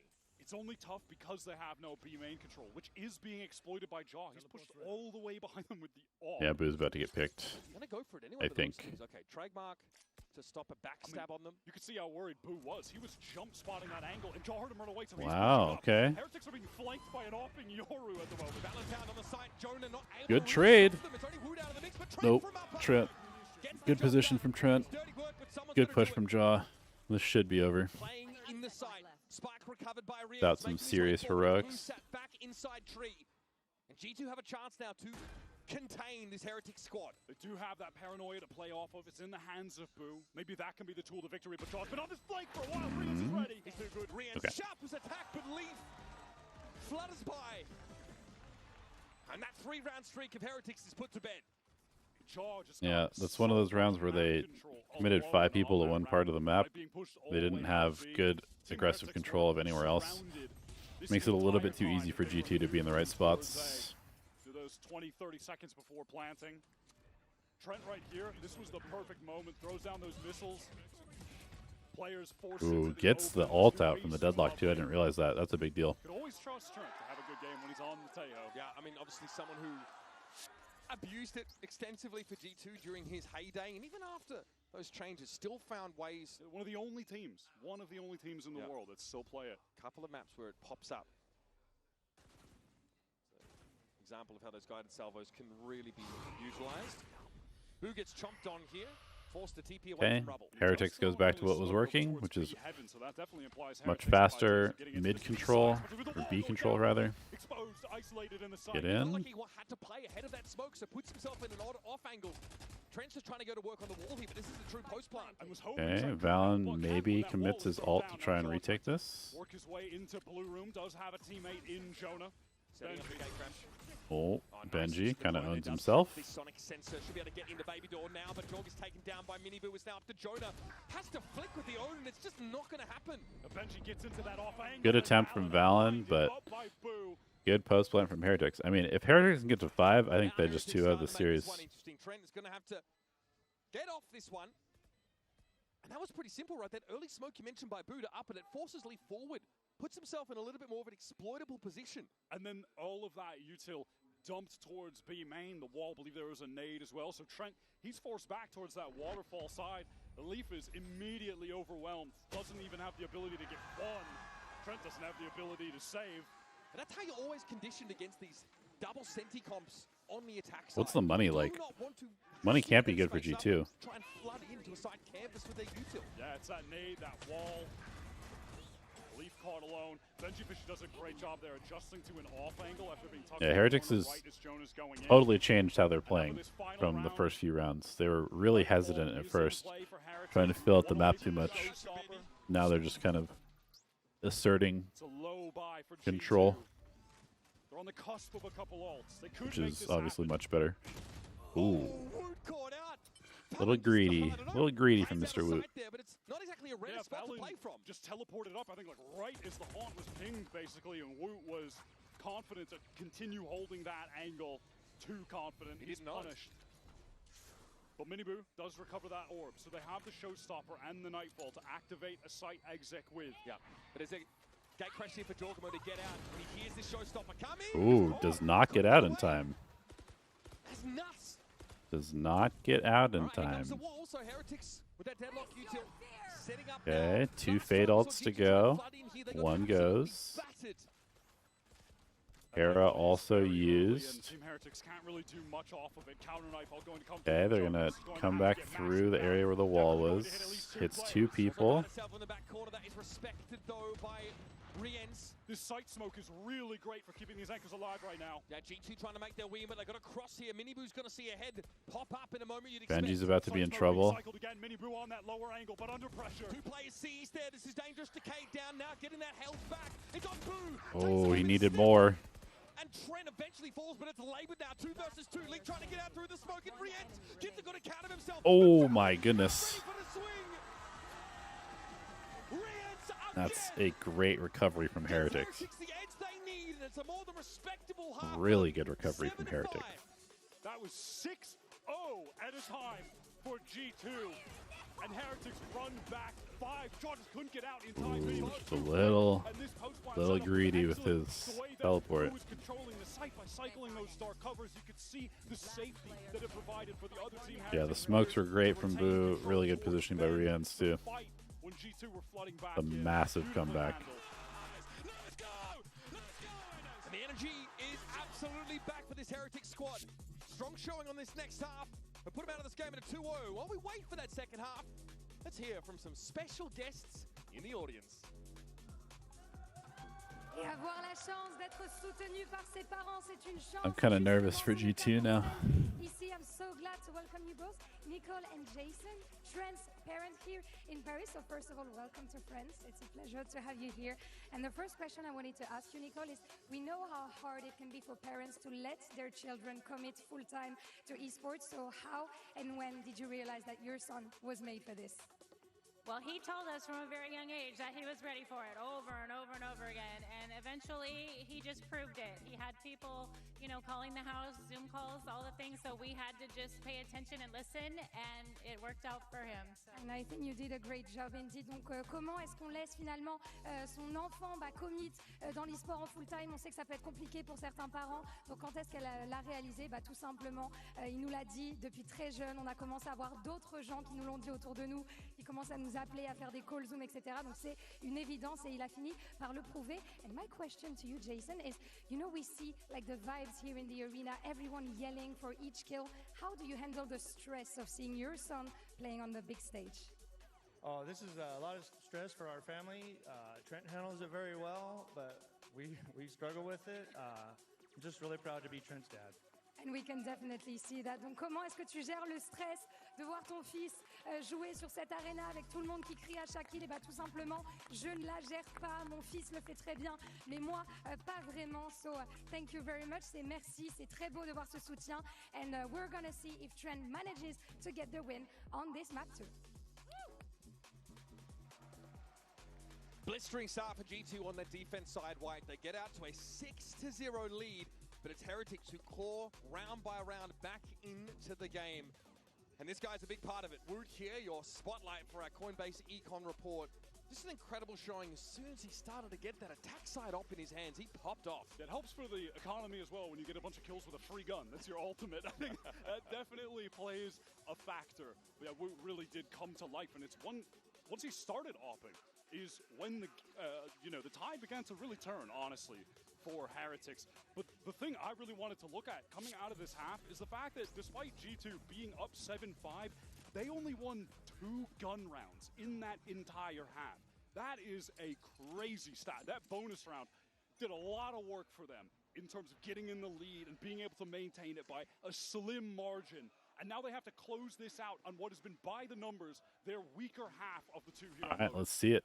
So they'll start their attack side, of course, around. Let's see it. All moving forward. Self drone through to check that baby door position. Benji, though, waiting for a grab net opportunity. Benji's in trouble. Paranoia folded it in. Benji, or not. Leaf waltz on past. And he's going to take his shot. Leaf tried to take a timing, but was caught for it. And now, what do G2 do to respond? They try to get it to be fast. Yeah, Minibu is ready, but he knows he needs to get out of dodge. Wu just picking up the angle for him. Can he get one? Yes, he can. Nice little bait. Ooh, they both go down. It's not without taking a lot of damage. These players are low on HP and feeling the pressure while trying to get this spike down. But Heretics, they'll need to slow down. They need to wait for Boo to get back in the mix. He's just rotating now. Ooh, nice shot from Rians. To make something happen, but it's all on Trent. Just one body shot from a Sheriff is enough to fell him. All right, just grouping up his 3, just running it in. Everybody going together. Should be very easy. Should be very easy. Everybody just needs to go in together. Yep, there's the jump. Got a scale. Perfect.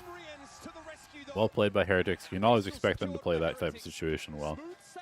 Over the last 7 rounds. He's ultimately just overwhelmed and alone. Heretics open this up with another trap play, by the way, and it's Leaf trying to take a timing off that trap play coming from Tree when he gets caught. There was a nade with the grab net thrown over towards that shot is ridiculous. On the far left side, Leaf moves forward, he gets caught. G2 feel like, well, we need to pivot B. And then, did you see that lovely way that Minibu, they play off of each other from heaven, and main just swings back and forth. Wu picks up the line as Minibu doubles back. And they didn't get all the kills, but they did lagging. so much everything's damage. fine. Made it easy for the cleanup after the fact. G2, their patented round 2 Stinger Force. Yeah, here we go. How's the Stinger Force work? Distinctive look in it. Works out more often than you maybe feel. Gets tagged. I mean, they made this their hallmark in 2025. I mean, this is really good from the chamber. He's got full control. Get some of this map control. Going up towards rubble could be a risky The proposition. setups for Heretics are really good right now. Himself an outlaw in hands. This will clear him and force him onto a wider angle. A rendezvous away as Chalk takes all that space with a gate crash. Yeah, he can play relatively aggro there, right? Just with the ability to get back into tree. It's one of the nice spots that you can play aggro with the chamber on this map. You're going to be so safe getting away. Okay, this is nice proactivity by Heretics. Oh, no. Hello. Joel may have to wait for a toggle of this Viper wall. In the meantime, maybe looking for a way in or even a way to just to garner some extra information about this A side setup. Self-thrown into B. Yeah, they're going to be able to get in. This is not good for Heretics. They're in at close range with 5 stingers. Minibu just waiting to see if anyone tries to run into that smoke. Not going to be the case. And then a season 8 combo, but Jonah just out of the way. Was in some this is going to be hard. They might get... The trades are good. Oh my gosh, the trades are incredible. Incredible trades from Heretics. That could have gotten so bad for them. Both players brought such low HP against a Stinger. You almost want a favor job there, honestly, when he's got the 150 in that weapon. Beautiful retake. Gravnet gets value. The Seas gets value. It really has been. Heretics have been doing an absolute number on G2 with the Seizes, with the nets, comboing them with nades. It's about as good as G2 can ask for in a round like that. Down to Stingers, they have that full B-side control. They spend Poison Orb, they dark cover upper. That was a big deal because now G2 has to wait one extra round basically to get the first gun by. Heretics with a chance to take the lead for the first time in this game. Woot needs to not get picked here. Joel with some questions to ask of the C-side setup. Woot needs to not get picked here. Yeah, the setup right now on this round is the exact same as on the prior. It's just Woot playing over on A. Trip very far back. Deadlock set up over on that C side. And Rian's playing on B. Yep, this wall allows for Valen to gain this orb control. G2 usually trying to scale up to at least the tree door or this position. Huh. Reactive barrier here thrown down by Benji. Jonah's going to clear it like the old-fashioned way. Again, keeping those two players interested at C, sprinkling some catnip over that area is now G2 scale forward towards that A side. Danger. Danger, danger. Kill on Benji. Okay, they're hitting A. Oh my god, he gets 2. That's huge. Doesn't really matter, I guess, does it? Yeah. He sold it perfectly. Sold ice to a polar bear and I feel like Woot's kind of back. I feel like he's kind of back. Pit position, there is a plant. Jaw has allowed it. I see Jonah P as well playing that rubble position. We'll be able to see that long line into stairs. With Sheriff, though, it's a tough ask. This would require some absolute magic. Jonah very late to try and pick up stairs and swing off some of this contact, but he's smoked off out of the fight. Valen has to clear the horn now, maybe try and play ahead of it. Paranoia comes in, though, near side him out. Jonah took Good trades again. Heretics is doing a really good job of just being balled up against these lower buys. And just putting themselves in a situation where it's impossible to not trade, basically. It seemed possible when G2 were up 6-0 to start the game. But they have I mean, if they can win this first gun round for G2, and Heretics has really good money now, so this is... Once he started picking up that operator, and speaking of, in this round, he's got the tour de force. This is... Likely going to just pop that. He's playing with the stinger right now. This round might be the entire series. And on account of that second round force, it's taken up until now for G2 to have an actual buy with Next, they have Tour de Force. The attack sign continues to look questionable. Oh boy. Jonah, he didn't have the ability to TP out. Okay, and there's Woot yet again. It's all the same pistons pumping here for Team Heretics that have given him this momentum over the last rounds. And if you'd like to dodge these util combos, enjoy walking into our operator on the opposite side of the map. Yeah, Heretics is in a really good spot now. No Viper, which means you can't really cycle much. Can't really lurk. Tour de force on the other. And Woot is the kind of player who will just repost and get ready to fight again. Yep, this is why Chamber is insane on this map sometimes. You can get this rebel control. I mean, beautiful from Heretics. They're playing so well. And just, you know, that's around where Boo pops up, reads his head, crucial kill, falls back into that passive gameplay. Look at how quickly Team Heretics are already... Good luck, Rians. He's so calm, but there's no way. But they've done maybe enough damage. Yep. I mean, this is clean from Heretics so far. G2's got to call a timeout. Heretics just do everything right for what feels like the millionth time And I think they have to be way more diligent about getting this chamber off of the A control. Tries to take some space. You're not getting hit with a util combo. You're walking right into an operator sightline. Like, you gotta blow. You have to use two prowlers and an eye just to get this chamber off the line. You have to do it. You have to do it. They're there to stop them. They were everywhere they needed to be at all times. And after losing 6 rounds in a row, G2 have decided to phone a friend. It's a timeout called. And another anemic attack side is being put on display by America's #1 seed. Phoning 2 friends as of late, as per the last few times we've watched G2 play. They're not going to have any cash coming into this next round, but the intentions are not really for this next round. It's about the next buy, because on that round, they'll also be getting towards potentially 3 new ultimates available. But again, there have been a number of teams that have stepped up to test G2. No Carmine Core, very sad. Are a different beast entirely. Now we're talking about this G2 team that has been nothing but consistent this entire year. Benji's got ult. Trent has ult. Got 3 stingers. I think G2 is probably going to try and exec C. They may even use an ult here because they have a bunch of other ults coming up soon, so I wouldn't be surprised to see them put this ult into it. Their roster, the talent that they have is outrageous. They can take down any team in the world rather, on the right day. And as good as G2's floor is, it's high. They are struggling to reach those heights right now. Valorant for Miniboo is the exchange over towards that mound direction. And G2 would like to step in and take some. Okay, that is a gun.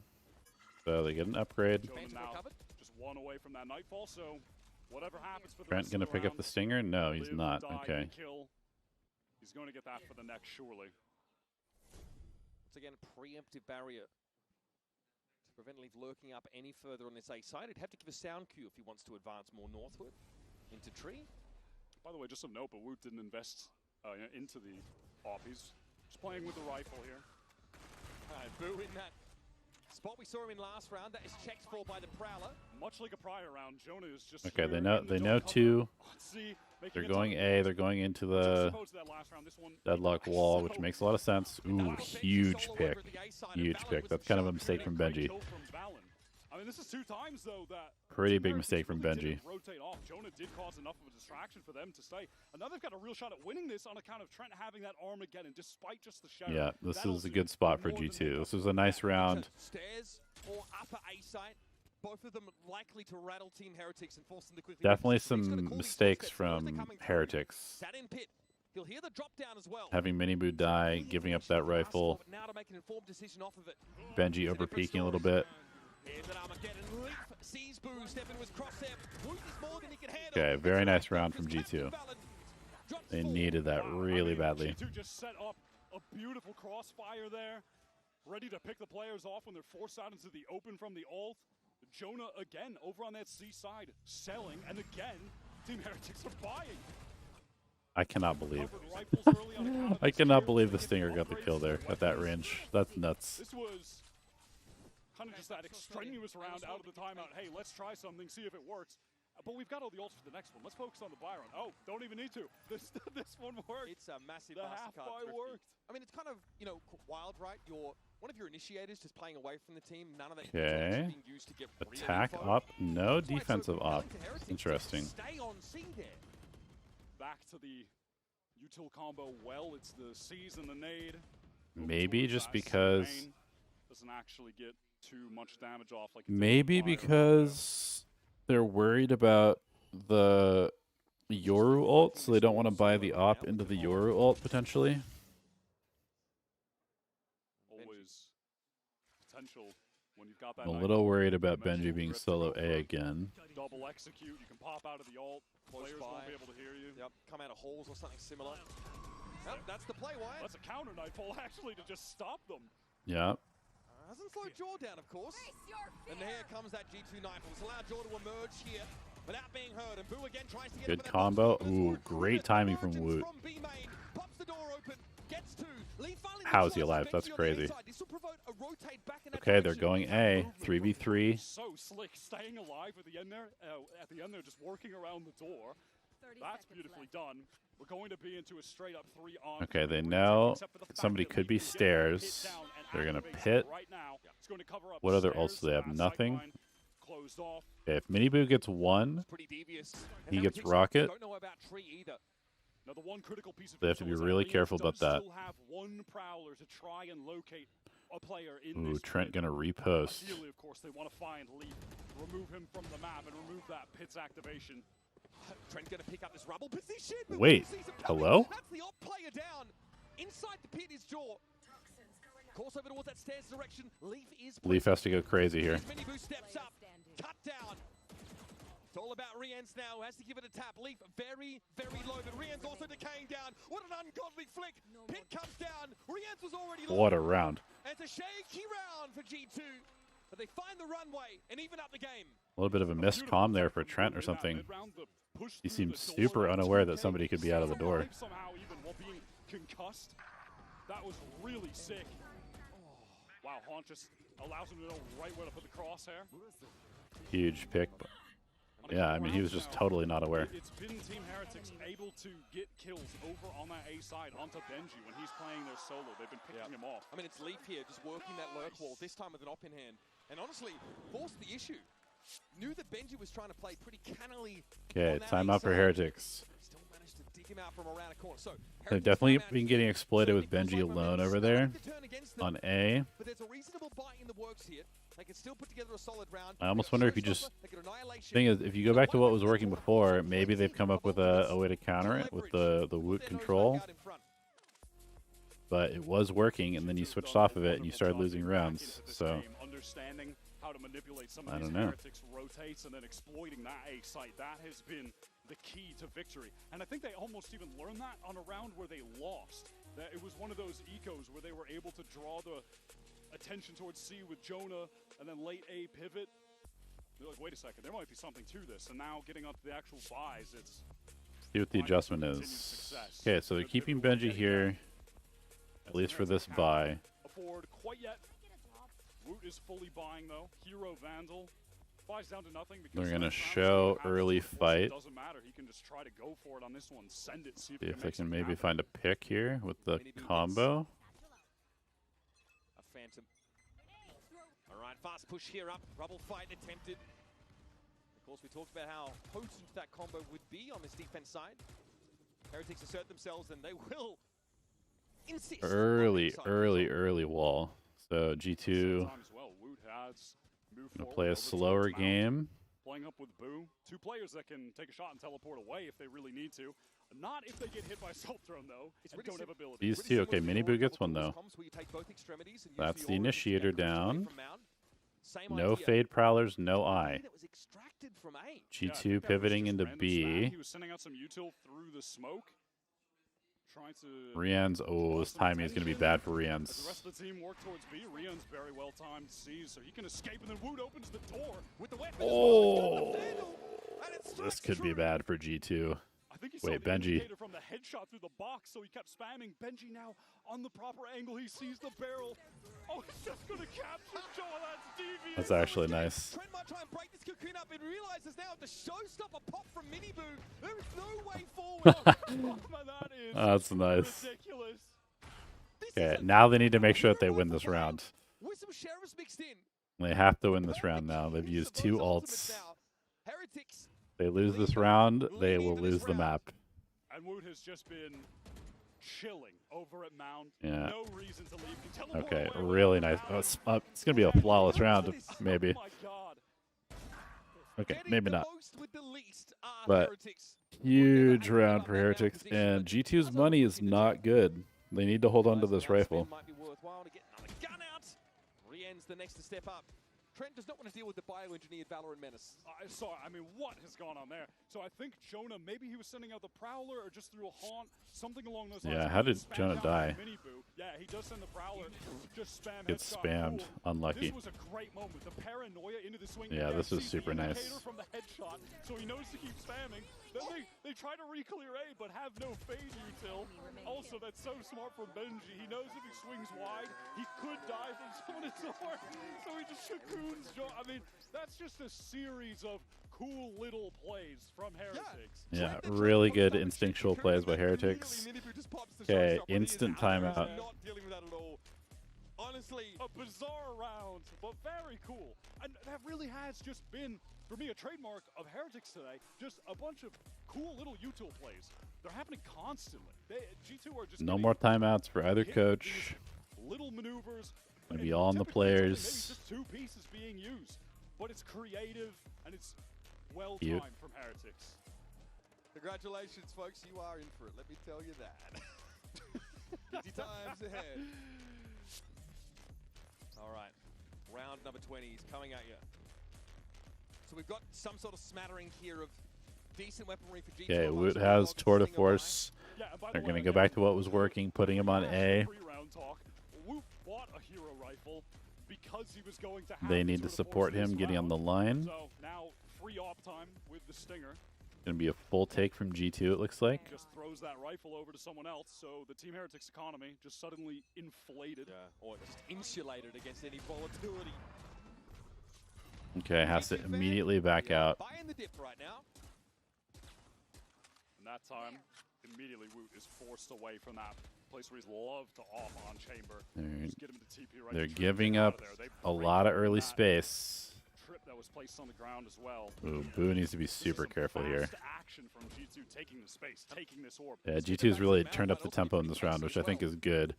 You got to get the deadlock utility out early, chase the chamber off. Stealth drone Now they have very little utility to retake space. Yeah, just has to TP right away. So Does he dare try to Heretics break kind of in needs to and just then gamble right and to guess the correctly at this point. That'd be pretty risky. I wouldn't be mad And if at they can just kill, if they get out of kill there. Boo here, He does. It's Boo we're talking about. I know, it's Boo we're talking. Yeah, 99% yeah, he's chances to just get out of there line, very and I think careful. it's very appropriate. But they're going to lose the site, and they're going to have to retake, which is not what their comp is good at. Did still get a dark cover into the choke. Yeah, and Boo says it's retake time. Mini Boo's coming over, still has that nade. They've got the grab net. It's being synced Oh, up. the combo misses. To the left. Oh no. Still though, waterfall control's been held by Heretics. A little too aggressive from Jaw. Walk forward into them and goes down. A little Takes a too risk aggressive trying from to take some Jaw. space. This is to the wrong wolf inside of him. Special delivery holds Heretics at bay for a time. But off that paranoia, they might look to go for it. Here's Mini Boo. Pretty patient, trying to get forward. Huge trade. Okay, they get back in. One more. Oh my god. Oh my god. What a round from Leaf. What a round from Leaf. And again, plants the flag for G2, refusing to be left behind by the surge of Heretics. 11 HP, 1v3. And then collects onto Wu right back to the left Nuts. for Boo. Nuts. Oh my god. Oh my god, that is outstanding. Look at the stress though in the coaching. Yeah. It felt like this game basically as good as done with a retake win there from Yeah, Heretics. I They was. did everything right. And I it's mean, the not money is enough. still bad for Going back to this G2. fast A fight, combination of the grab net and the nade, but do They're they know coming the out. is crossed? They wanna fight out and Oh, he support gets the their own. spam almost by accident. Wait, the stingers are too good. Stop fighting them close range. Stop fighting them close range. And now Wu just pushed all the way out of C. Valen has He's gonna meet ult. up against Leaf, who's going to win this duel. Wu Oh, has the God. opportunity. Movement from Leaf's They're too good. choking. He had the moment, he had the time to get the kill before Leaf even They're had his choking. whereabouts, but that wasn't enough. And now this round should be as good as done. Rians and Boo likely to just save No more that. timeouts. I mean, Heretics just has to figure it out. And honestly, it's just a moment where there's an overpush. Yeah, people are getting a little bit nervous, a little anxious. Trying to do too much. But there he was well out of its range. Leaf always good in those 1v1s on random extremities. There's no way they're trying to go for this. The remaining three players have no money at all, but they're going in. Oh my goodness. Now Jaw and Valen might be in trouble. Nightfall's going to cut straight through and onto the side. Valen is set, tucked in the corner with the stinger. Jaw sitting in the back of the side, a slightly safer spot, but Oh my gosh.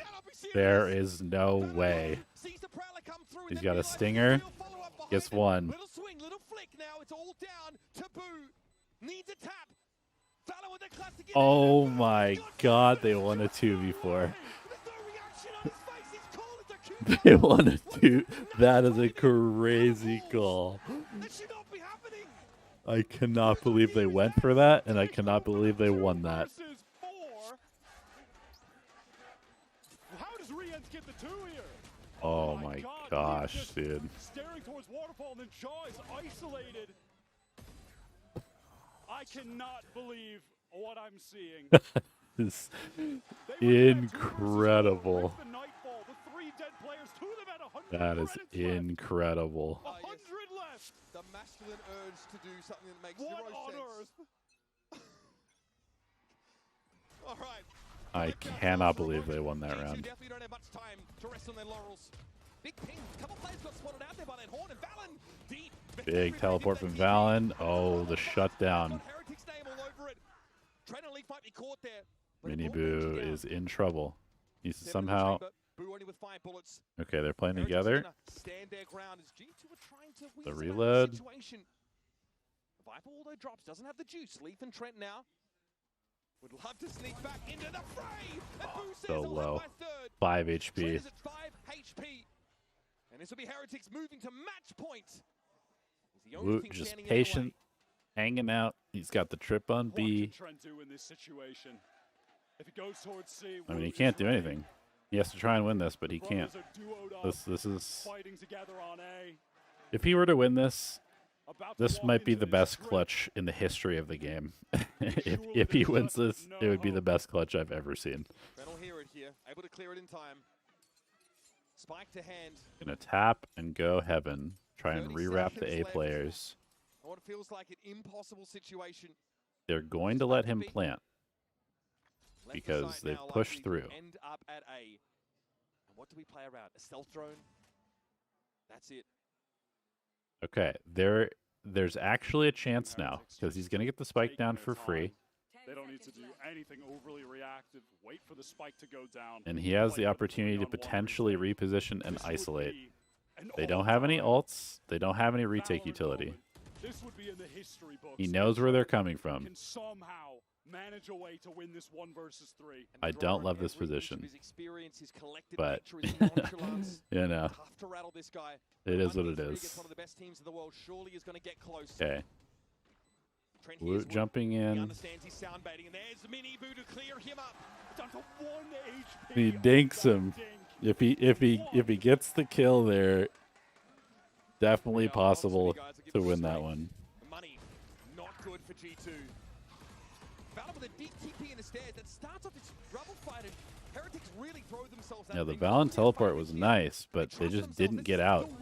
They didn't scale enough. Those back-to-back rounds, just all-out brawl for that side of the map.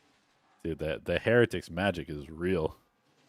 It has been over a year since the last time these two teams faced each Woot other. gets the op out. Masters Shanghai, and that was a 3-0 victory for Heretics. And it looks like they're going to extend that run to 5 maps in a row against G2 1 year later to open up champions. The beginning of their journey, trying to get back to the grand finals as they did last year. Okay. They know the op is here. I mean, he's just coming out. That is not it.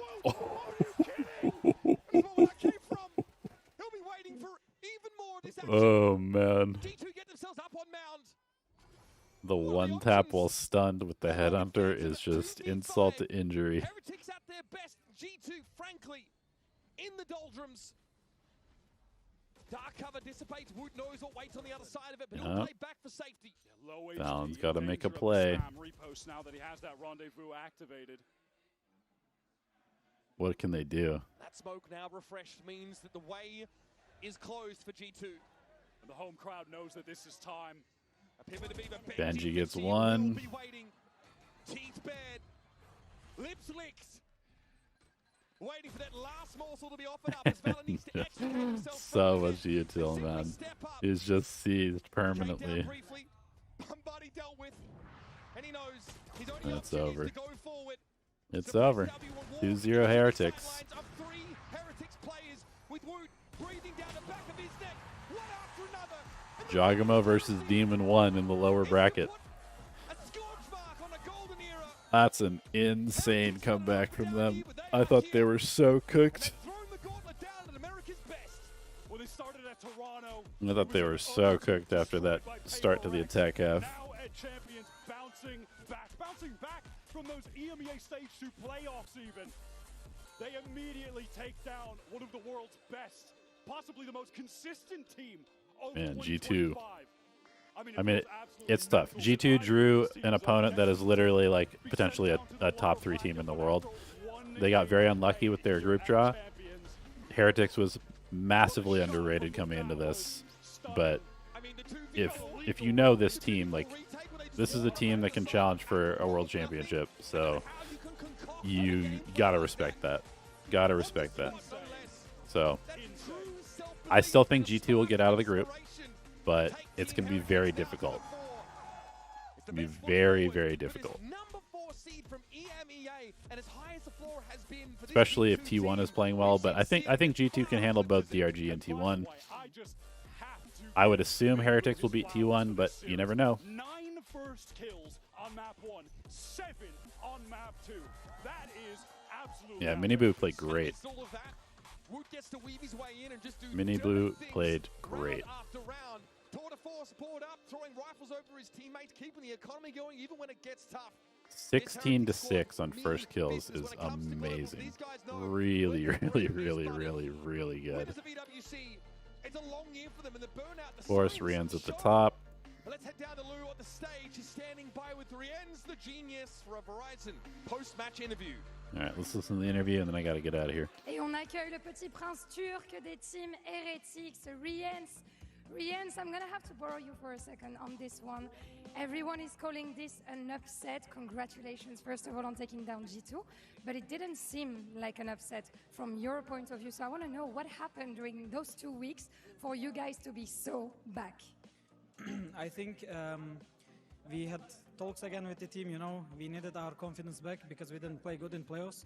And I believe like this game also gonna give us a lot more confidence. I think G2 is a great team, I'm not gonna lie. I respect them, they're like really strong, and like beating them in that way like made us so happy, and I believe it's gonna give us even more confidence. For sure, indeed. I would say so. Du coup, Rienz, qu'est-ce qui s'est passé? On le sait, ça a été compliqué les dernières semaines en IMEA. Qu'est-ce qui s'est passé dans ces 2 semaines pour que vous soyez tellement à ce point de retour? Et bah tout simplement, on a eu les team talks qu'il fallait, on a discuté autant qu'il fallait, on s'est remis en question et je pense que cette game elle nous donne énormément de confiance parce que G2 je les respecte beaucoup et ils sont excellents. And on a personal level, you know, when we think about consistency, I think you're one of the names that comes up on top. So I want to know, how do you do this magic every time? Is it about experience? Is it about preparation? How do you come so consistent in every match? I think like personally I just grind the game a lot, you know. I play like non-stop, like a lot of ranked and stuff, and lately I also like changed my whole life routine to become even better, you know. So yeah, I think that's the secret, just grind the game, and I think it helps. Also, I want to just thank to my teammates. I think we're like, if they were not my teammates, I wouldn't be that consistent, you know. So they helped me. Amazing. All right, guys. Thank you so much for hanging out. I know today's stream was a little bit rough. Unfortunately, my tech situation is not great, so we just have a few little problems, but I do appreciate everybody who does watch with me. So we'll see you tomorrow for some more games. And, I mean, this has been an amazing tournament so far. So I'm excited for tomorrow as well.